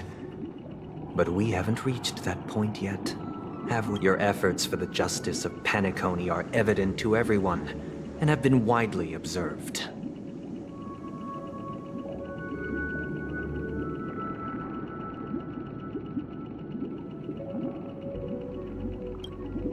Smart kid. You're just as sharp as the other one. If it is the Order that drove you to imprison Welt and Robin, and you're using them to coerce our compliance, then there'll be no point in entertaining any type of discussion. You're mistaken, Miss Himiko. They are in very safe hands, and just as the family has always proclaimed, no one can be harmed in the dreamscape, least of all in the beautiful new world belonging to the Order. Penacony and the entire universe have witnessed far too much innocent bloodshed. The strong wield their blades against the weak, and the victors push the vanquished to the brink of life. Natural selection. The world abides by this principle, establishing the well-being of humanity atop the corpses of the downtrodden. Only we, or rather, I, possess the power to put an end to this farce.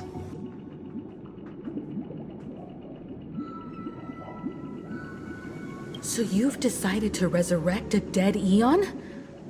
No one's ever done such a thing. If Miss Himiko is interested, let's draw back the veil and speak candidly.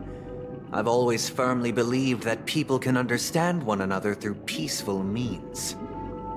I'm willing to divulge the unembellished truth as to the intentions of the Order's Pathstriders, so that you will make better judgment for the Astral Express, for Penacony, and for this stretch of the universe. Words can hardly do justice to the beauty of that ideal. So, come with me, everyone. Let us retrace our steps and see once again where this road leads. Huh? Where'd he go?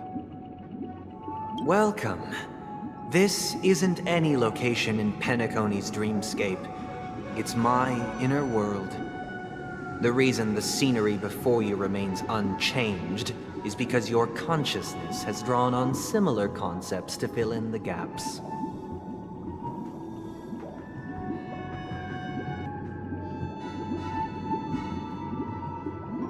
Did you do the same to Welt?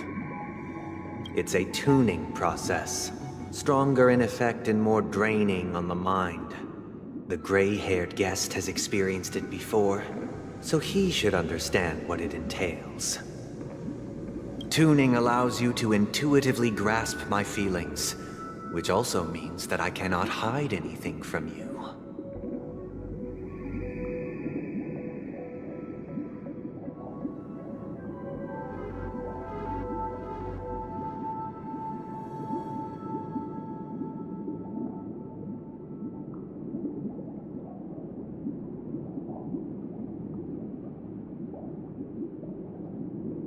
Now, everyone, please look at the huge screen. The road we once took begins here. From this point on, you will witness the numerous decisions I've faced. I've selected a portion of these to share with you. I believe after going through similar predicaments, you'll be able to better understand my thoughts. Let's begin. The first decision. A story about a baby bird. This story happened when Robin and I were very young. We were victims of the Stellaron disaster, and the family's Mr. Gopher Wood, who would later become the Dream Master of Penacony, saw that we siblings had no one to turn to and took us in.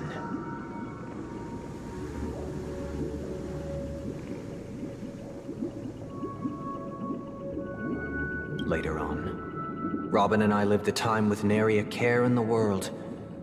One day, after dinner, while my younger sister and I were lounging about in Mr. Gopher Wood's yard, we spotted a fledgling Charmony dove all on its own. That baby bird was tiny. It didn't even have all of its feathers, and it couldn't sing. When we found it, it was already on its last breath, having fallen into a shrub. Probably decided to build a nest for it right there and then. However, thinking back, that winter was unusually cold, with fierce winds at night in the yard, not to mention the many poisonous bugs and wild beasts in the vicinity. It was clear that if we left the fledgling in the yard, it stood no chance of surviving until spring. So, I suggested we take it inside, place it on the shelf by the window, and asked the adults to fashion a cage for it.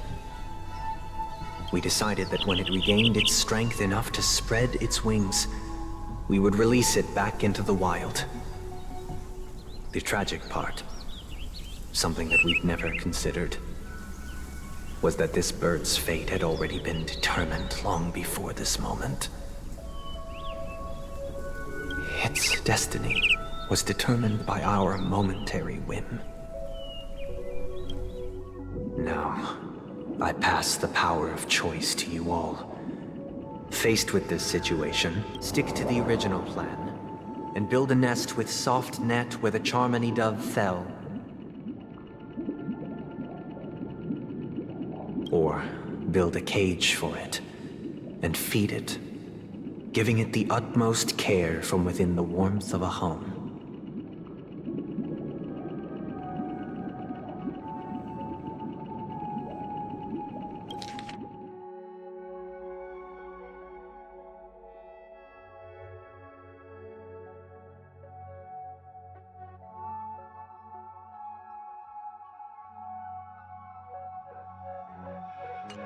I eagerly await your answer.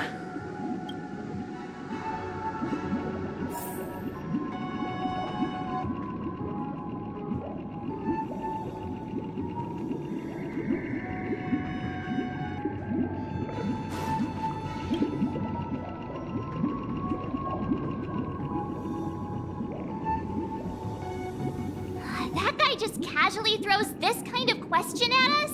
What exactly is his deal?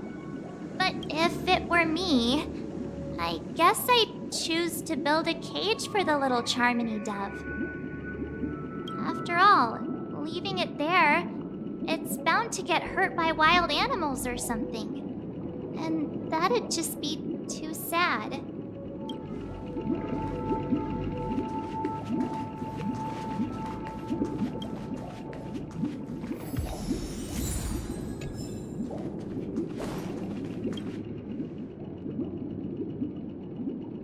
It looks like he really has no intention of imprisoning us. If it's just a quiz, I suppose it's fine to humor him. Back to the question. I would personally choose to build the little Charmony dove a cage.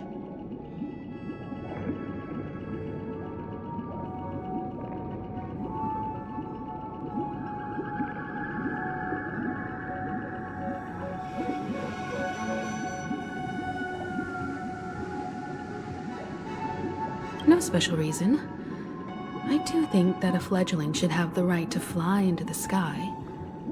But if it can't even live to that point, then there's nothing to talk about to begin with.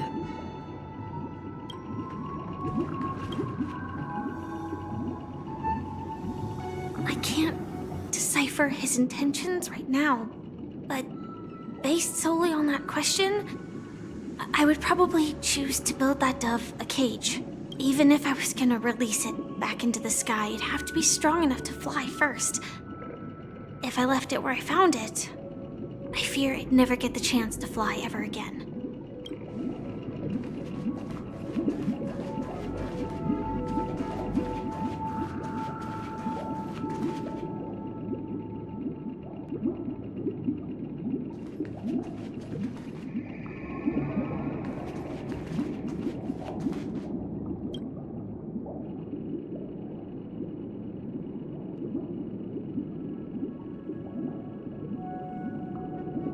I'm happy to see that you made a choice similar to ours.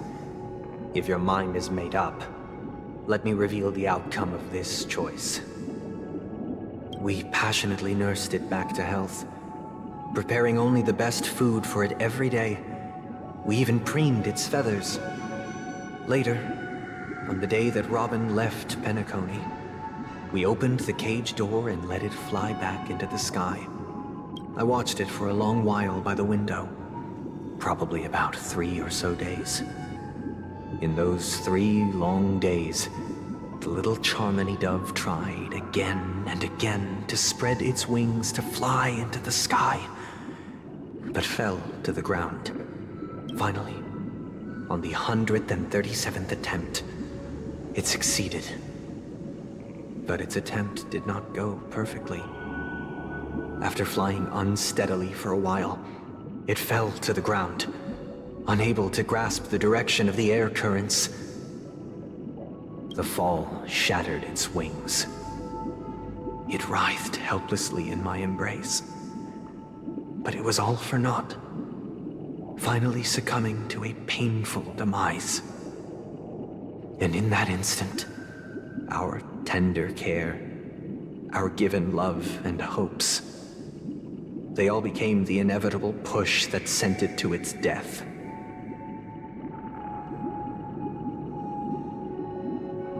I deeply regret the choices we made.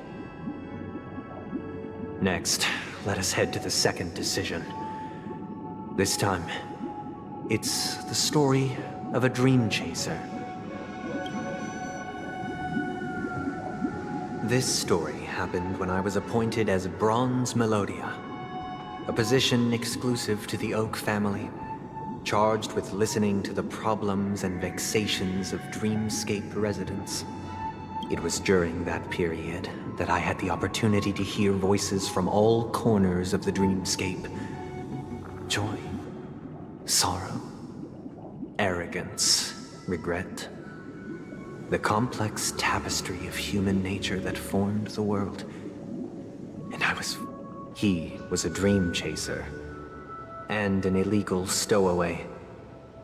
Just like the rest of them, he came to Penacony in search of a better life, except that, to most people, the price he paid, I suppose you could say it was everything. He told me, I sold everything I could at home. The house, the land, even his 2 children.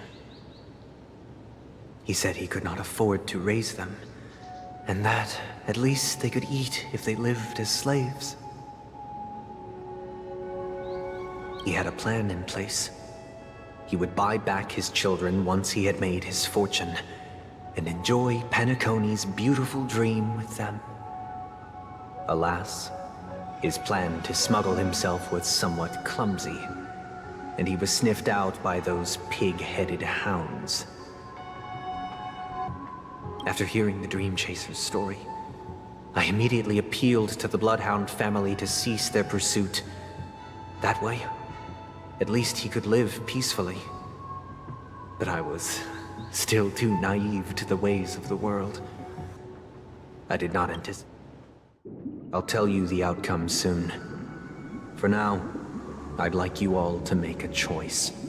Will you do as I did, and try to convince the Bloodhound family to stop their pursuit, so that the Dream Chaser may live peacefully and realize his wishes? Or will you remain silent, leaving him to languish while the hounds are hot on his heels, until his inevitable judgment arrives? I look forward to everyone's decisions. Who knows? Perhaps they might even alter the outcome of this tragedy.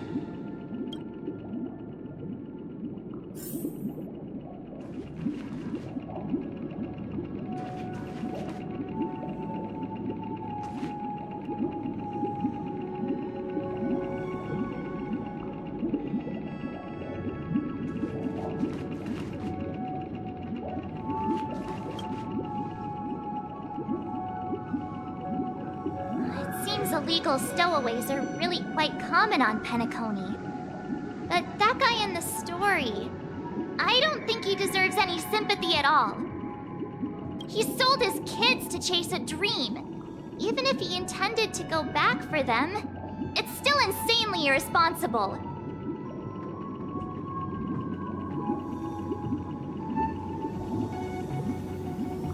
With that thought, there's only one choice. Let the Bloodhound send him back home. This person deserves to be punished.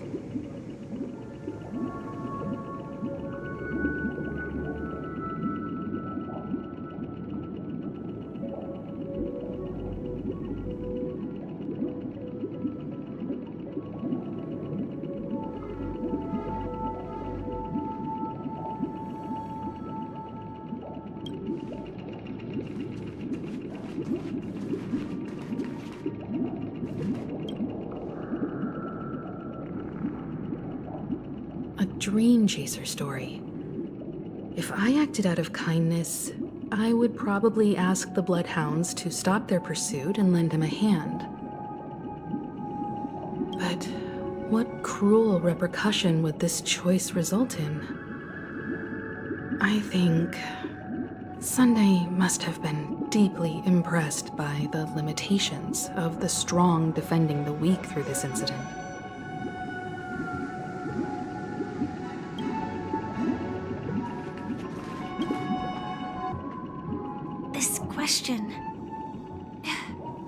Surely it has some connection to the baby bird story. And this connection is precisely the breakthrough Sunday aims to use to persuade us. I'd probably choose to ask the Bloodhounds to cease their pursuit.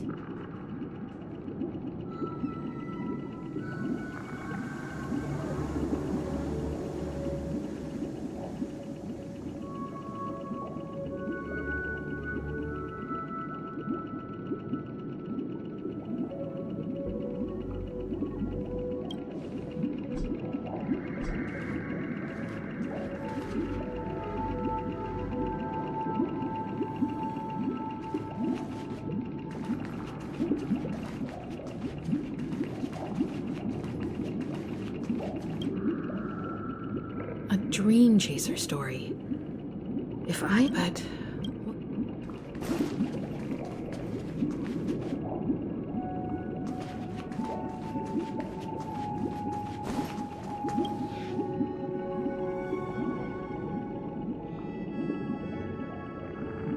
I'm honored to witness you arriving at the same decision. Out of respect, I'll share with you the dire consequences that my choice back then brought about. First, the outcome. He attained major success. After avoiding capture, he ran a business for a few years, very quickly making a name for himself, elevating his status. He might not have become a tycoon like old Audie, but he was considered a character of excellent repute. Now then, did he realize the wish he set out to achieve? No. The last time I saw him was in the real world, where the hounds were going to permanently exile him, and I was the accompanying bronze melodia. The mission was simple. Listen to the criminal's repentance.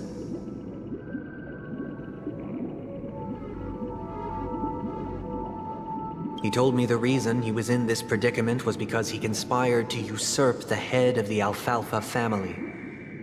When I asked him about his 2 children, he instead responded with a question. What children?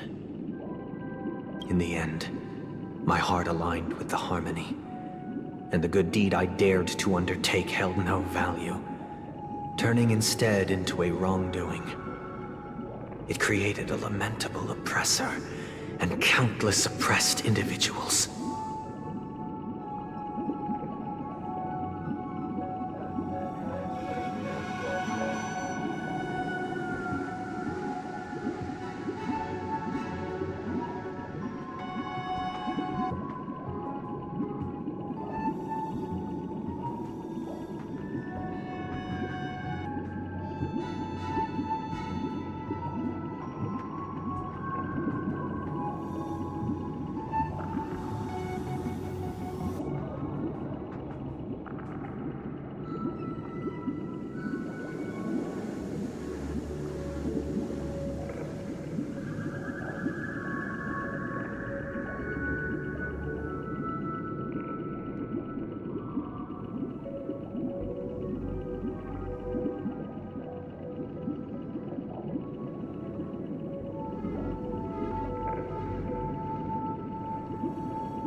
As to your choice, I once again offer my heartfelt apologies.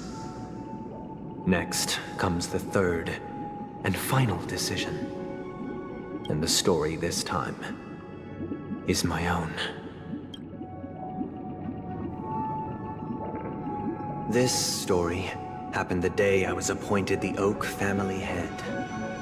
At that time, Mr. Gopherwood was the current Dream Master.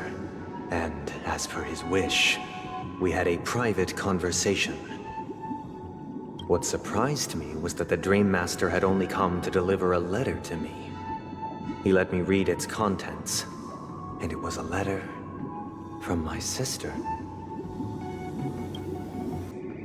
The letter contained the usual pleasantries, anecdotes from her travels, nothing out of the ordinary. Just as I started wondering how this letter related to our discussion, the Dream Master began to speak. Do you know who wrote this letter? My sister, of course. But why would you personally visit me to hand me a letter from my sister containing mere trivialities? To help you grasp the full scope of this issue. Do you know where Robin is at this moment? From what the letter indicates, she must be in Caspelina 8, correct? She's touring there right now. Correct. Has she mentioned anything about a stray bullet? A stray bullet? What? A war has broken out on that planet. It is because of this very reason that Robin chose this destination. To spread the word of the harmony. And to save the lives of that planet. She personally made for the front lines. She hoped to ease the people's suffering with song, and was willing to brave mortal danger to deliver the IPC's medical supplies. Unfortunately, stray bullets show no such compassion. Is she all right? If the operation was successful, she should probably be recovering in the field hospital. by the eon above, the bullet struck her neck directly, yet possibly as a reward for her consistent deeds of harmony, it didn't hit any vital arteries. Once you've attended to your outstanding tasks, it'd be advisable to write her back as soon as possible.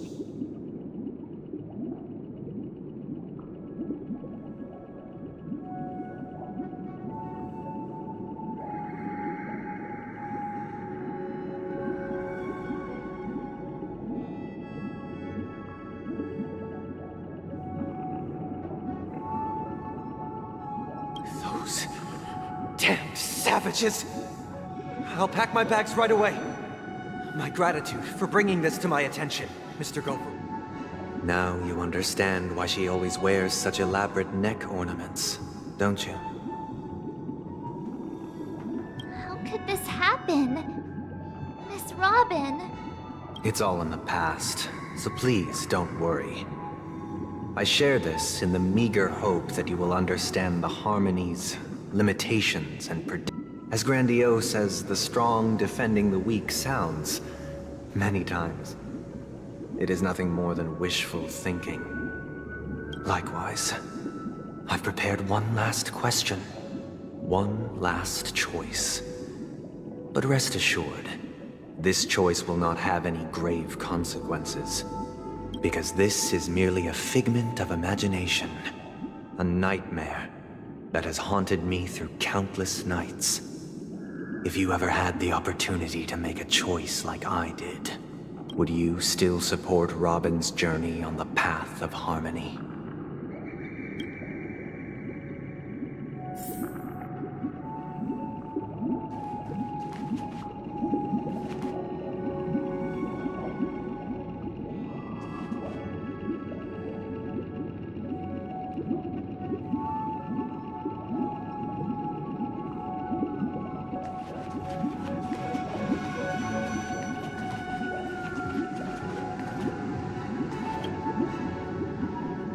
Can't believe that happened to Miss Robin.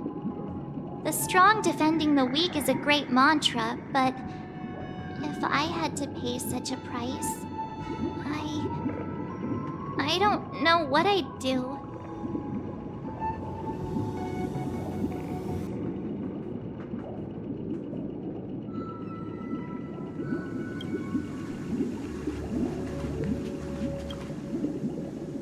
I often feel like I've dreamt of similar scenes on certain nights. In the dream, I see blurry faces.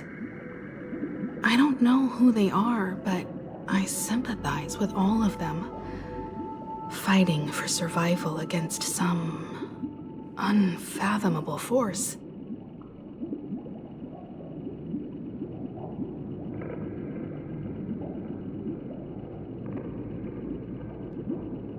Their confusion and fear are lucid to me, but I also remember they chose never to give up. Just like Miss Robin.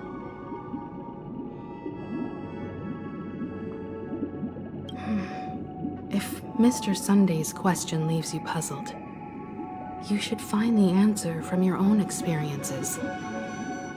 With each trailblaze, dangers and tribulations will surely follow. But would you ever back away?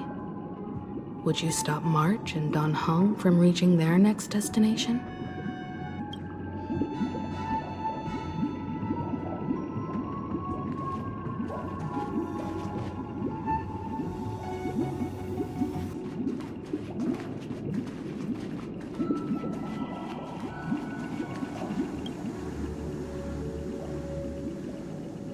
Miss Robin's courage is admirable. And here I was thinking she was just another superstar celebrity. But the fact that she is also Mr. Sunday's younger sister? No, I doubt he'd wish harm on his own flesh and blood, no matter how grand the ambition.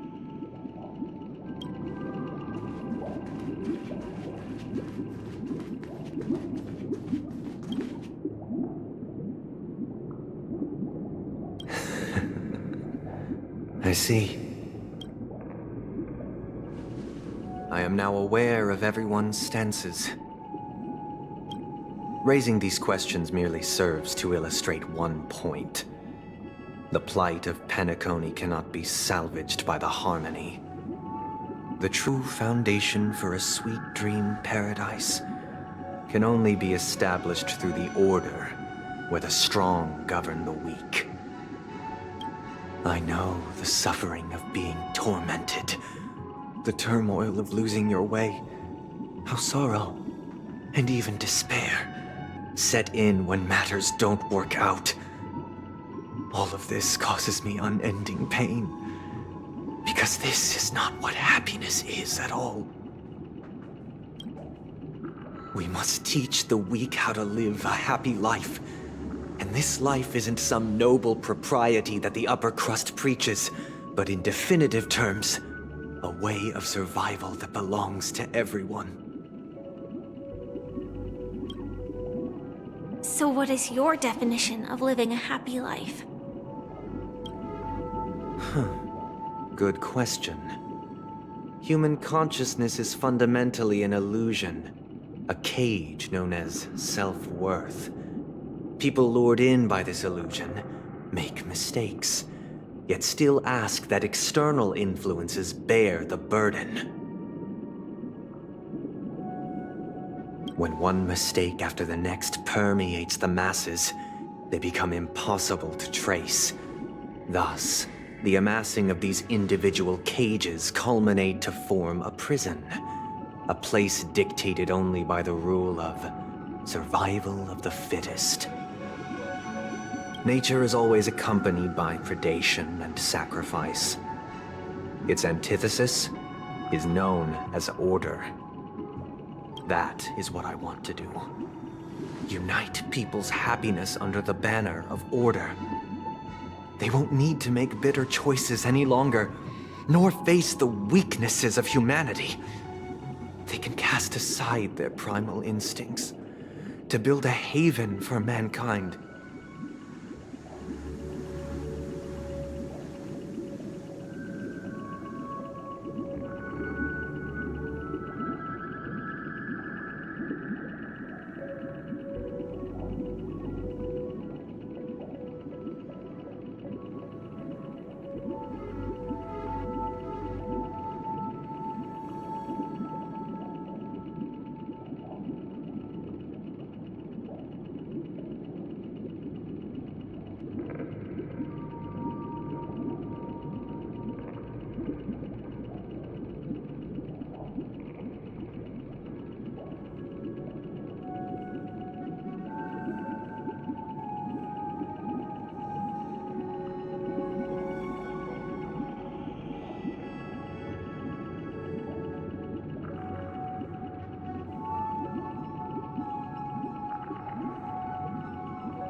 Simply describing thoughts is far too abstract.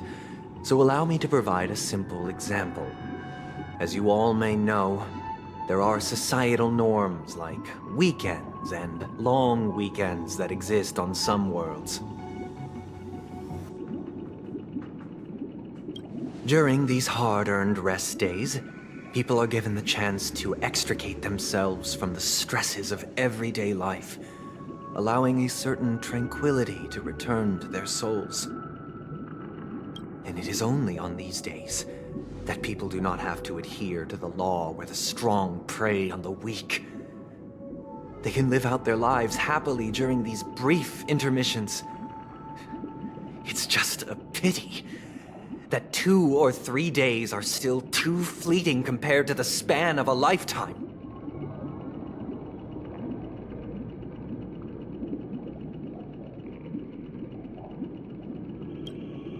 From where I stand, society's ideal system should be 7 rest days. Following Sunday, there should ensue a second, a third, and indeed an infinite procession of Sundays. This should be the face of the new world. Idyllic, eternal, peaceful days.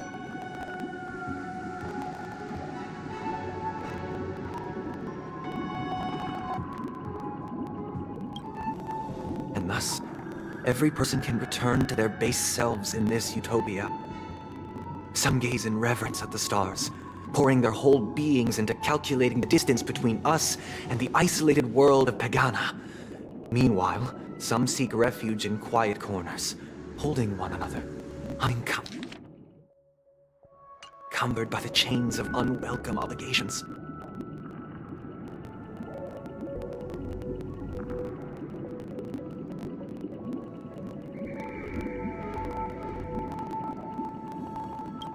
There would be no need to bear the hardships of reality.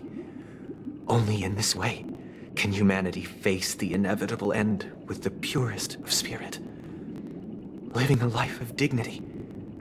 This is what it is to live in bliss. Miss Firefly, you who are stricken with entropy loss syndrome, you of all would surely understand this.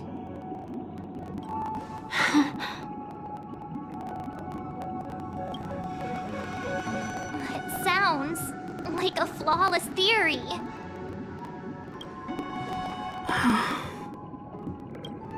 But what is the price to attain all this? The cost is minute, merely a personal and eternal sacrifice. If this paradise is to be maintained for everyone, someone must remain trapped in solitary awakening until the end of the cosmos. Awakening. Which means that this so-called paradise is still a dream. Stepping into this paradise means forsaking reality, correct? It is not forsaking, but transcending. Flesh, blood, sorrow, weakness. If the physical is the root of spiritual suffering, it is only logical that we defeat it. But in this supposed bliss, people won't have defeated their demons. The chance to overcome their tribulations would be forever lost to them. In other words, it is an escape.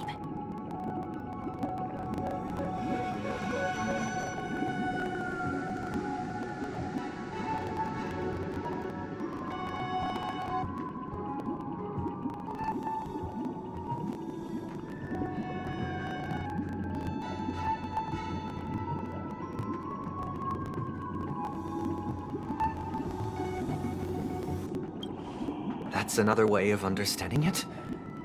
But there is no shame in escape.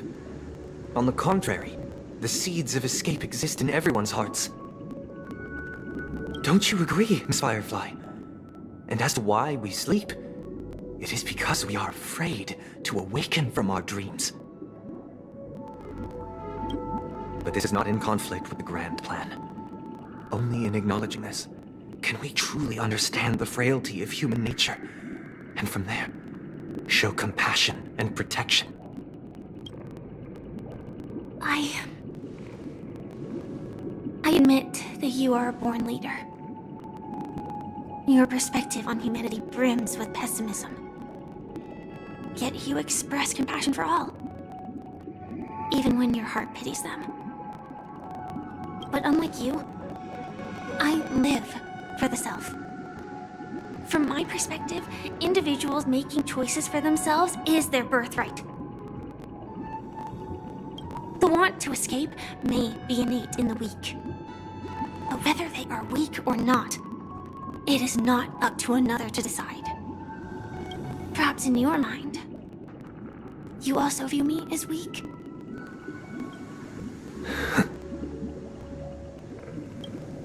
Because I don't think so. Since Miss Firefly has said her piece, the Astral Express will also naturally give you our answer. We'll leave it to you, just as Mr. McHale instructed before. Tell him our choice.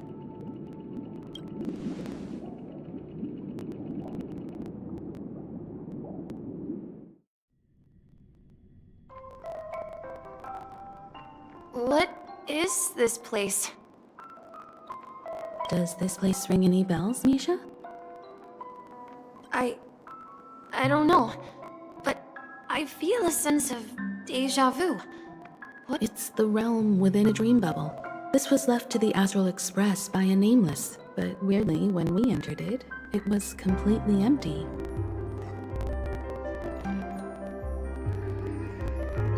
Dr. Edward from the Dreamscape sales store told me that dreams are formed from memories, and a dream bubble can't take shape if its core is empty. So I thought you might be able to help us in unraveling this mystery, Misha. As a hotel doorman, you know Penacony best among us. I don't know much about dream bubbles, but if you want to figure out what this mansion is, I'll do my best. I'm counting on you then. Himeko, I still don't get it. Why were you so sure that Misha had a connection with this dream bubble? I wasn't sure. It was just a hunch. But since Misha feels familiar with this place, my hunch might be correct.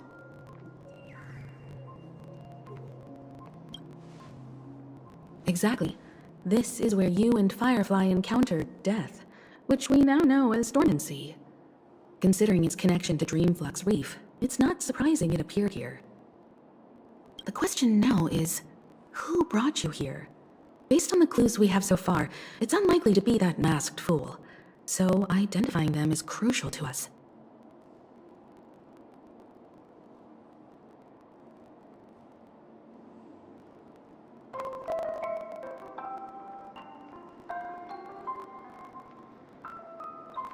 We're drawing closer to the truth once more.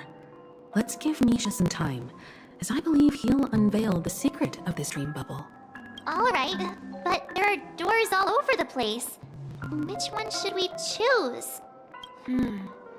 I guess... maybe this way?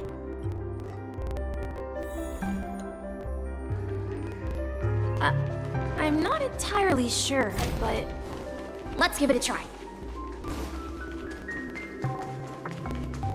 Wait, you managed to choose the right...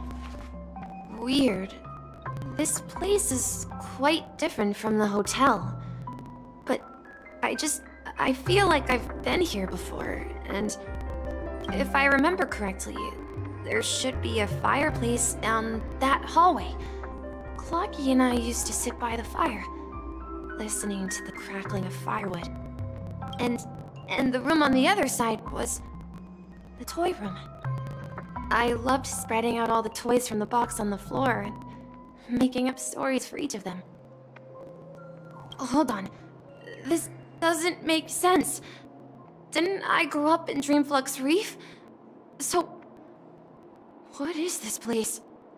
This could be a case of amnesia. But don't worry, Misha. It's common for everyone to forget certain aspects of the past. Those memories haven't vanished. They're just lying in the depths of your mind. Since this place seems familiar to you, why don't we explore a few more rooms and see if you can recall anything more? Yeah, then let's check out the rooms I just mentioned.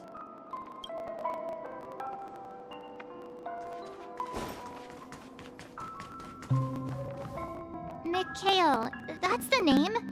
Now we all know him as the Watchmaker. So, who is he talking to? Do you know anything about it, Misha? I'm sorry. I don't know much about the Watchmaker. But, Mikhail... Anything special about that name? Mikhail is Grandpa's name. Grandpa? Do you mean you're the Watchmaker's grandson? But we haven't heard anything about the Watchmaker having descendants. And the name Mikhail is not rare. Perhaps could you tell us more about your grandpa, Mikhail? Yeah, sure. He was a seafarer who fearlessly ventured into mysterious seas and storms. He was always on the sea and had lots of friends who accompanied him on his travels. He didn't want me to call him Grandpa because that would make him sound old. He believed he was still young. The name Mikhail was given to him by his parents, Mihaly and Elise, both renowned seafarers.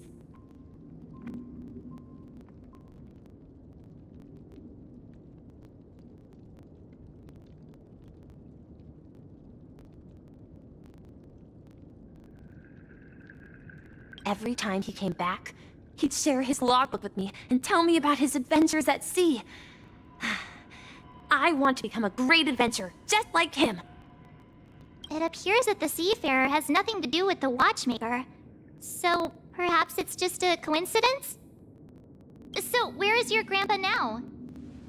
He went off on a new journey, and it's been quite a while since I last saw him.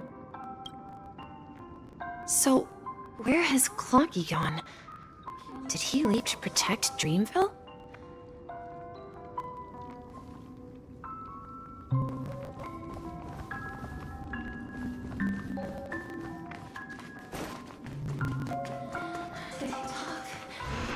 Tick-tock.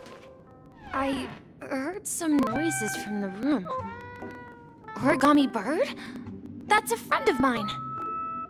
You and Origami Bird are friends? Yeah. It's a member of the Compass crew, just like Clocky and Miss Mirror. And there's more than just one Origami Bird. They are a big family with lots of brothers and sisters who look the same. They follow Miss Mirror's orders and handle all sorts of jobs on the ship. They're the best sailors. Sailors? Can Origami Birds be sailors? Could you tell us more about the compass, Misha? The Compass is a ship bound for the New World. Clarky and his partners travel through layers of fog to the depths of the sea. Whenever there is danger, Clarky will use a compass and guide the ship in the right direction. That's a great story. But in the Penacony cartoon, Clocky and his partners have always lived in Dreamville and never ventured out, right? Huh? Oh. That does seem to be the case. Weird. I clearly remember... Clocky arrived in the New World in the end. Perhaps Clocky has a hidden past. I think... I hear the sound of water. You once mentioned there's a magnificent fountain up ahead.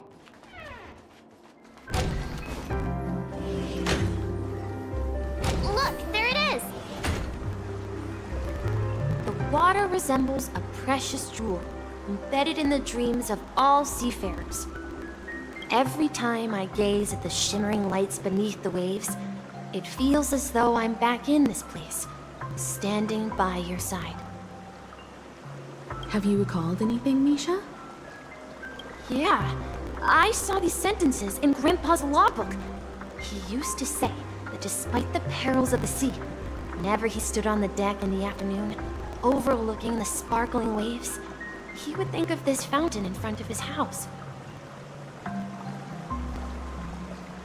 He often said that those moments felt like returning to his family side, and the difficulties at sea didn't seem quite as challenging.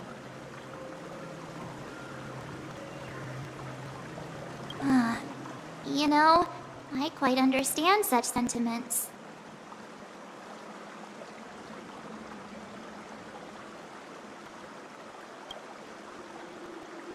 I'm an elder. I was just being a bit sentimental. Perhaps every adventurer far from home carries a fountain within their soul. Even though the other side of the sea remains shrouded in the unknown, the fountain in front of his house serves as a compass, leading him back to his cherished ones. Yeah. While Grandpa was at home, we would stand by the fountain and place the compass, a toy boat that I made, into the pool. Back then, I would ask him when I could go on adventures like him, and he would always laugh and say I was still too young. It seems this Mikhail is truly a seafarer and has nothing to do with the watchmaker.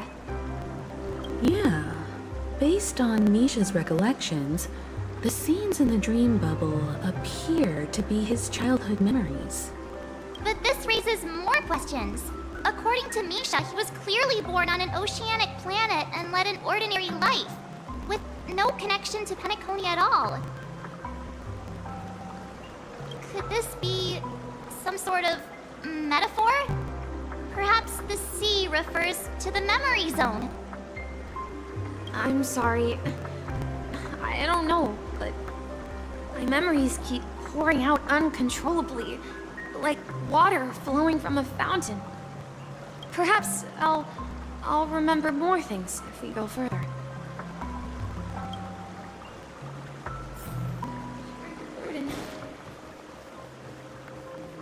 We're going to the opposite side, right? No, we should turn left here.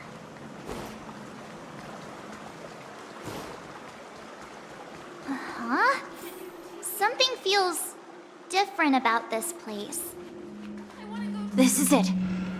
I remember this corridor. Up ahead is Grandpa's study.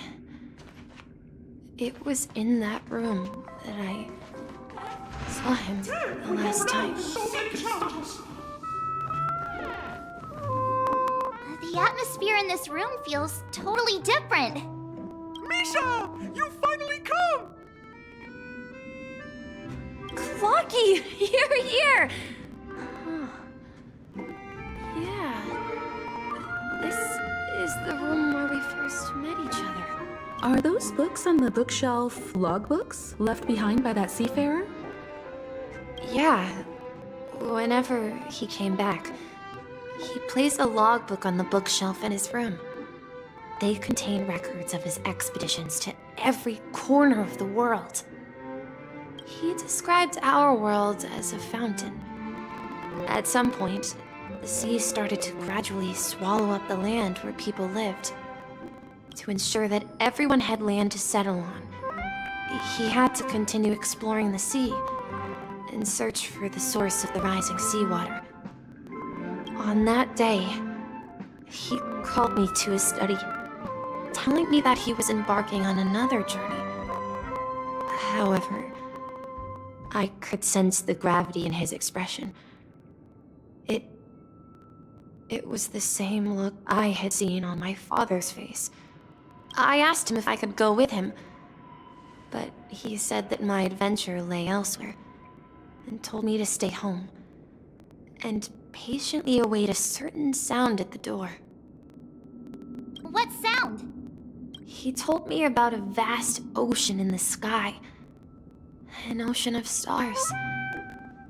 He spoke of a train that transports children with a desire to venture far away, traversing the sea of stars without ever stopping. He said that he knew the crew on the train, and that he had asked them to take me along. A train? Could it be? It's the Astral Express! I remember now! Grandpa's friends are a group of nameless who came to this world to resolve a disaster caused by a star. Then, he gave his pocket watch to me. It was his cherished treasure, appearing in every one of his adventure tales. He explained that difficult times were ahead, but assured me that the watch would guide me. He said As long as I kept moving forward, I'd eventually reach my desired destination. And the distant sound of a train whistle echoing throughout the room. Exactly, Misha! And then we followed that whistle, didn't we? Yeah. I think I can still find the way we took back then.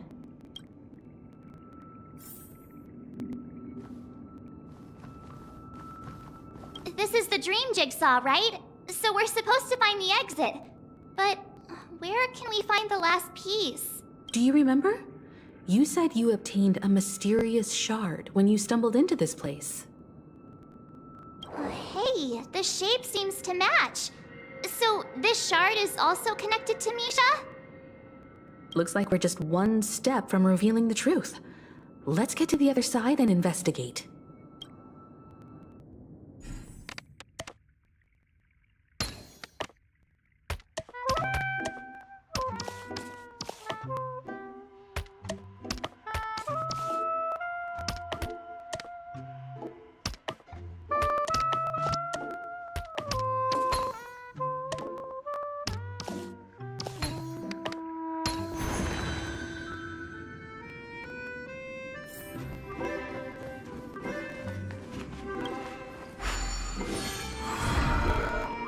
This is it. This is my room of clocks. While I spent my time waiting for Grandpa to return from his voyage, Walter gave me this workshop, and it became my secret base. Here, I learned how to repair clockwork and gears out of my fondness of precision mechanics. In my dreams, I was the captain of the compass, embarking on adventures with my companions, Clocky and Miss Mirror, in search of the new world. I was born and raised here. So, this building in the dream bubble is your childhood home? Yes, but not exactly. To be more precise, this dream bubble itself is my home. Looks like you've remembered everything now. Wait. Why does it feel like everyone else knows something I don't?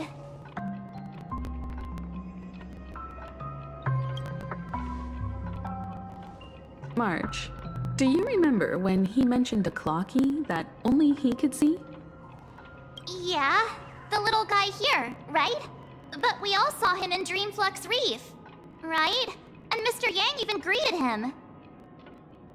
Looks like everyone on the Astral Express has a childlike spirit. The answer lies in the Astral Express. His experience shows that neither Firefly nor Acheron can see this clocky. And when we were in Dreamflux Reef, you may have noticed that for some reason, nobody outside of the crew had ever talked with Clocky.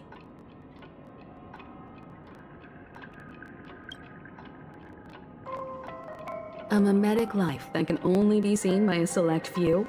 It's just like a hidden message, left by someone for the nameless. But Misha can see Clocky too, right? They even grew up together.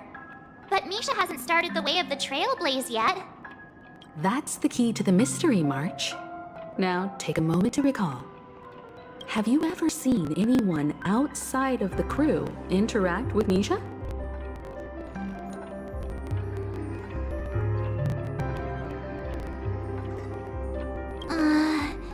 Wait. No way! That's the answer, March 7th. This dream bubble is the place where I was born. And I'm a dweller in this dream. Just like a memory zone meme.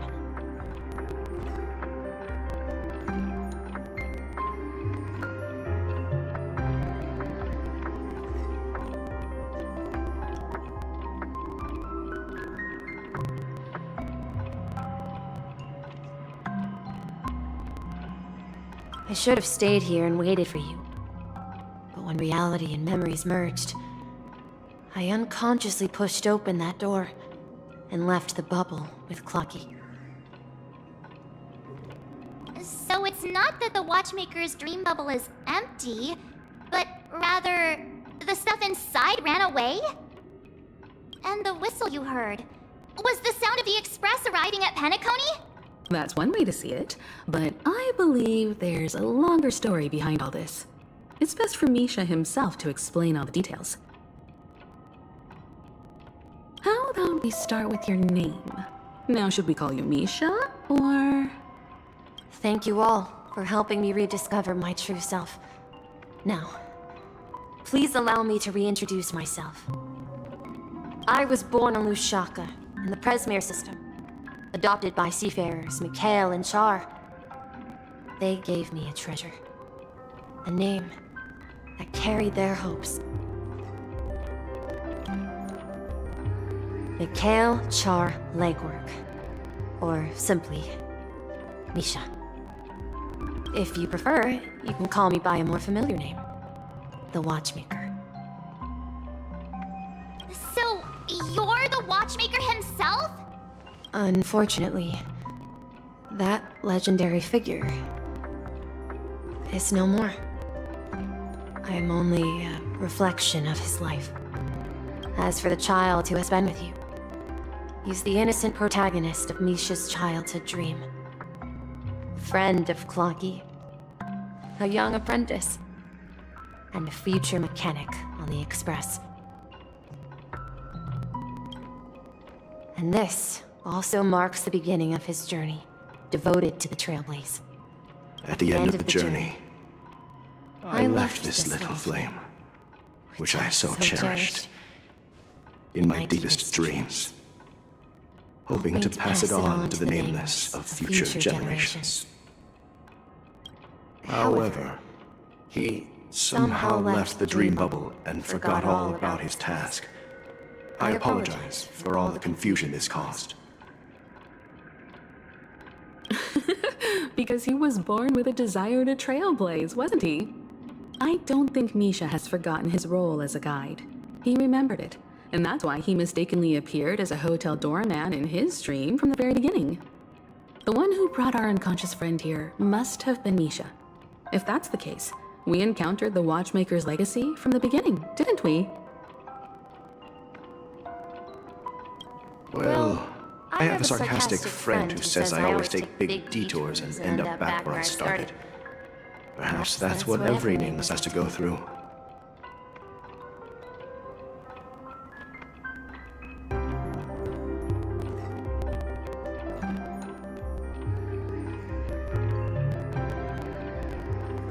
But in the end, you found me. I'm sure you're all wondering what my legacy is.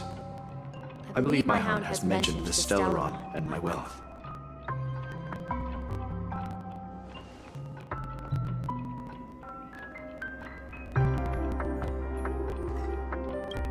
If I may apologize, the Stellaron part is real. As for my wealth, however, it's nothing more than a baseless rumor. I left my homeland as a child and embarked on the journey of Trailblaze. I traveled to various planets until finally reaching Asdana, where my friends and I built the original Penacony and fought for its future ever since. I've been moving forward all my life, doing what I could to overcome the obstacles in my path. But ultimately, my journey reached its end, and I left behind no possessions worth entrusting. So, if you ask what's left within this worn-out train engine that can be called a legacy, I suppose it's the things that are still burning in the engine's furnace. Now that you're well aware of the current situation of Penacony, I certainly hope that you'll help me get this world back on track. But I'll leave that decision to you, for the path of Trailblaze is never paved by others. All I have for you is a story and 2 gifts. I want to give you my pocket watch. It has accompanied me throughout my long journey, guiding that naive child forward, and has been blessed with the presence of so many great people up to this day. And my hat, too. The one who navigated for me placed it on my head, and planted a fanciful thought in my mind. The trailblazing expedition will never end. Now, it's time for you to make your choice. Once you've made up your mind, open a door and enter the long dream of an old man. I'll be waiting for you at the end of this corridor of time. All right, everyone. Let's make a decision. Although I don't think anyone will have any objections.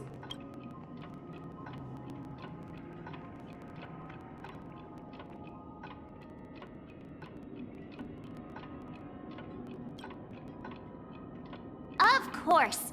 We've come this far. Surely there's no other option than moving forward. In that case, it's unanimous. Then let's proceed together to the end of this stream and tell Mikhail our decision.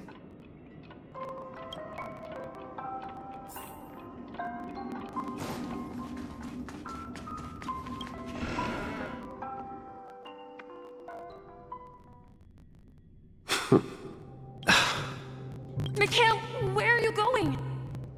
Someone has to step up and save Lushaka. So why can't it be me, Misha? Please don't go. And if you must, please take me with you. Don't leave me alone. Even without me, you know how to proceed forward, brave Captain Misha. The compass is waiting for you. Haven't you always wanted to be a better adventurer than me? Now go, board that train and start your journey. Where are you going, Mikhail? I'm going to clean the floor in the parlor car. I've promised the conductor. Wait, first tell me, did you fix this watch? Yeah? I know what it looked like before. Its chain was broken, the back case torn, and the marks on the dial all worn out. How did you manage to fix it? Well, it's hard to explain, but I knew it could be fixed. It's the hands, Mr. Amundsen. Its hands were intact and pointing in the right direction, so I knew there would be a way to fix the rest. I see. You'll work with me from now on. Haven't you always wanted to tinker with this train? You're its mechanic now. As for the conductor, I'll do the talking. But I only know how to fix watches. Don't worry. You've got what it takes. I'll teach you what you need to know. Where are you going, legwork? It's time to head to our next stop.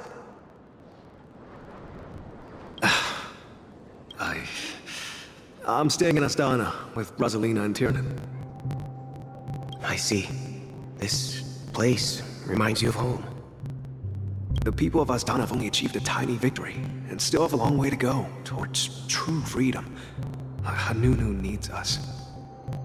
Don't worry, not all journeys lead to the stars. Even if I leave the Express, our path of trailblaze will continue. Yeah. I knew you wouldn't stay on the Express forever. Leave in peace, my friend. This is Mr. Amundsen's hat. But why? When he departed, he said he would leave it to his best student. Well, I suppose the time has come. Farewell, legwork. Take care of Tiernan and Rosalina. And don't forget to write to us. Where are you going, watchmaker? Don't worry, Micah. Just going on a little trip. Someone has to be at the forefront of the interstellar frontier, and I'm the only former nameless in Penacony. So why can't it be me? Because you're all we have! Have you forgotten about Tiernan? The cosmos is way more dangerous now. What will happen to Penacony if we lose you too? But what will happen to Penacony if we don't find a way out? Ah, Tiernan. How could I ever forget him? I've spent countless sleepless nights asking myself why I didn't go with him back then. We Nameless won't stop. Don't worry, Micah. It's just a matter of getting back to my old profession. Just wait for me to come back.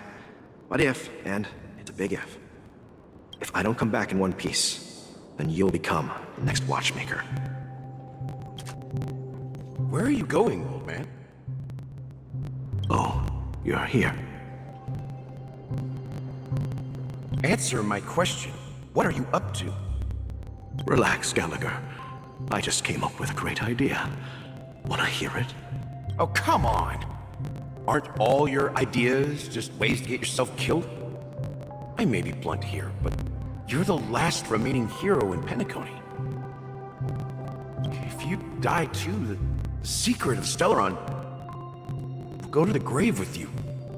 Yes, I'm afraid there's no way out in Penacony, so I'll have to consider alternatives beyond this Donna. We'll organize a festival using the Watchmaker's legacy as a facade, and send invitations to the entire cosmos to gather people here. So, a desperate struggle against the family? Desperate? Don't we have you here, my friend? This task is challenging, but what hasn't been challenging for us along the way? Well, make sure to send an invitation to the Astral Express. Misha! Where are you going? Oh, it's you, Clocky. Take me to Dreamflux Reef. Last night, I had a long dream about the day we met. I want to write down that dream. Write it down? Why? Oh, so I won't forget it. Do you remember how you got your name, Clocky? Of course!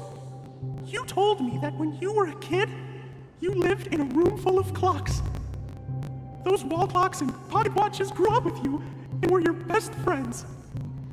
Yes, but what I didn't mention was there's a funny misunderstanding behind it. I was a kid, and there was always a special pocket watch in my memories.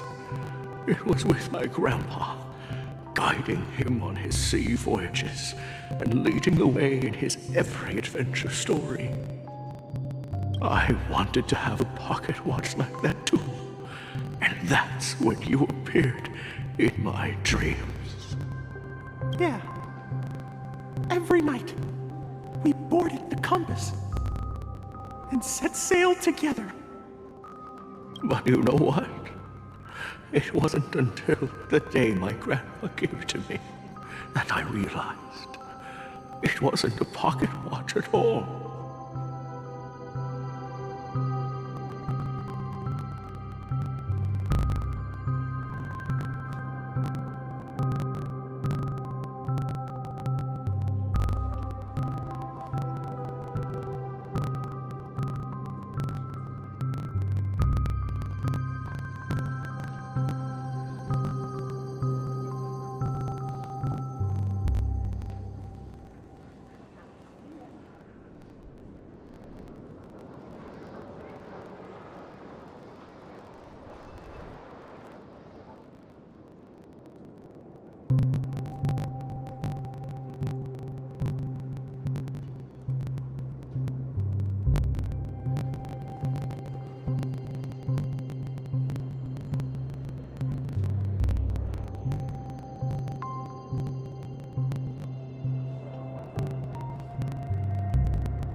It was a compass.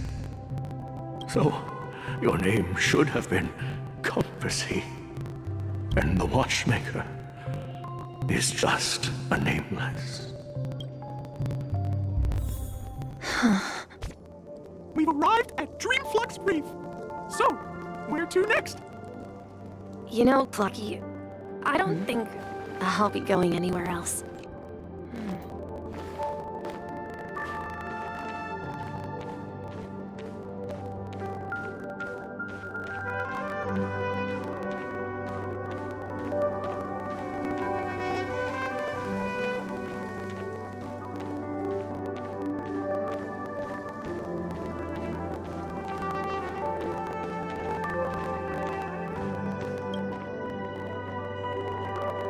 I've traveled far enough, and it's time for a little break. Oh. So, we'll set out again when you're rested? No, I'll stay here. And then, this is where it ends. This is where it ends? What do you mean, Misha? You told me that the trailblazing expedition would never end. Yeah, that's what I said. So now, it's up to you to decide your next destination. My next destination? What's that supposed to be? I've been following you. Misha, you're acting weird today. If you're feeling down, we can just do what we usually do. With the clockwork. No, I'm not feeling down. As for clockwork, yeah, it resolves all problems in this dream. So, do you know what clockwork actually is?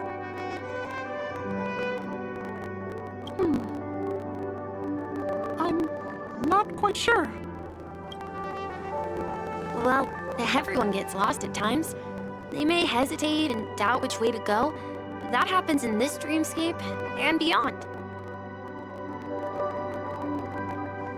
But don't worry, everyone goes through moments of uncertainty and hesitation. Eventually, they gather the courage to make bold decisions.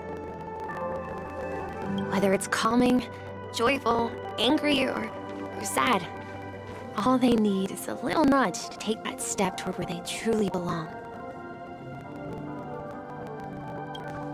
I'm leaving that little nudge with you, and I hope you'll share it with others. Such is the essence of clockwork, the will of the Trailblaze. Clocky's hands spin around non-stop, indicating confusion, frustration, and weakness. But ultimately, people still need to move forward. Just like your hands, always pointing ahead. This is where my journey ends. From now on, it is your path to walk. Trailblazing means taking paths your predecessors forswore, venturing even further. The Penacony in Mikhail's dreams does not belong to order.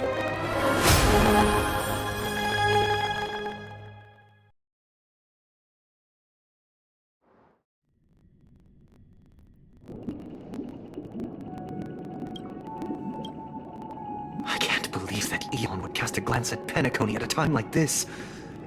Is it because of the resonance from the legacy of the Trailblaze? Or perhaps the bond between you is so strong that it even impresses an Eon? Well, there might be another possibility. Perhaps they want to witness, on behalf of the fallen Eons, who will hold the future of Penacony. If that's the case, on behalf of the Dream Master of Penacony and the 107,336 members of the Oak family, I'm extending a formal invitation to all of you.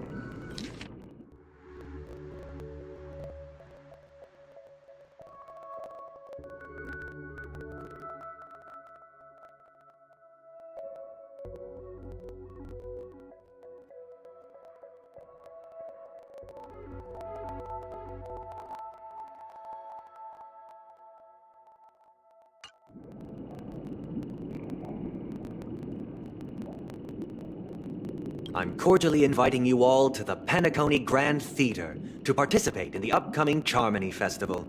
And, of course, you won't be in the audience, but on center stage.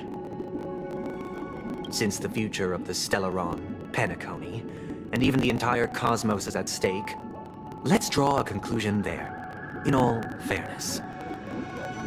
If you truly believe in Akavili's path, then show me their courage and determination.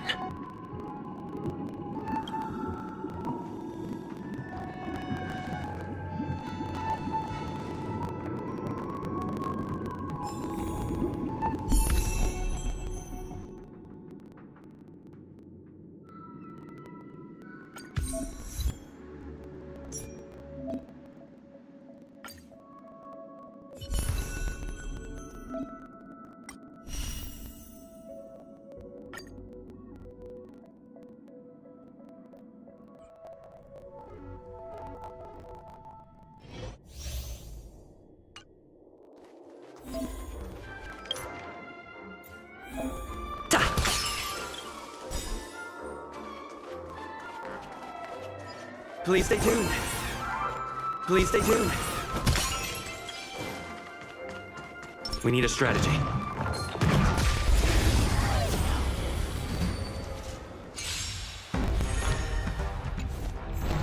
Time to test our rapport. Dreams do come true. It's time. Not good.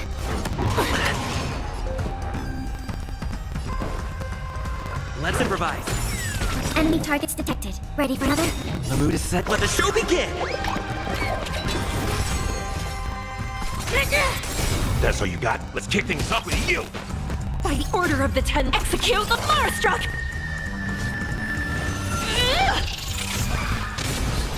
Stay in step. Inputting commands.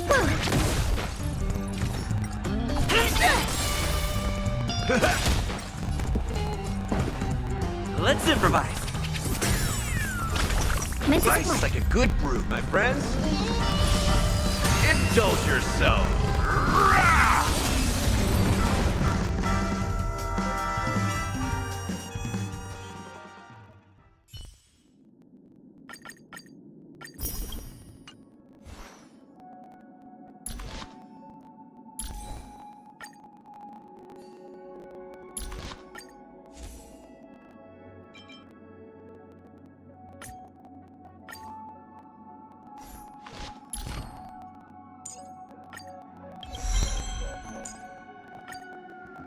Before our paths diverge, savor the shared journey.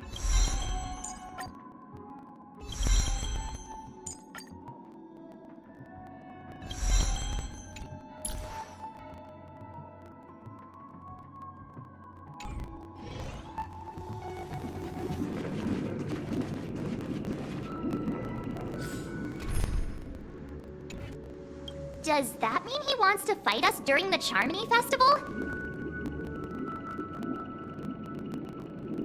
I'm afraid so. This is weird. Aren't Arc villains usually plotting some dirty conspiracy in the end? But he actually said something like, in all fairness. Could it be that he's underestimating us? Well, in my opinion, Sunday is deeply committed to his own philosophy and genuinely wants to prove that the Order is right. I sensed a strong conviction and a desire for dominance in him. Maybe he won't accept the outcome unless he wins fair and square. That's why he'll give it his all in the upcoming battle.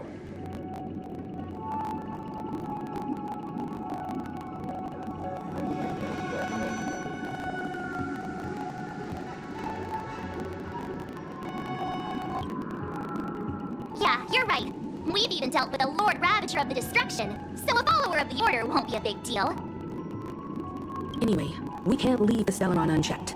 This is about trailblazing a bright future for Penacony and fulfilling Mikhail's and his predecessors' long-cherished wishes. Now that we've taken up the mantle, we can't afford to fail them. However, the same applies to the Order.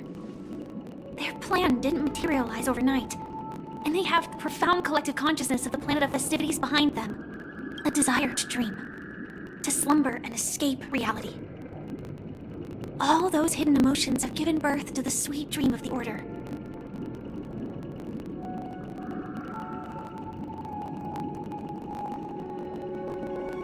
They've harnessed the will of an entire planet to create an Eon. This confrontation is far more complicated than a simple power struggle. To secure Penacony's future, fighting on the stage alone is not enough. What do you mean? Are you not coming with us? I believe Firefly is trying to say that she's heading off to another battle. Before I left, the Destiny Slave told me that this journey would bring unforgettable rewards. Even though the script he gave me only had a few lines, I couldn't ignore them. Because one of the lines said, "I'll experience death 3 times in the land of the dreams." 3 times? This can't be serious, right? The first time was a painful death when I was stabbed by the Blade of Dormancy, which led to all subsequent events. The script will always come true. But in a way that will only be revealed when that page is turned. So now I've understood the meaning of my second death. And I am prepared to face it. If all goes well, my efforts will provide crucial support for you. Only by achieving victory in this battle can we secure a future for Penacony. And only then, my third and final death won't... The most terrible form? The true death, where everyone in Penacony loses themselves completely in the eternal sweet dream of the Order. We must do everything we can to prevent that. Have you made up your mind, Firefly? Yes. Otherwise, I wouldn't be here. Thank you again for your assistance for the Astral Express. May we meet again, in reality. Yeah. Farewell, everyone. May your trailblazing expedition never end.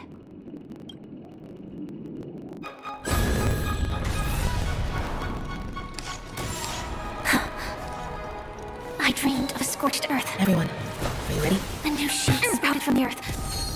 It bloomed in the early sun and whispered to me. Like fireflies to look for you, my biggest death. May we meet again, in reality.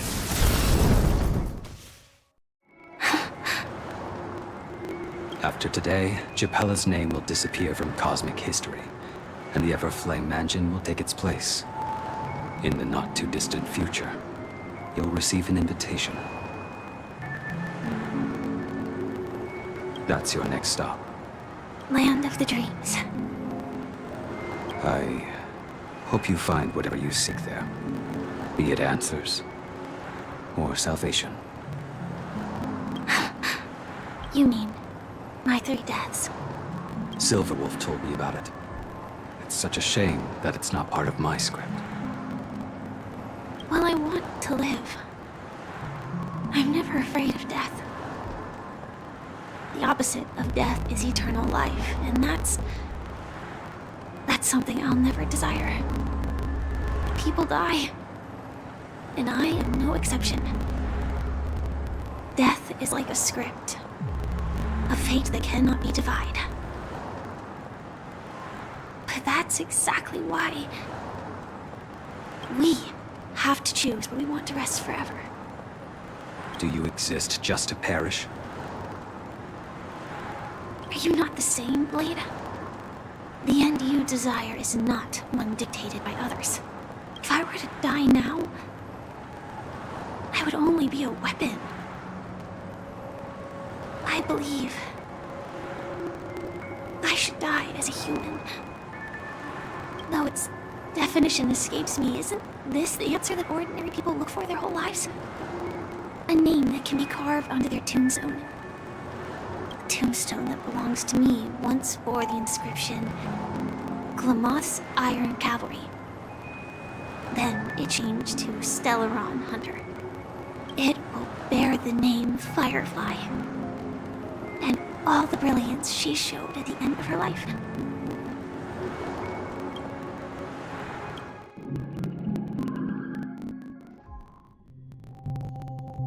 That's quite unexpected, old man. Who would have thought your crazy plan would actually work? Do all you nameless fools just act on a whim? I can sense that this false sweet dream is coming to an end. The nameless may be young, but they had the ability to achieve this goal. Just like you did in your time. It's a shame you won't be able to see it firsthand. Maybe I won't either. Once something fictional is seen through, it ceases to exist. Yeah, not just those nameless. Even Mr. Wings is just like you. Stubborn, won't listen or give up, no matter what. Well, fate is unpredictable, I guess. If we weren't bound by those cursed paths, maybe we could have had some good talks. But in the end, we managed to do it. Now we can find solace. Remember how those idiots cursed us? They said, "Go to hell, you worthless traitors!" Well, I don't know if they really meant it, but if longing for freedom means going to hell, Then I'll be joining you soon, you old fool. Let's get together and have supper again in hell. Oh, almost forgot. Here's to you. A glass of hello and goodbye, Trailblazer. To the imperfect tomorrow.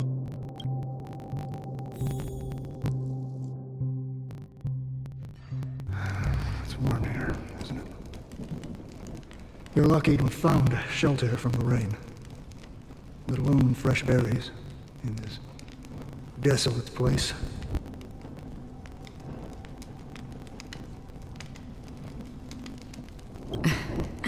I was just following the scent of life.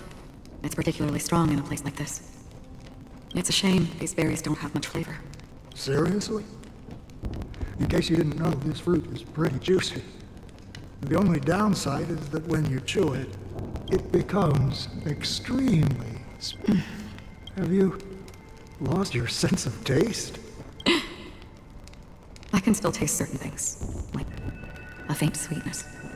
Before coming here, I stopped by a place called Orkron. It had barren cliffs and nights lit by bonfires. Burgundy snow would fall from the sky, and when it landed on my tongue, it tasted like raspberries.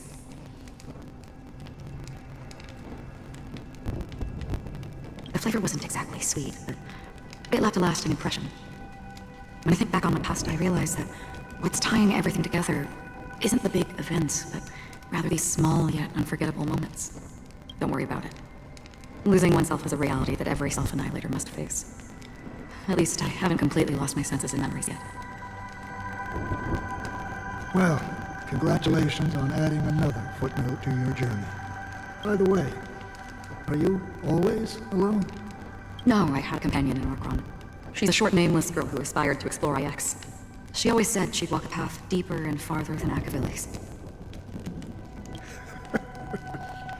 Quite an ambition for such a small girl. So, what happened?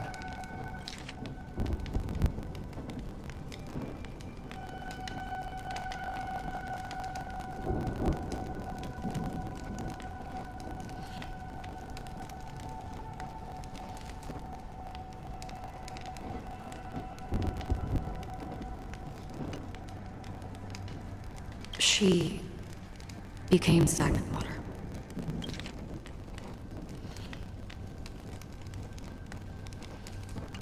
Well, my condolences. Condolences? I don't need them. The girl left with a smile. She never regretted her choice and most definitely wanted me to say goodbye with a smile.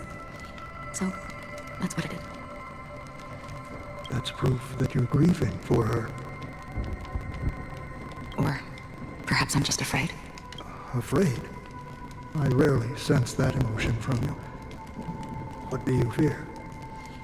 I'm afraid I'll forget the 30 days I spent with her, just like all the other days in my life. Most of them have already washed away with the rain, disappearing into an unseen realm. I fear that those vivid red memories will fade away too. There isn't much color left, and besides this faint, warm red, there's almost nothing. Hard to imagine.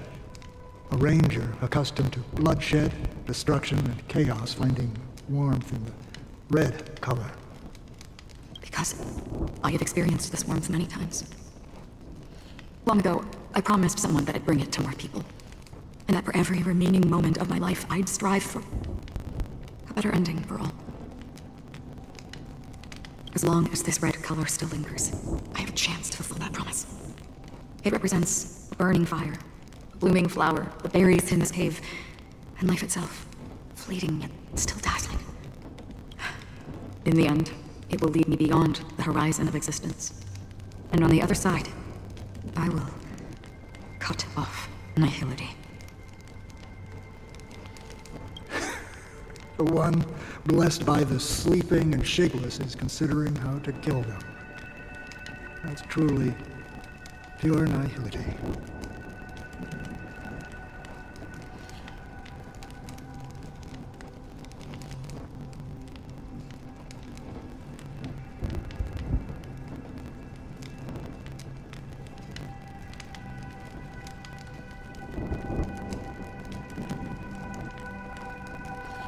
But you're right about one thing.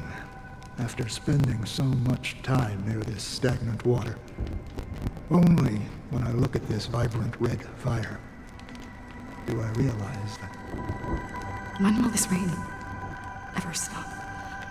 Perhaps when the sorrows of the departed have finally quieted down.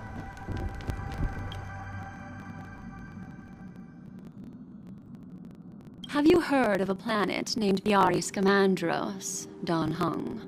It's one of the Paradise Kingdoms under the influence of the Harmony. A sought-after wonderland for the inhabitants of the Dardanu Major and Minor systems. Half an Umber era ago, the family held an unprecedented festival there. And after that, everyone on the planet became part of the family. Do you think the same thing will happen on Penacony?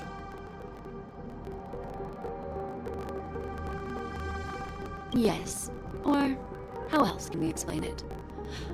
The family deliberately used the Watchmaker's invitation to keep all the Pathstriders here, but banished the Emanator of the Nihility. Because of the Nihility, I'm rarely affected by the power of other paths, but somehow I can unconsciously infiltrate them. Maybe that's the risk they're trying to avoid. I would disagree. Biaris Scamandros is not part of the credit system or connected to the Silver Rail. It's nothing more than a remote civilization sheltered by the Harmony, but Penacony is different. If the family messes with Penacony, that would be like declaring war on almost half the factions in the cosmos. No, they don't. If they truly serve the Harmony, that is. What do you mean? The path in Penacony is impure. The Harmony here has impurities. Do you remember the Ancient Swarm disaster? Tazeront, the propagation, brought endless havoc to the universe, and it eventually evolved into a fierce battle among all eons. 2 paths lost their eons in that war, the propagation and the order. Coincidentally, their downfall is related to a certain eon.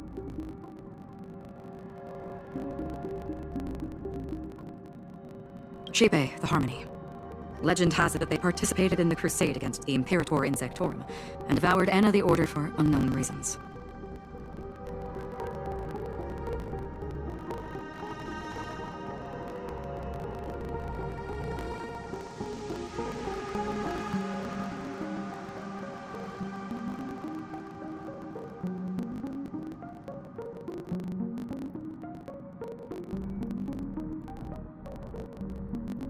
Holy Forgaroni. So you're saying that the 2 leaderless paths are working behind the scenes? But I don't see any descendants of the propagation in Penacony. Could it be that the remnants of Beyond the Sky Choir are hiding within the family, trying to resurrect a fallen eon?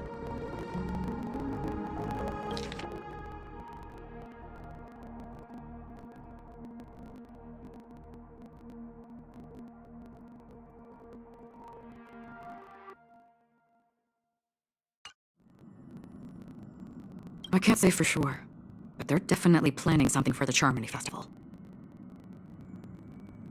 Holy whoa. Now this is getting way too complicated. Is this why you want us to leave Asdana right away? Are you giving up?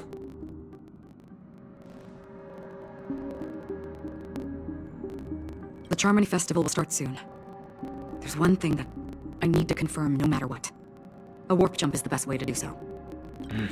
Time is running out. I have another plan.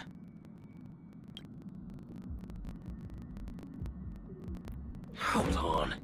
Are you thinking of using the Jade Abacus of Allying Oath? Exactly. The assistance from the lawful Cloud Knights would be enough. Think it over carefully. You can only use that once in your lifetime. I have considered it thoroughly. My companions are...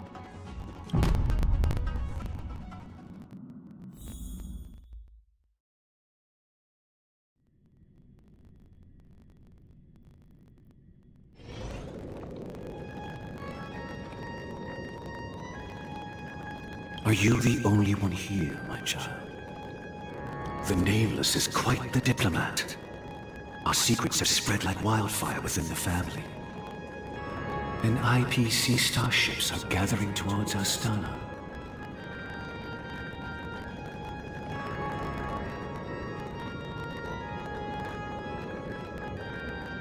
This is a crucial moment for us. So, where is the chosen one who harmonizes the varied sounds?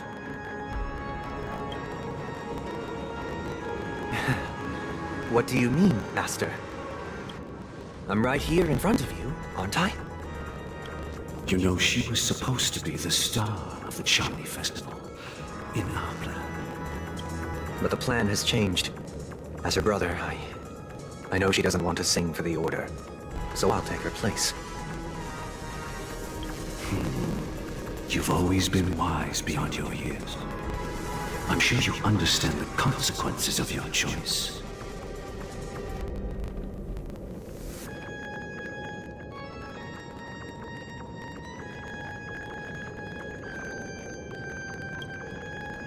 If you consider this a betrayal, well, there can't be two suns in the sky. I'll step up and take down the other sun if necessary.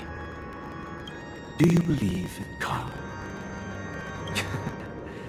If karma exists, then everyone has their own karma. You have yours, and I have mine. And my karma has nothing to do with you, Mr. Gopherwood. All right. Since you're willing to sacrifice yourself for her, I'll grant your wish. Well, the compromise came sooner than expected. Why? You and your sister were born as twins of the Order. And one of you is destined to follow this path to the end. Is this part of your plan?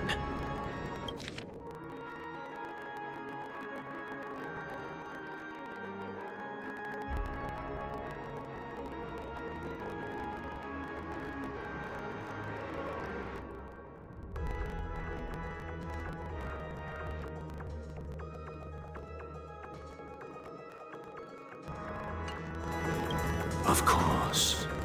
You're still as clever as you were when you were a child. The opening is near. Go, my child. Seize the power of the harmony and reveal your karma. I have one final question, Master. Why did you choose to bring the Order to Penacony? Wouldn't it have been better to choose a desperate world instead of a city filled with hope and dreams? Why? It's for justice, my child. If we lose justice in our hearts, we'll make the same mistake as the Harmony did. So, it's not you who manipulates the dreamscape with the Stellaron, but... Well, that's where our conversation ends. Go ahead. The 107,336 souls of the Oak family have dreamed of this moment too many times.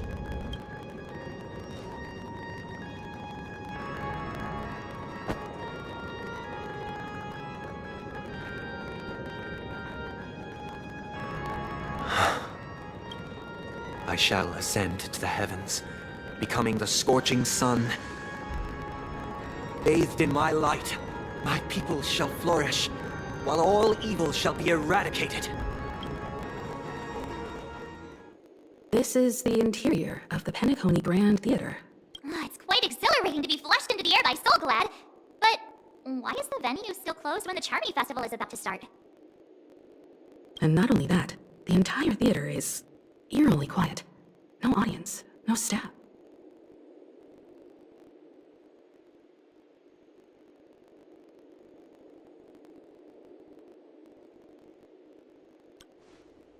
Even if we're late, a grand theater like this shouldn't be completely empty. Let's explore around. Be careful, everyone.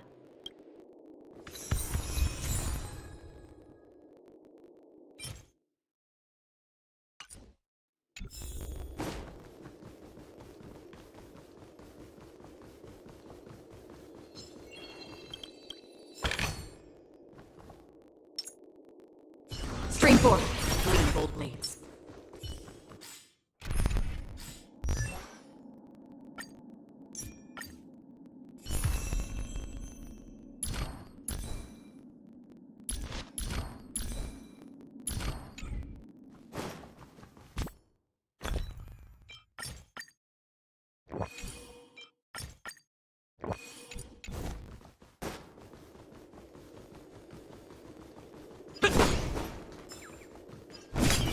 Gosh, the atmosphere here is so creepy and unsettling.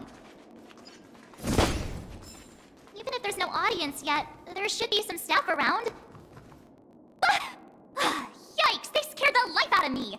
Why are there so many puppets at the ticket office?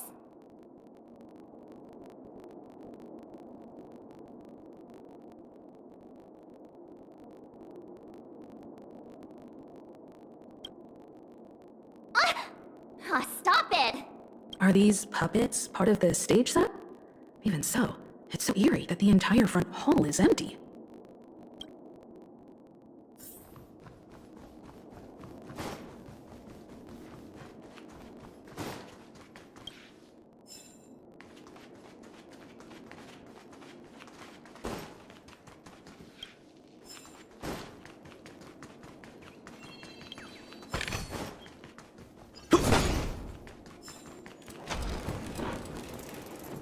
Something feels off.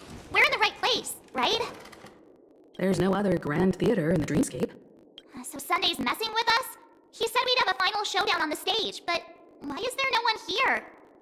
My apologies for the delay, March 7th.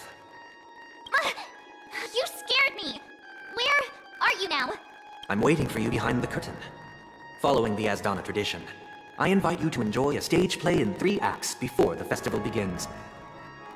History is a mirror reflecting the universe's true essence. Let's use this opportunity to delve into the rich history of Penacony and the eons. Within it, naturally, the future takes shape. Let us commence with the dawning of the world. After the Dusk Wars, darkness veiled the sky, and chaos consumed the earth. Enna the Order emerged, destined to restore all existence. That marked the first day.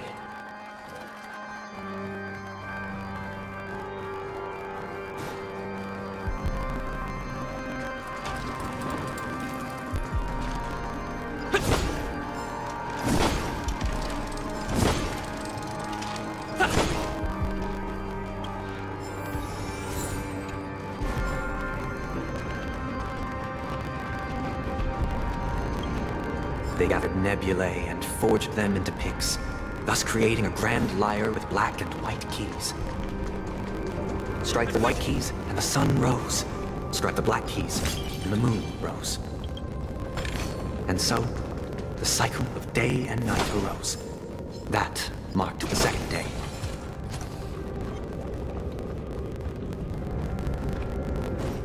The puppets are gathering around the brain. Are they expecting us to enter it?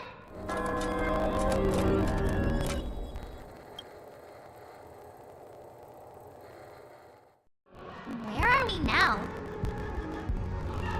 The atmosphere here looks similar to Sunday's inner world. Perhaps this so-called stage play is created with his abilities. This act is named Ode to Prisoner.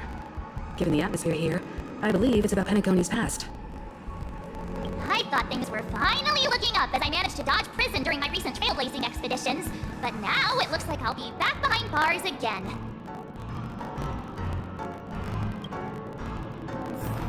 I genuinely wish to avoid a violent clash with my esteemed guests from the bar. Therefore, I've arranged 3 acts before the situation becomes irreparable. Where shall we start our narrative? Well, let's start with the time when Penacony was still a frontier prison.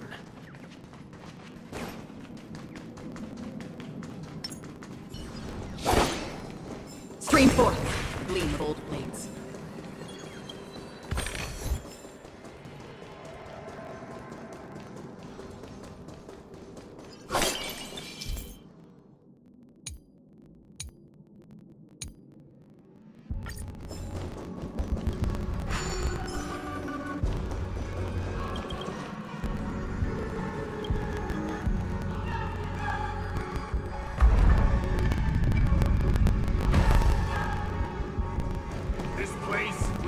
In 2147 AE, a prisoner named Hanun ignited a struggle for liberty and emerged triumphant.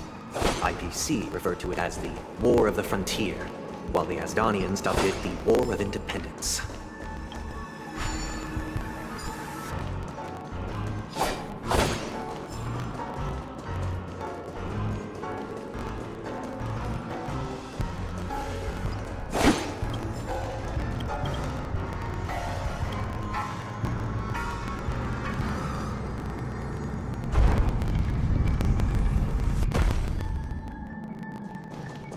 We've shattered the cages. It's true that Hanunu was a legendary hero, but it must be acknowledged that while he bestowed freedom upon the prisoners, he didn't grant them true liberation. Thank you for staying here, honorable travelers. However, The three nameless stayed on the planet, endeavoring to spread the tenets of Trailblaze throughout the frontier prison. Alas, their efforts proved futile.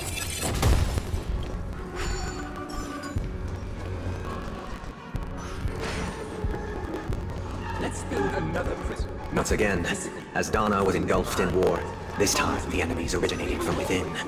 The prisoners remained prisoners for the rest of their lives, fighting for freedom rather than living for it.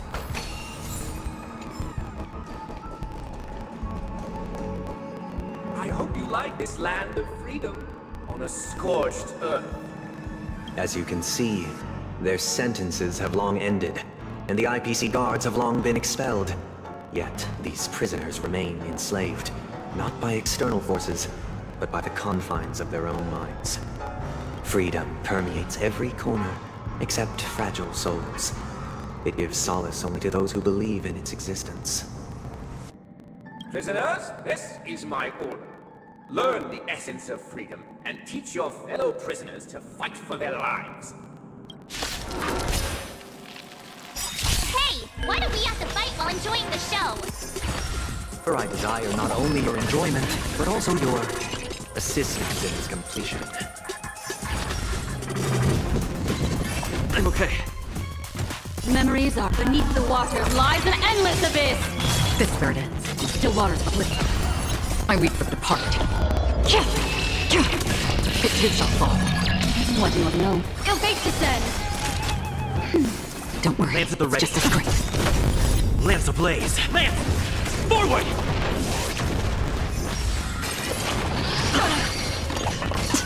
Another journey begins. Destined for oblivion. Ill tidings manifest. Just a little something. Think nothing of it. Nice teamwork. I'm on guard.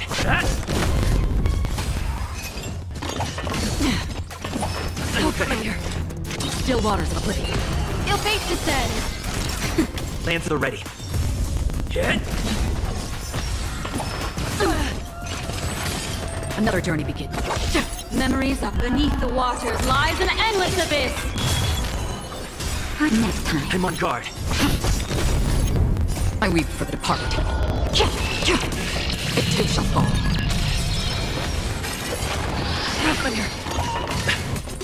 Destined for oblivion.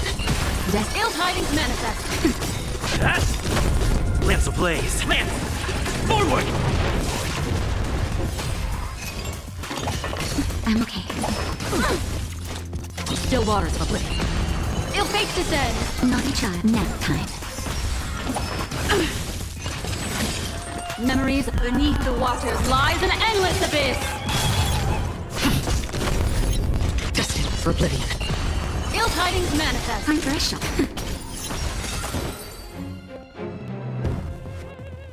No one can restrain you anymore. You are free.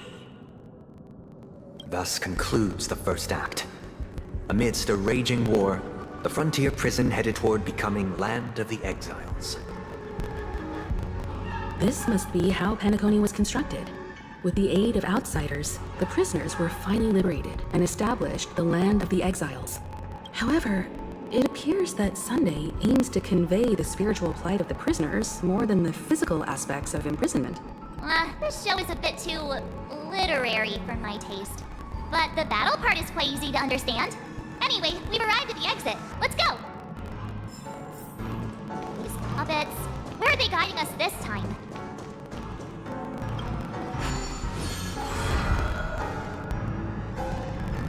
They transmuted streams of stars into inked nibs, creating symbols to be pronounced and counted. They molded stardust into flowing rivers, assigning the righteous upstream and the unjust downstream. Thus, all things were marked, and the world learned to discern between good and evil. That marked the third and fourth days.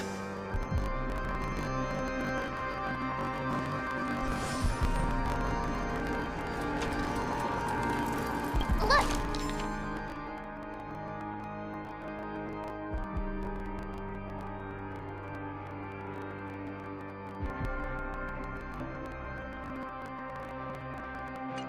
refrain.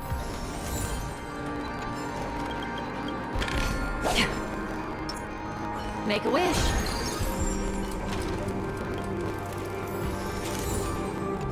The preservation!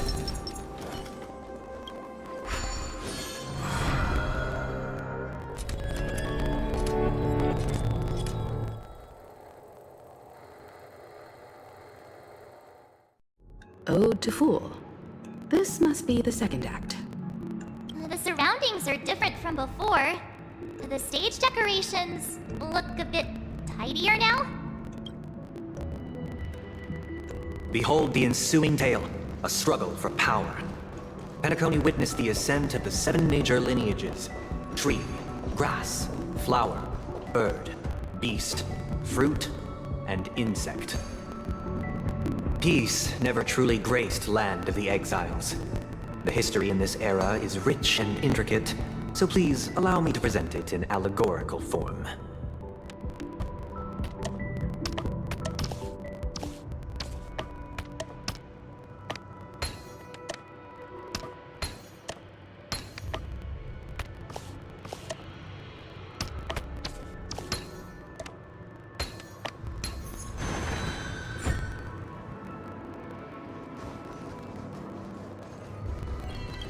Welcome to this mansion, dear outsider. Land of the Exiles was in disarray, besieged by both internal and external perils. Though the 7 major lineages appeared united on the surface, each harbored their own ambitions, leading to ceaseless conflict.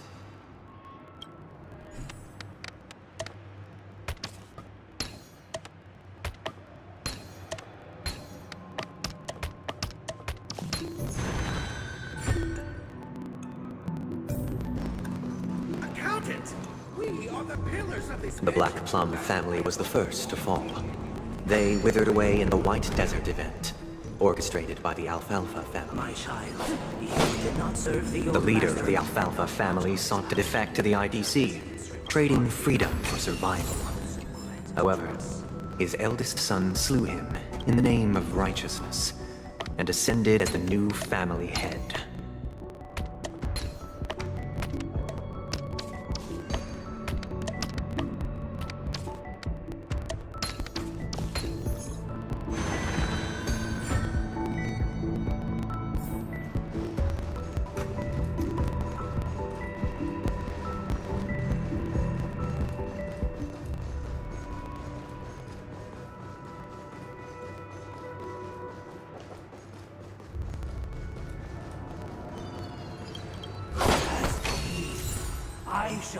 Only when Gopher Wood led the family to Land of the Exiles and earned recognition from all 5 major lineages did Penacony earn its new name, the Land of the Dreams.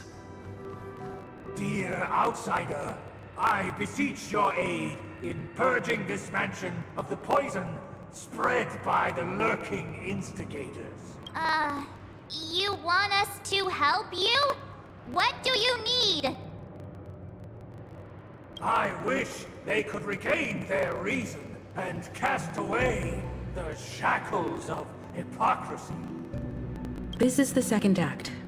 Looks like it's about Penacony's journey to becoming the Land of the Dreams, during which the family plays a crucial role.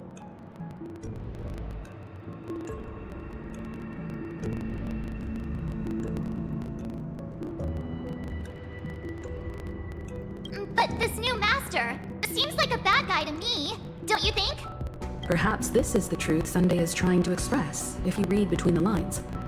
The Harmony changed Penacony just as the guards once did.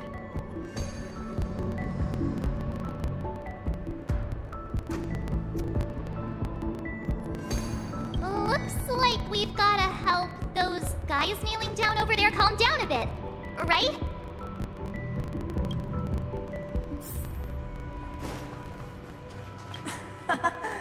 In the absence of my master, I am free.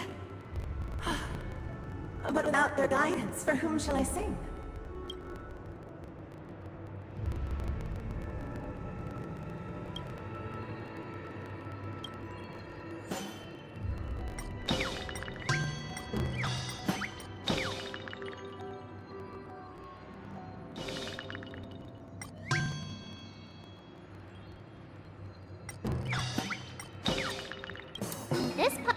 responding at all.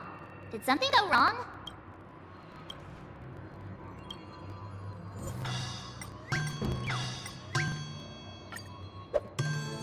I shall sing for my new master, just as their noble voice once resonated throughout the cosmos. Master, hope you will return in due course, and I shall stand vigilant, awaiting the reward for my...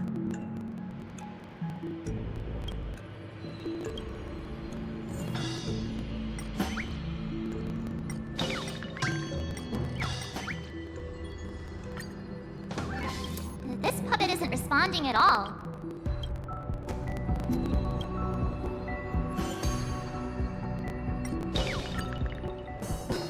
This puppet isn't responding.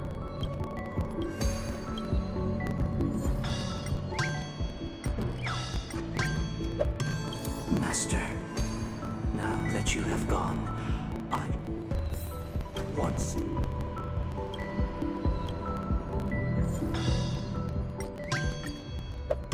My former master has... Master is no longer here.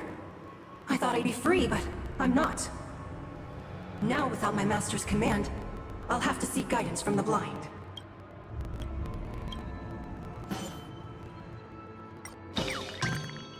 Master is no longer here. I must seek a new master and serve them faithfully. Either I shall be my own master.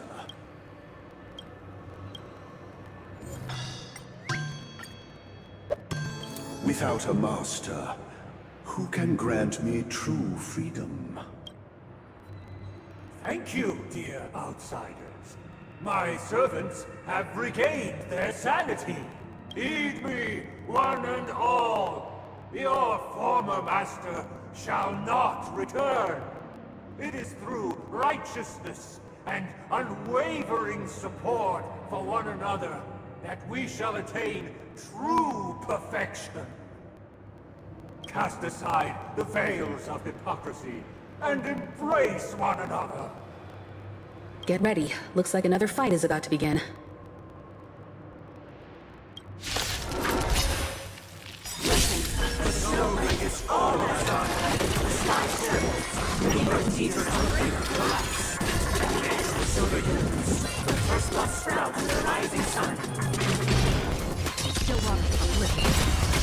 Ill tidings manifest.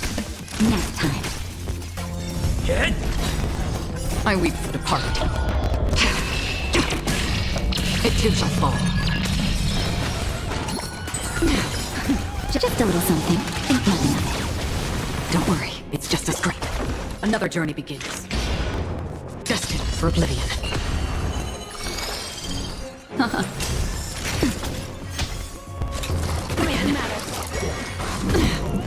I'm on guard.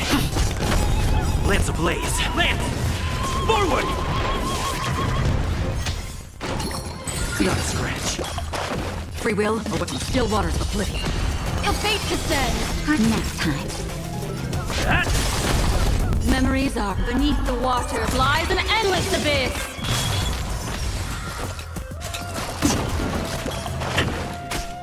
Destined for oblivion.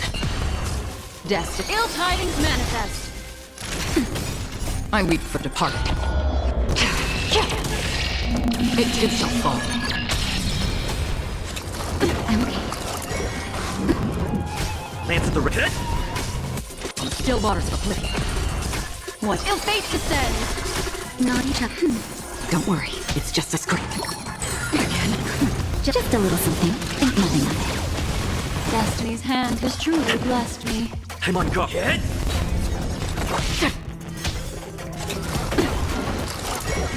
Again. Matters. Ill tidings manifest. Nap time. Another journey begins. Destined for oblivion. Ill fate descends. Lance ablaze. Lance! Forward! Memories of beneath the waters lies an endless abyss. Again. I weep for the departed.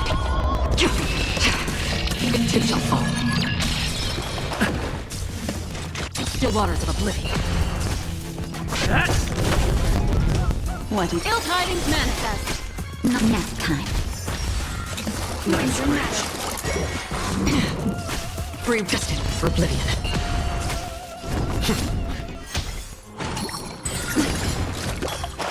Destiny is ill fate descends. Another from still waters of oblivion. Alas, they remain but slaves till the very end, with the illusion of freedom.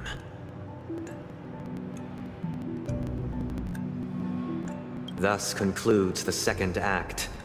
Amidst an illusory harmony, Land of the Exiles charted its course toward becoming the planet of festivities. This is how Penacony fell under the family's control. Since the arrival of the Harmony, the Land of the Exiles has undergone dramatic changes. This guy really loves dramatic scenes. Bet he comes from a whole lineage of stage performers. Will of preservation!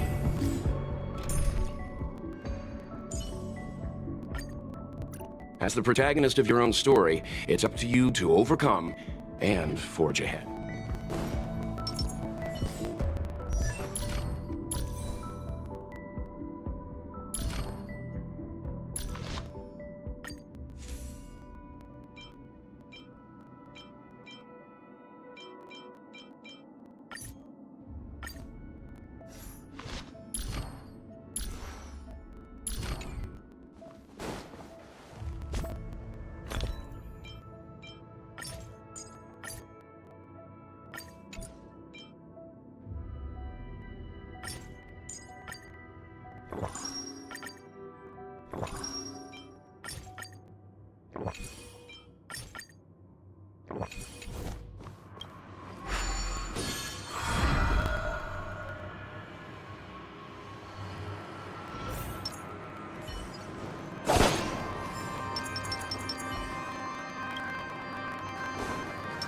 They used the planetary rings to establish the law, forging a code of conduct among the masses. A grand lyre with black and white keys served as an instrument, while symbols of articulation and numerical notation took the form of musical notes. The downward flowing rhythm and the canon of law dictated the form. Thus, all mortals found their unique place within this symphony. That marked the 5th and 6th days.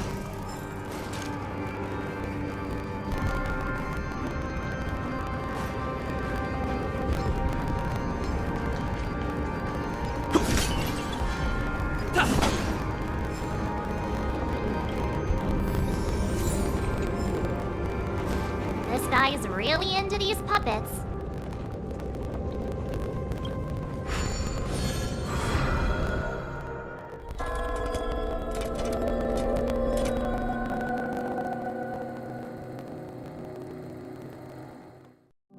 Oh, I get it now.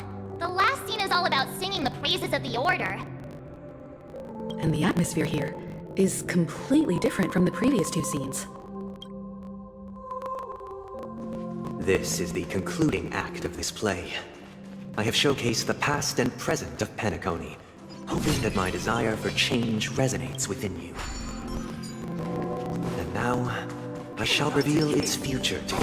Responsibility for the people. The people back themselves. We make choices on their behalf and bear the responsibility.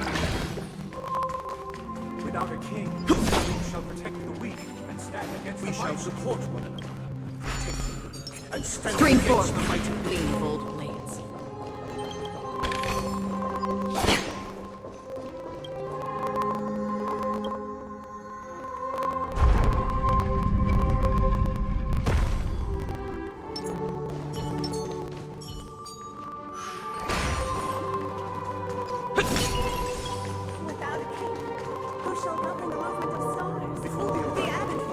Everything follows its natural course, and so it shall continue, even after Spring forth, lean bold blades. But after the king's departure...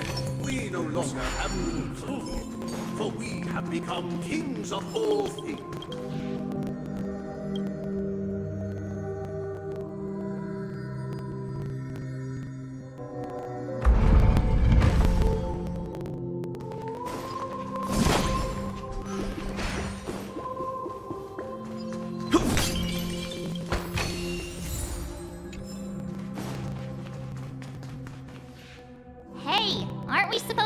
off a short story and have a fight here just like we did in the previous acts? Why aren't any of these puppets saying anything? Perhaps we'll need to complete the story ourselves, just like we did before. So, do you think their mind needs tinkering or something?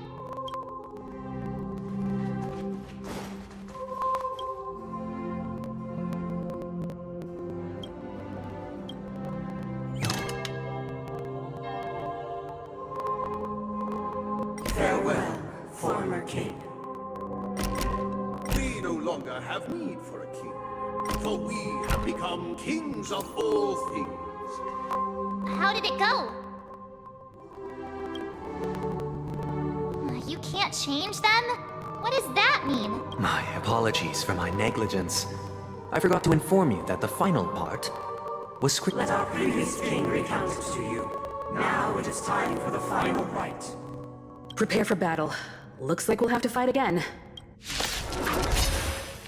Ascending from the infinite spiral staircase, I traverse towards the future with measured steps. No need to remember me, or seek my assistance. For the contours of my mind shall intersect with other experiences.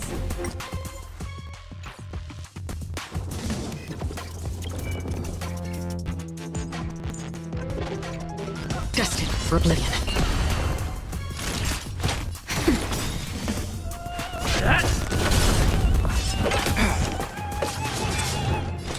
On the still waters of oblivion. Let's begin. I weep for the departed. It too shall fall. Now time. It's time. Destined for oblivion. Not a scratch. Leave it to me. Naughty child. That's better. Nice teamwork. Still waters of oblivion. Let's begin. Destined for oblivion. Leave it to me.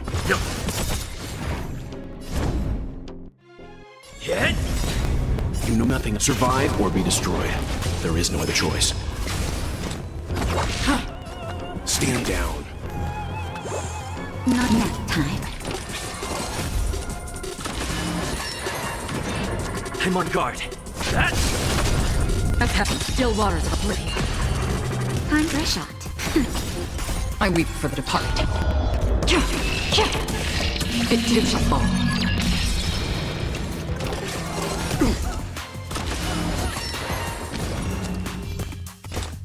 Destined for oblivion.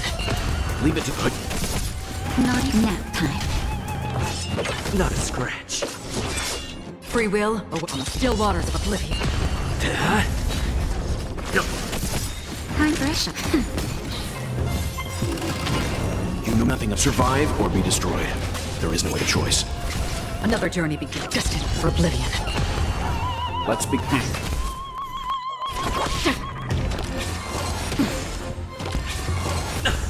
Lance ablaze. Lance! Forward!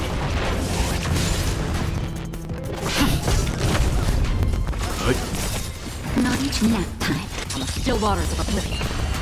I weep for the departed. It too shall fall.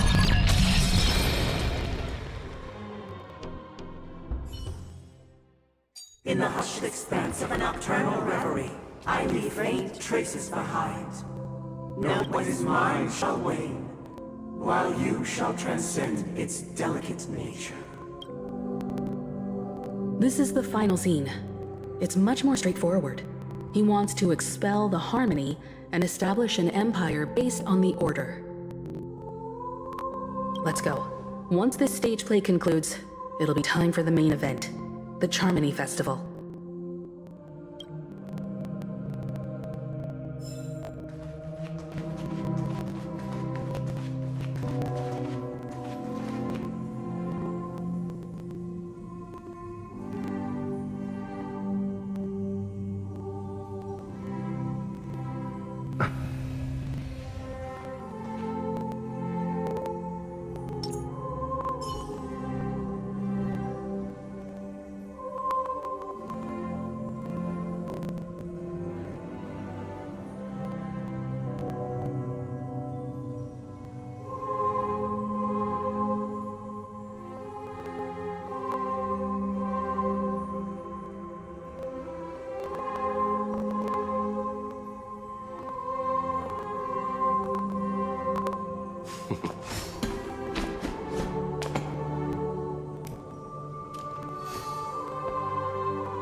They imbued the world with meaning, perfecting all things in the heavens and on earth. Then, they rested from the labors of creation. Yet, all beings cried out to Enna. Under the banner of the Order, you have defined all things in the cosmos. But this made us realize that we are but puppets in your hands. Thus, on that day, all beings united and cast the Eon into the abyss of oblivion. This Grand Theater looks totally different. Is this the power of the Order? Everyone, get ready. This could be a tough battle.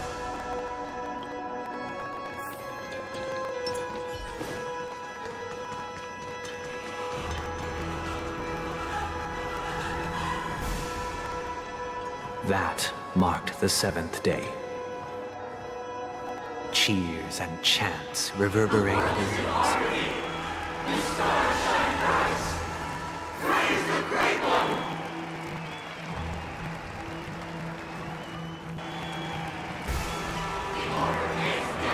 World preservation!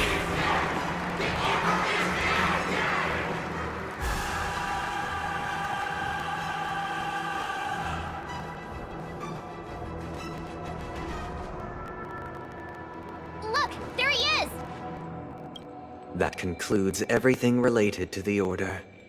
What are your reflections on this, my dear guests? Nevertheless, this is but a trivial blip in the annals of galactic history. What truly matters is the course this river shall take in the days to come. You've arrived at the perfect moment. The Charmony Festival is about to commence, and it would be a shame if you were absent for the Harmony's prologue. Allow me to extend my warmest welcome once more.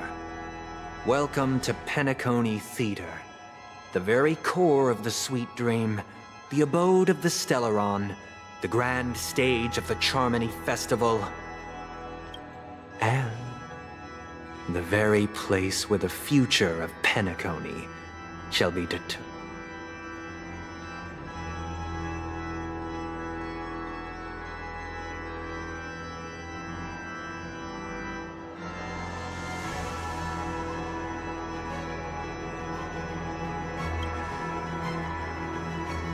Your unwavering faith in the Trailblaze is truly impressive. True goodness can only be achieved through faith.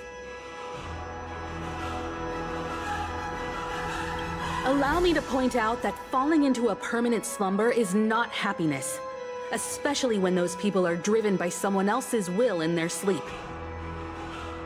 Do you still believe that the Order only seeks to control the universe as their puppet, Himiko? No matter how perfect your vision of paradise may be, a cage remains a cage. People will never achieve true happiness in a world like that. They would just be toys for the Eon.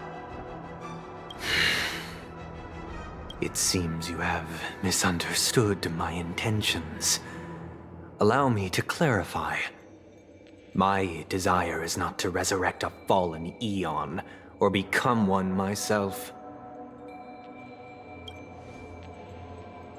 My sole objective is to create a paradise free from Eons, where the Order ensures the dignity and happiness of all humanity.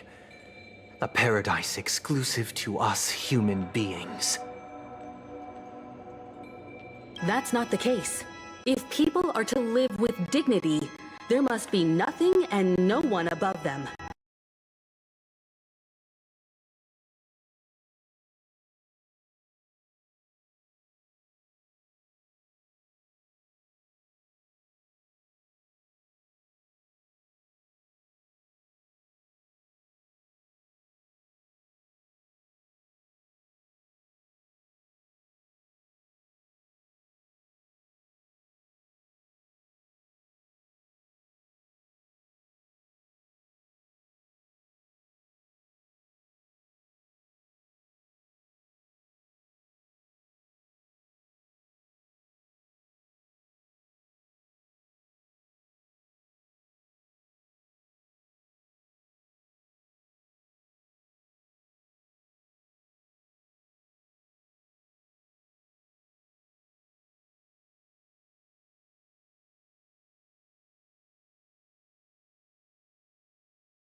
In your so-called paradise, you would be the one reigning supreme.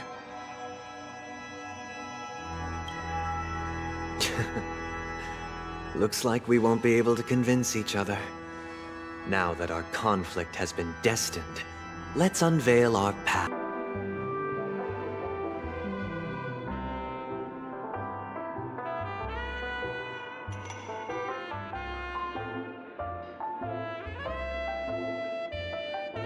Don't worry. He's been up and about for a while now. But hey, Don Hung, why don't you introduce this cowboy to him first? Allow me to introduce him to you. This is Boot Hill. During our pursuit of a certain person, we crossed paths and just so happened to uncover a shocking plot being concocted by Mr. Sunday. Which is why we sought you out, to help the Astral Express save the world together. No need for thanks. The Galaxy Ranger's principle is correct every injustice one sees. That's how you lot in the Cienjo put it, right, Don Hung? More or less. Wait, hold on a sec. This is the first time I'm hearing about this certain person. Who are you chasing? And why would that lead you to the Express? Good question. Who was it again? Don Hung, do you remember?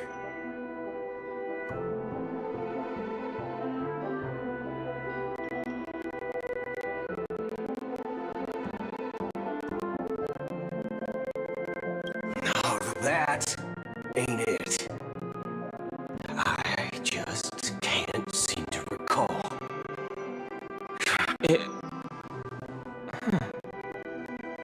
I can't seem to remember either. What's going on? Heck. Forget about it. If it slipped all our minds, reckon that person was just a minor scoundrel. Unimportant. Ain't gonna stop us from piecing together the story anyhow. Yes, when the dust settles, I'll just think of a way to recall it in the memory zone. Everyone, let's hurry up and look for Miss Himiko, shall we? He's now a minor star on Penacony, and the... You're right. Let's head to the lobby then.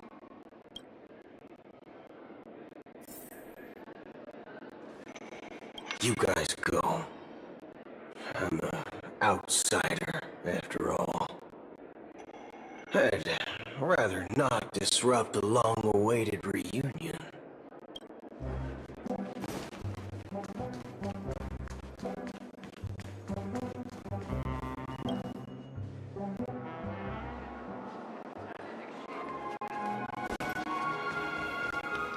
Look, they're with the... That's all right. In these times of conflict for the sake of utmost safety, it is only right that the Alliance steps forward to mediate on behalf of the Astral Express. Furthermore, despite the IPC's eagerness for success, it prioritizes peace above all. And the family, trapped though it may be, professes a desire for harmony. The Alliance has always won people over with reason. I firmly believe both parties can indeed put aside their differences. The General possesses a deep understanding of the greater good. With the Cienjo Alliance mediating, peace for Penacony is within reach. You flatter me. But ultimately, it's been all down to the Express.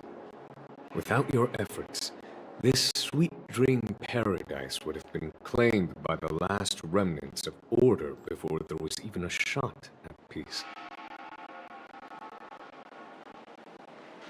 Well, would you look at that? Here comes the big hero.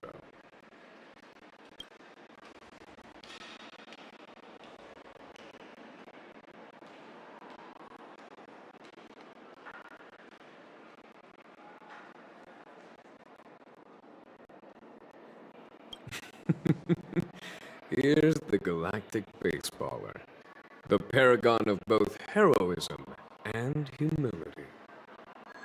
Are you okay? I heard you couldn't wake up. Are you feeling unwell? Don't worry, Mr. Yang. There's nothing wrong with him. He practically burned through a lifetime's worth of jokes on the way here. What about you, Mr. Yang? I heard that even Miss Robin wasn't spared. And that guy locked you both up. It's a long story. But at least Mr. Sunday took it easy on us. He used an ability called tuning to connect our consciousnesses with his. In other words, he imprisoned us within his consciousness. Thanks to General Jing Yuan's destruction of the harmonious choir, we were able to escape.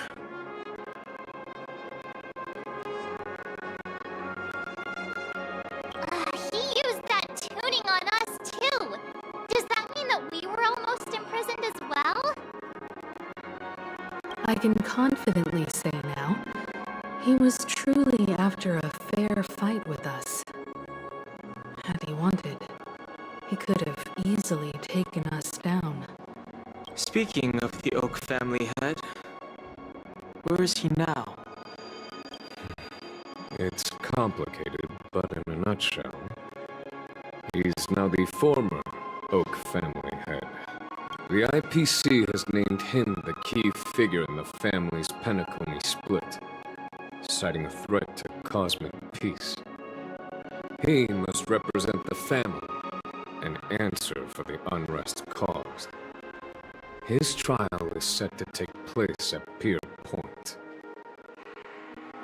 The family quickly labeled him and the remnants of the Order as enemies, declaring the turmoil an internal rebellion. This move effectively barred the IPC from intervening in family affairs on both moral and rational grounds. Everyone really has their own agenda, after all. Then, what's going to happen to Miss Robin? She and Sunday won't be able to deny their involvement in the Charmony Festival. They're siblings, after all. Why the sigh, General? I can only say that this incident is an unexpected mess for the girl. The Alliance will try to persuade the family to consider this matter carefully during mediation. It's time, everyone. The IPC's key members and I have agreed to consult one another before the upcoming negotiation. Do any of you wish to sit in? Given the General's invitation and the matter's significance to the universe, the crew will naturally accept. However, if the IPC has any reservations... Why, of course you're welcome. They've mentioned that your team is a trusted ally of the IPC in Penacony, so there's no reason not to welcome you. Besides, if there can be reliable observers from the Astral Express present, discussions will go more smoothly. Well then, we shall oblige. I'm kind of allergic to those types of situations. I think I'll just head back to my room and start packing. Not to worry. Himiko and I will take care of things. I'm afraid I'll also have to return to the Express first. The conductor is worried about us. It's best I go and explain the situation. Thank you. What about you? Will you join Welton and me? Or have you got other plans?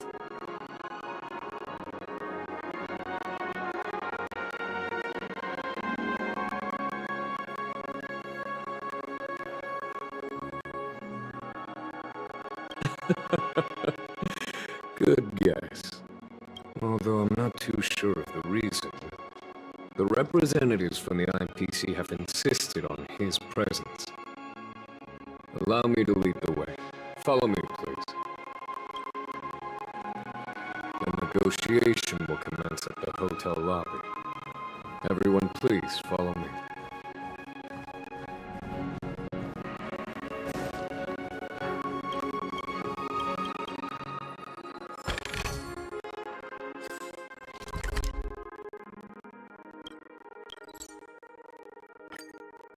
Mr. Aventurine and Miss Topaz are here too. Oh, and who is that over there?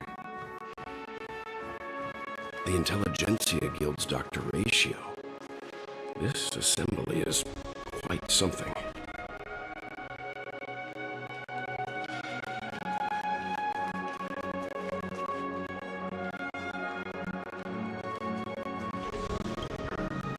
It's been a while, my Astral Express friends. I would also extend my sincere thanks to you, General of the Lawfu. The presence of everyone here assures that the talks will likely reach a conclusion that satisfies all sides. Oh. Looks like everyone has come with expectations. Of course. Topaz, if you please. Sure, leave it to me. In summary, it's good news. After much deliberation from the Strategic Investment Department's Council, the absolute majority of members have agreed to the following resolutions. In light of long-term considerations for interastral peace, and by authority of Pierpoint HQ, the Strategic Investment Department, on behalf of the Interastral Peace Corporation, will permanently relinquish its claim on Penacony's sovereignty and offer unconditional support of the family's rebuilding efforts on Penacony.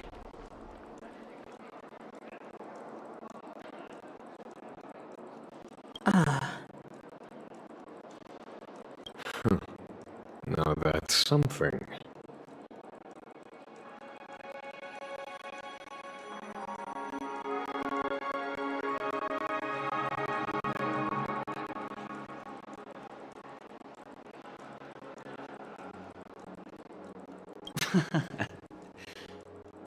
If that's what it takes to bring peace to the entire universe. Has the IPC finished sharing all its thoughts? Then it's our turn. The Guild, much like the Genius Society, has taken a keen interest in the recent calamity in Penacony. Ultimately, both parties have agreed to a comprehensive collaboration, offering technical support for the reconstruction of Penacony. The floor is yours for the finer points, Mr. Screwlum. Enlighten us, please. Organic life's unrelenting search to understand the realm of inner spirituality is something I both admire and envy. Inorganic life has no mechanism to evoke dreams. But when my mechanical impulses are activated, my inspiration circuits will start to operate, and I will enter a state defined as imagination.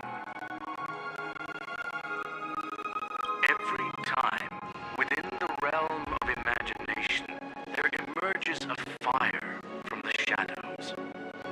It is warm, bright. I frequently ponder this flame might represent the essence of intelligence. A cluster of inspiration ignited by high temperatures. The future direction of the universe may well lie within it.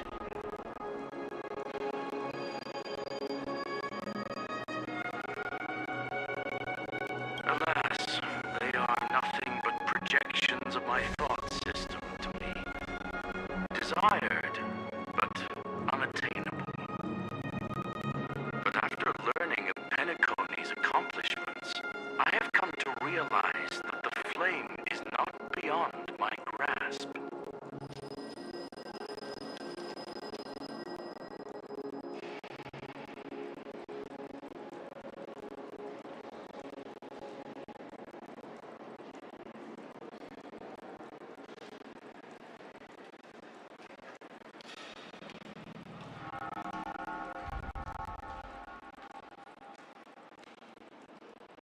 After deliberations with my partners, we have decided to defer the progress of the Simulated Universe project, and instead assist the Intelligentsia Guild as technological consultants in the research of the Dreamscape and Memory Zone. Not only that, we've also established contact with the Garden of Recollection through the IPC, and they've pledged their support for our research endeavors.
I'm truly happy for the Dream Chasers on Penacony.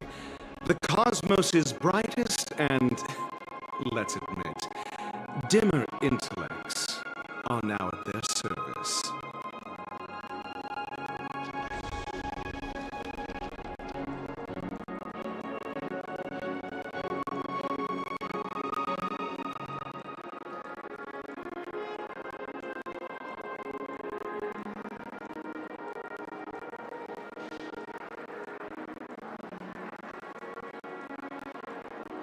Agreed. It's hard to imagine members of the Genius Society taking an interest in such mundane... Never mind. At the end of the day, this is a positive outcome. No wonder everyone insisted that he be there. It heartens me to learn that everyone is willing to put aside their differences for Penacony's plight. I trust that everyone will surely reach consensus in the upcoming negotiations. Looks like Penacony's future is decided. I'm wondering, is there anything else the crew is concerned about? Peace is our greatest wish.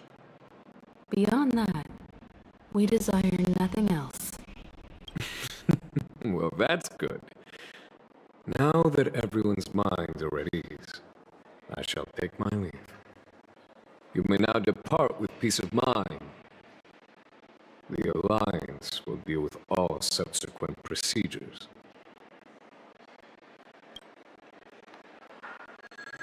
If that's the case, it appears that we have nothing else to worry about on Penacony. Looks like it's time for us to embark on a new voyage. Sounds good to me. You two head back to the Express first.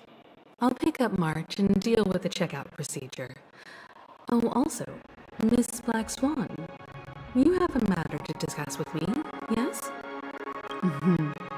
Nothing escapes your attention, Miss Navigator. You've been with us this whole time, huh? In any case, he and I will be waiting for you and March on the Express. Let's go. Our time on Penacony has come to a fruitful end. Penacony's journey ends here.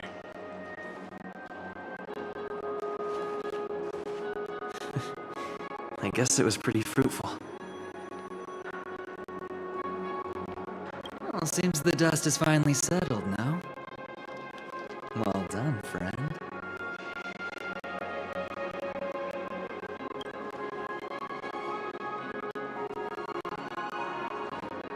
This is all due to your heroic deeds in Penacony.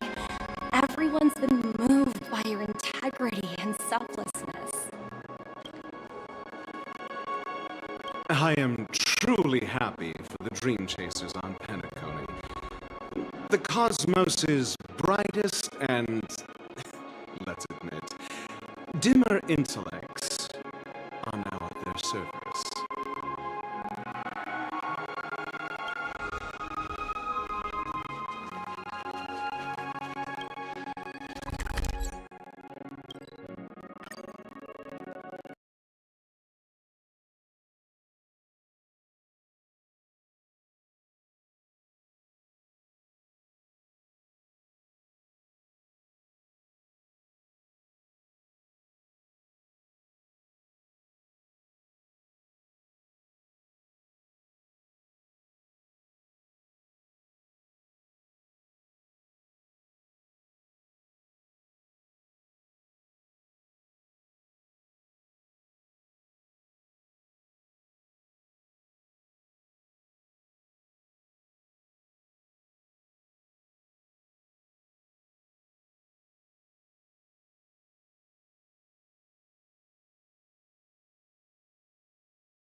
navigation meeting is about to start. We're all waiting for you. When did the Express become so lively? Ahem. Looks like everyone's present.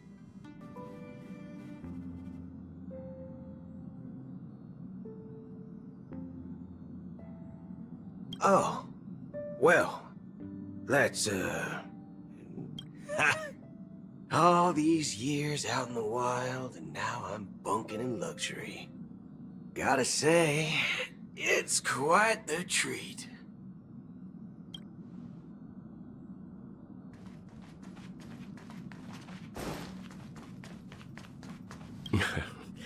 You're fast becoming an excellent trailblazer. It's an honor to be able to watch you grow. Don't downplay your achievements. Everyone has witnessed your growth. I've known many warriors in my time, and only a few achieve the kind of growth you have. Back home, where I'm from, you'd be rated at least an S tier.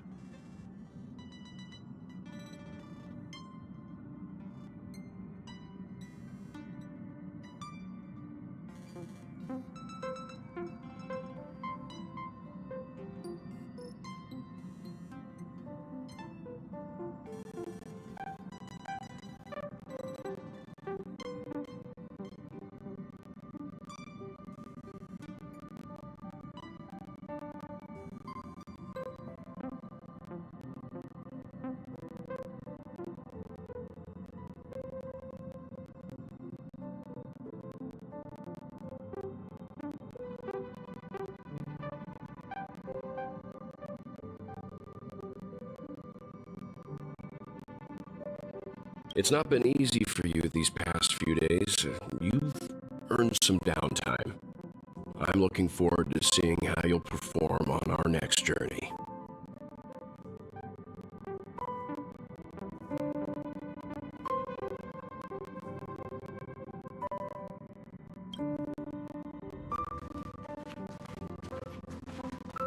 Come to think of it, this trip to Penacony was the first time we trailblazed together, wasn't it?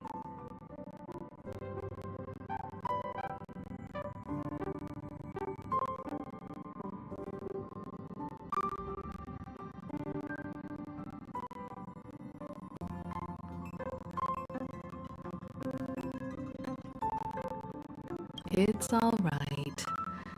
I understand your concern, but it's okay. I'm also a capable nameless, just like yourself. Turn in early today. You've really been pushing yourself hard recently. If you don't take this chance to recharge, it could lead to long-term problems. It seems fine when you're young, but it's a different story as you age.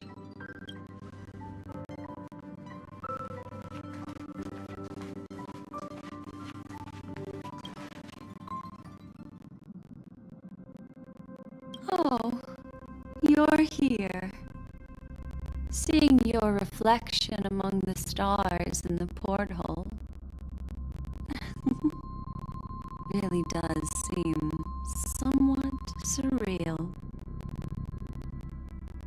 How about it? This journey of beautiful dreams. Was it to your liking?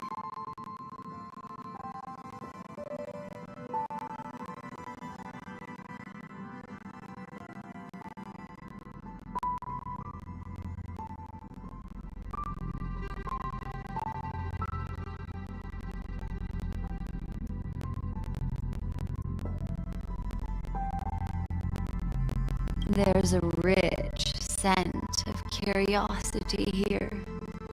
Such memories can be irresistibly captivating. So, how about you hand that small parting gift back to me? I'm quite eager to have it back.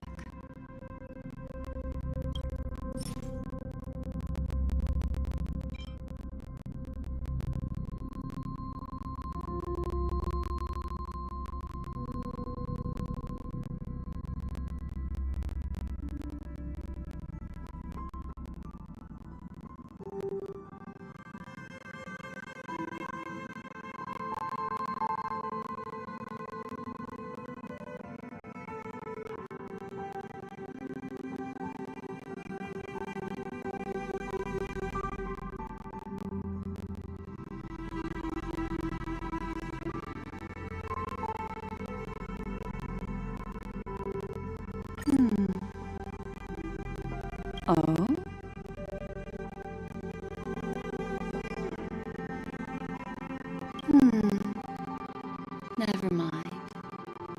I just stumbled upon a particularly fascinating spot in your memory. Before I explain, I would like to apologize to you. This farewell gift I gave you isn't really a compass from the memory zone, but merely an empty light cone. Remember when we entered the hotel in the dreamscape for the first time, and I procured a few trinkets from your companions? Their functions are similar. This way, I can always be attuned to your location, ready to assist immediately if you encounter any threats. But this is not its most intrinsic function. Light cones are slices of light used to encapsulate solidified phenomena. This empty light cone is the same.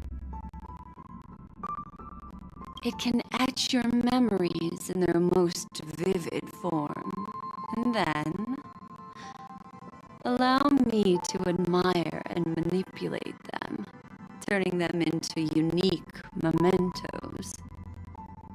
All the world is born from the power of mind and soul, and that power is memory.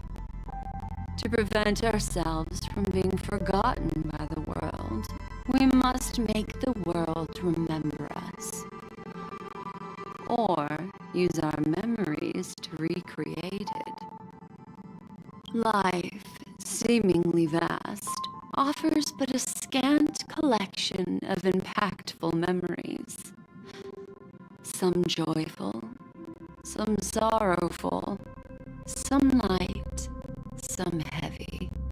But you are different. Memory is a reflection of the future. Within that reflection, I see your unparalleled worth. You have the power to craft memories that can captivate the world. Your memory can illuminate the universe's future path.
And that memory will be as scintillating as the star clusters you see in this portal.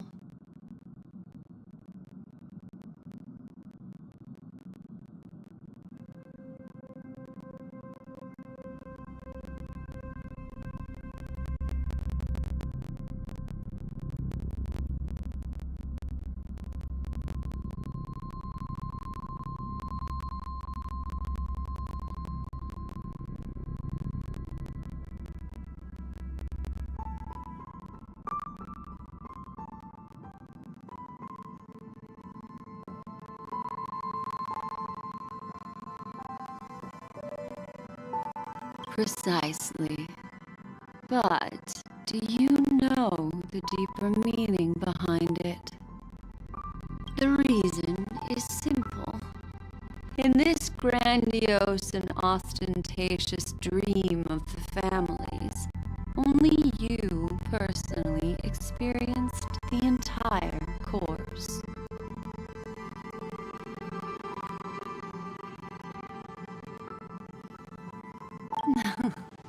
Patience, my friend. I will reveal the answer to you, but that time is not now. Turn around and take a look at your friends. Every one of them is reveling at the arrival of their next destination, all filled with hopes and expectations of their own present and future. Revealing everything at this moment would be a bit of a buzzkill, wouldn't it? I'm looking for an opportune time, a time when you're totally at ease. Perhaps when the night grows hazy and you're about to drift off would be the most opportune. How about one fine night?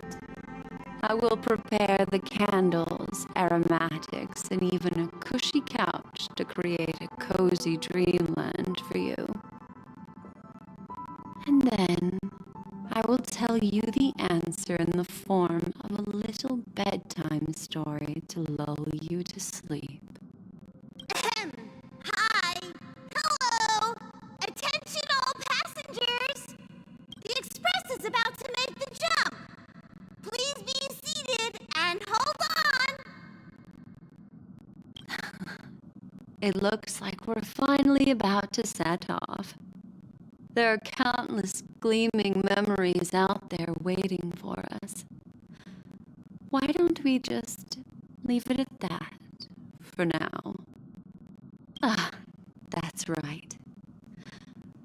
As a small token of compensation for playing that little trick on you with the empty light cone, I will gift you with some words. They hold great significance to me.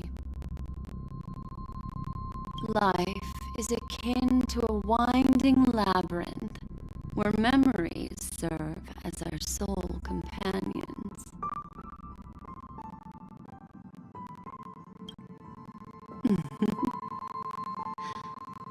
You'll remember these words dearly, won't you? In the year 2158 of the Amber Era, the first year of the new epoch, the universe resumed its intended trajectory. The kindling of conspiracy smoldered in Penacony, the land of the dreams. Failing to erupt into a blaze, it instead flickered briefly on Klapot's anvil, before vanishing in the blink of an eye. The dead and those fated to die remain in their eternal slumber, while the living find solace in deep sleep. All clamored in a cacophony of silence, and then went about their own ways. The cosmos emanated a vitality characteristic of a new era, all for the modest price of a brother and sister's mild grief. Babies are born as stars extinguish. The silver rail unfolds. The story of the Astral Express comes to a close, yet it also embarks anew. Time marches forward, heralding the arrival of a new chapter in the history of trailblazing expeditions.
Countless shooting stars streak the sky tonight.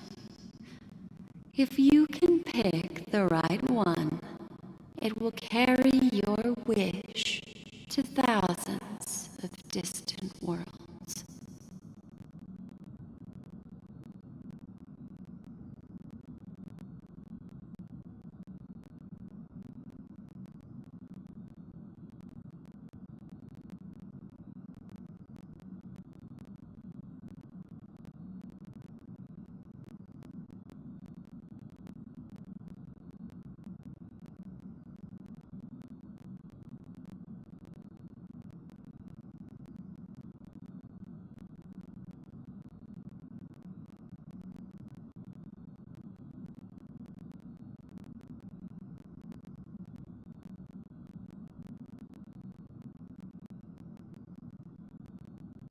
You're feeling very relaxed now, aren't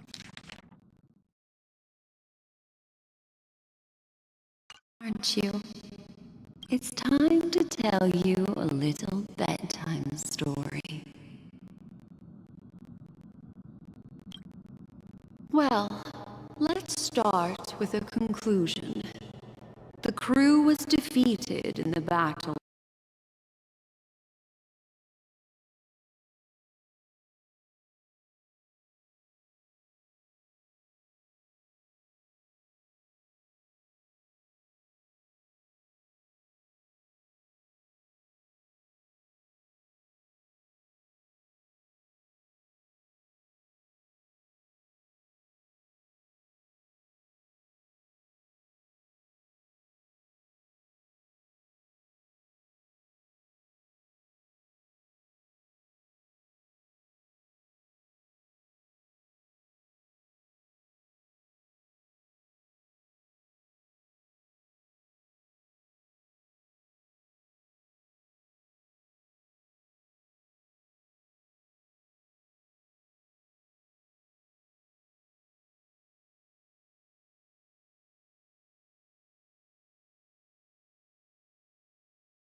against Sunday. Everyone in Penacony failed, and no one survived.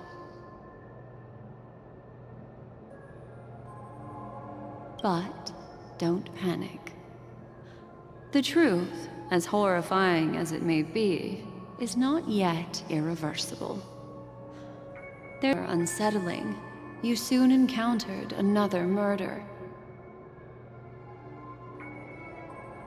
The 2 cases of death prompted you to investigate the truth behind the sweet dream. Despite your efforts to gather information about the 2 victims, you didn't make much progress. But you did learn about the watchmaker from Gallagher.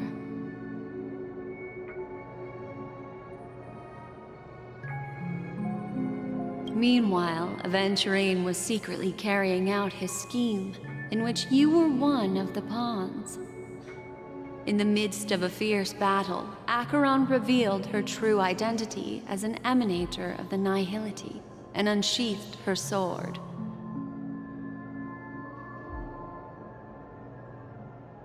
That strike foiled Aventurine's plan and opened a passage between the sweet dream and the original memory zone.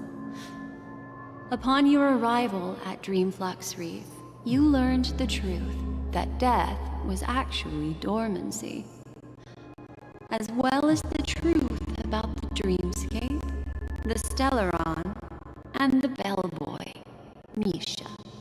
You split up with Sunday and Robin, looking for a way to seal the Stellaron. However, it turned out that Sunday and the Dream Master had their own hidden agenda. And you had to engage in an ultimate duel on the stage of the Charmony Festival. Finally, the story reached its conclusion. You emerged victorious, with the Trailblaze triumphing over the Order, and Penacony embracing a bright and peaceful future. This marks the end of the thrilling journey in Penacony. I'm sure you've already noticed something unusual. The major flaw, which contradicts all the known information, hides in this story.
He's only a segment of memory in a dream bubble, but his ambition for the Trailblaze led him to leave the bubble and embark on a grand adventure in Penacony.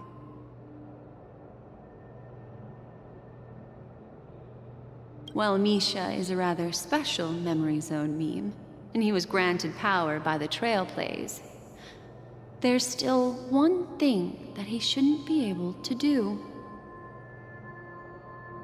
A life born in the Memory Zone could never manifest in reality. So, why did he appear in the Reverie Hotel in reality?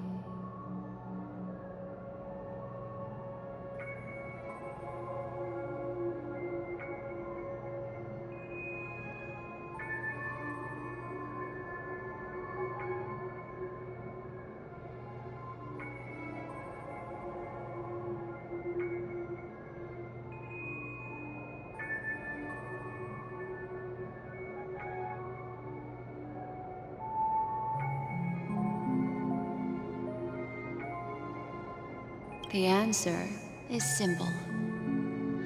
He is the one fatal variable that contradicts all our known information. This means that you, who wholeheartedly believe in this memory, are still trapped in the dreamscape at this very moment. Wake up, sleepyhead.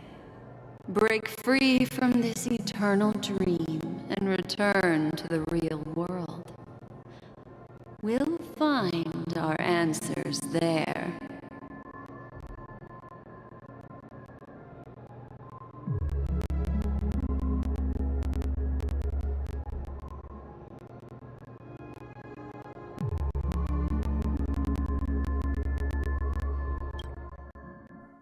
The train is about to make the jump.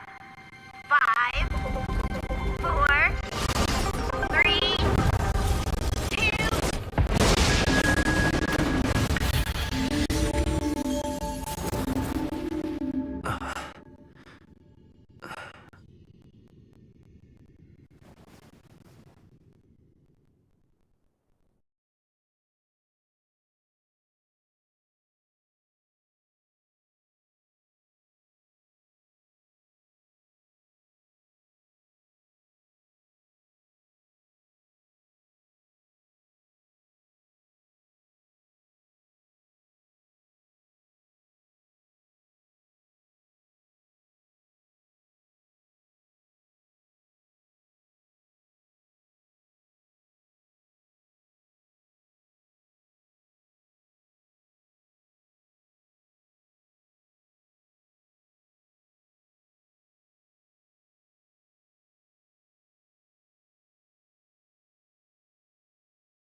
This way, darling.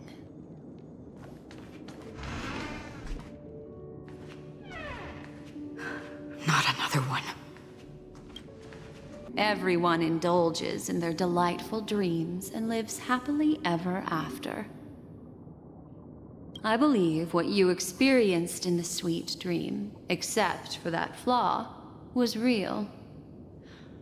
Only in this way could you reach the destination, lifting the crisis in Penacony and embarking on your next trailblazing expedition. If it wasn't for Acheron's plan, we might have been trapped in this dream forever. Fortunately, while the path of the Order governs all things, it can't affect the Nihility. I came to realize this when the Dream Master tried to expel me at any cost. This is also why you felt a sense of peculiarity when traveling with her. Well, I'm not as fortunate as she is. Even if I'm a memo keeper, I was still influenced by the power of the Order and fell into hallucinations. However, thanks to your memories, now we still have a chance to turn the tide. For mortals, even if they possess the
great power of a path. They can't create a flawless world like gods do. That's why there was a flaw in your dream. In other words, once you have realized the world is not real, you'll have a chance to break free from the dream.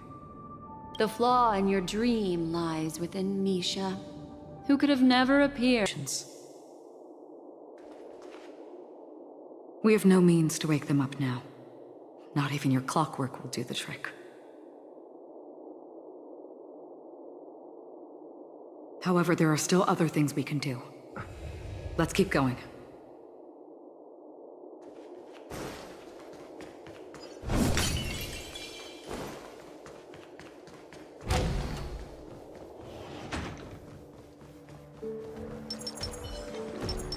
Stream forth!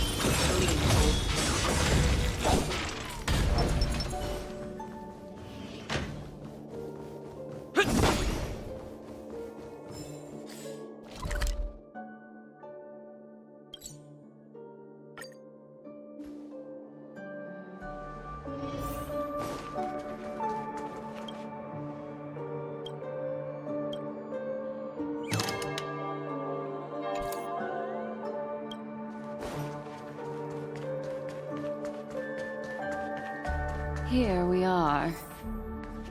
It's Robin.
Finally, you've arrived. Let me introduce you to Robin. She woke up from Anna's dream by her own will, and it's this tough lady who led us here with her song.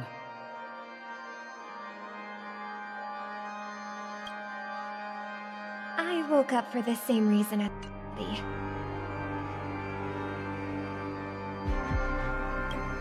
Are we going to lock it up in a cage? I want to see it fly freely in the sky. Without us, this bird would be too fragile to survive on its own.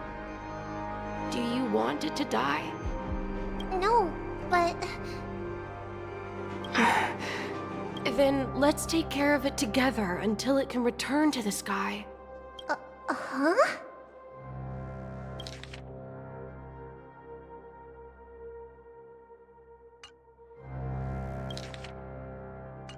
Birds have wings because they're meant to fly. Even if they may crash on the ground one day, they shouldn't be trapped in a cage. Birds belong to the sky, so we should help them return there, right?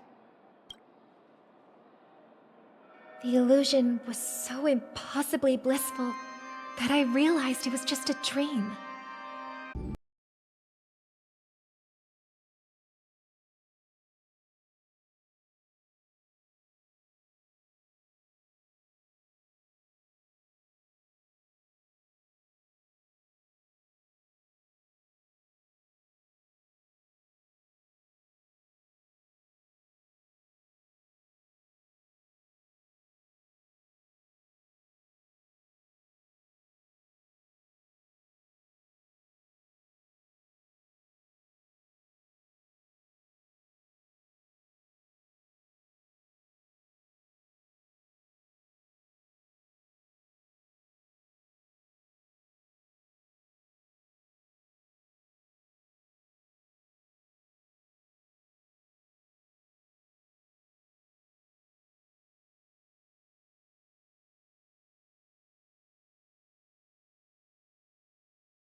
Why does life slumber? The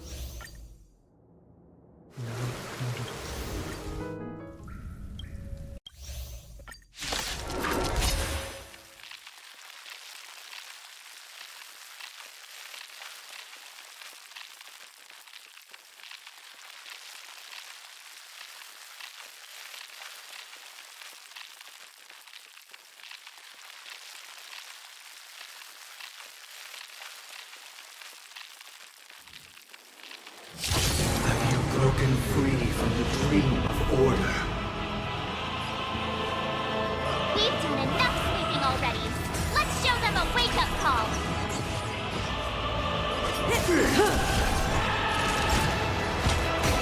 Disorderly noise! Leave it to me.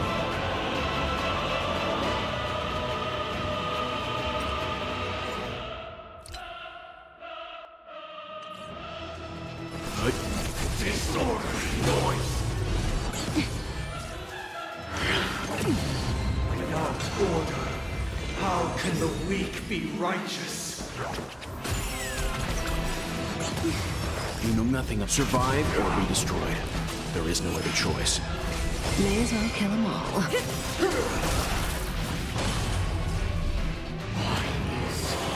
Nobody resonating. All things are part of the melody. Stand down. Stand still. Time to say bye. Boom. Keep up with me. Wake up! Naughty Let's child. play our own. Let the show begin. Nap time. Enjoy eternal peace. Relax. Time for some hardship.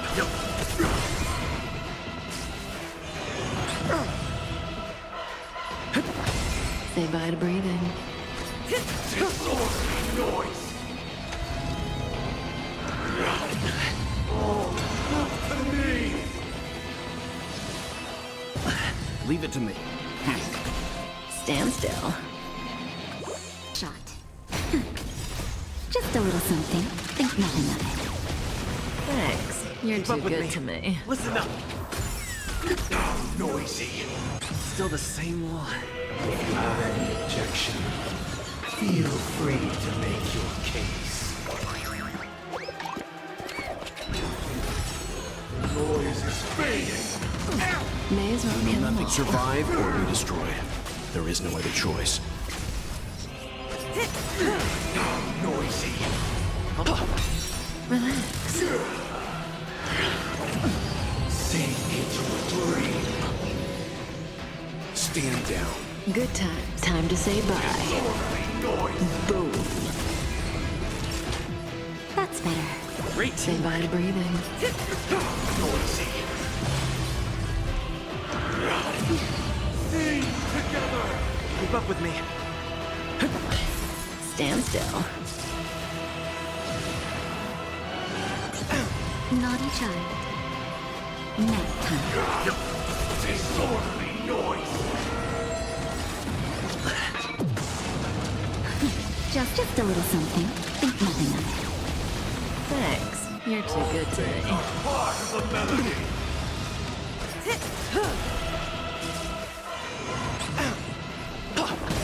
Relax. Let's play our own. Let the show begin.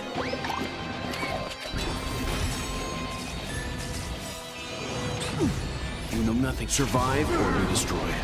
There is no other choice. That'll take it. I'll take the lead. Listen up.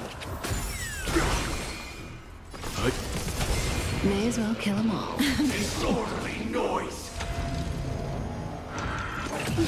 Enjoy eternal peace. Good times. Time to say bye. Disorderly noise. Boom. Nap time. Say bye to Noisy. I'm fine. Keep up. Wake up. Noisy.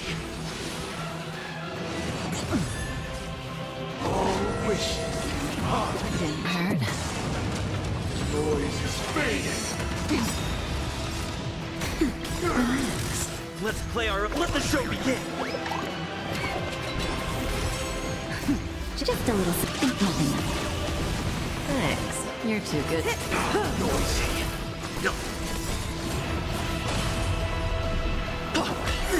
Stand still. You know nothing. Survive or be destroyed. There is no other choice.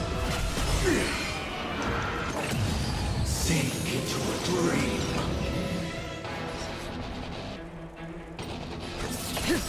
Noisy. Good times never last. Time to say bye. Boom.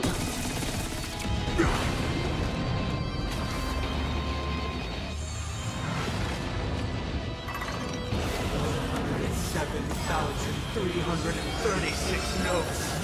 I solemnly invite you to join the glorious chorus and ascend to the heavens!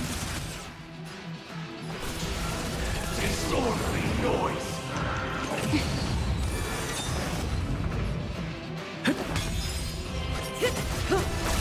Time for a shot. Nap time. Relax.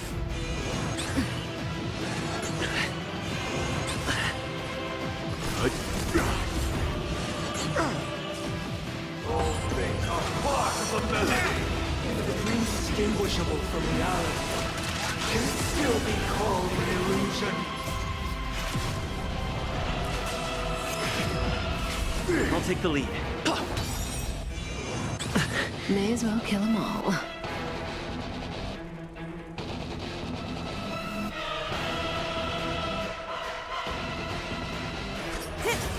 Noisy. Let the show begin. With this perfect melody I command, recreate paradise anew!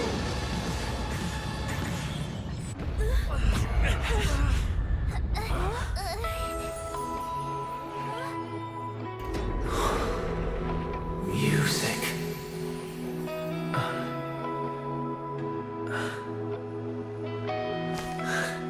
There seems to be another kind of sound coming into the Order Symphony.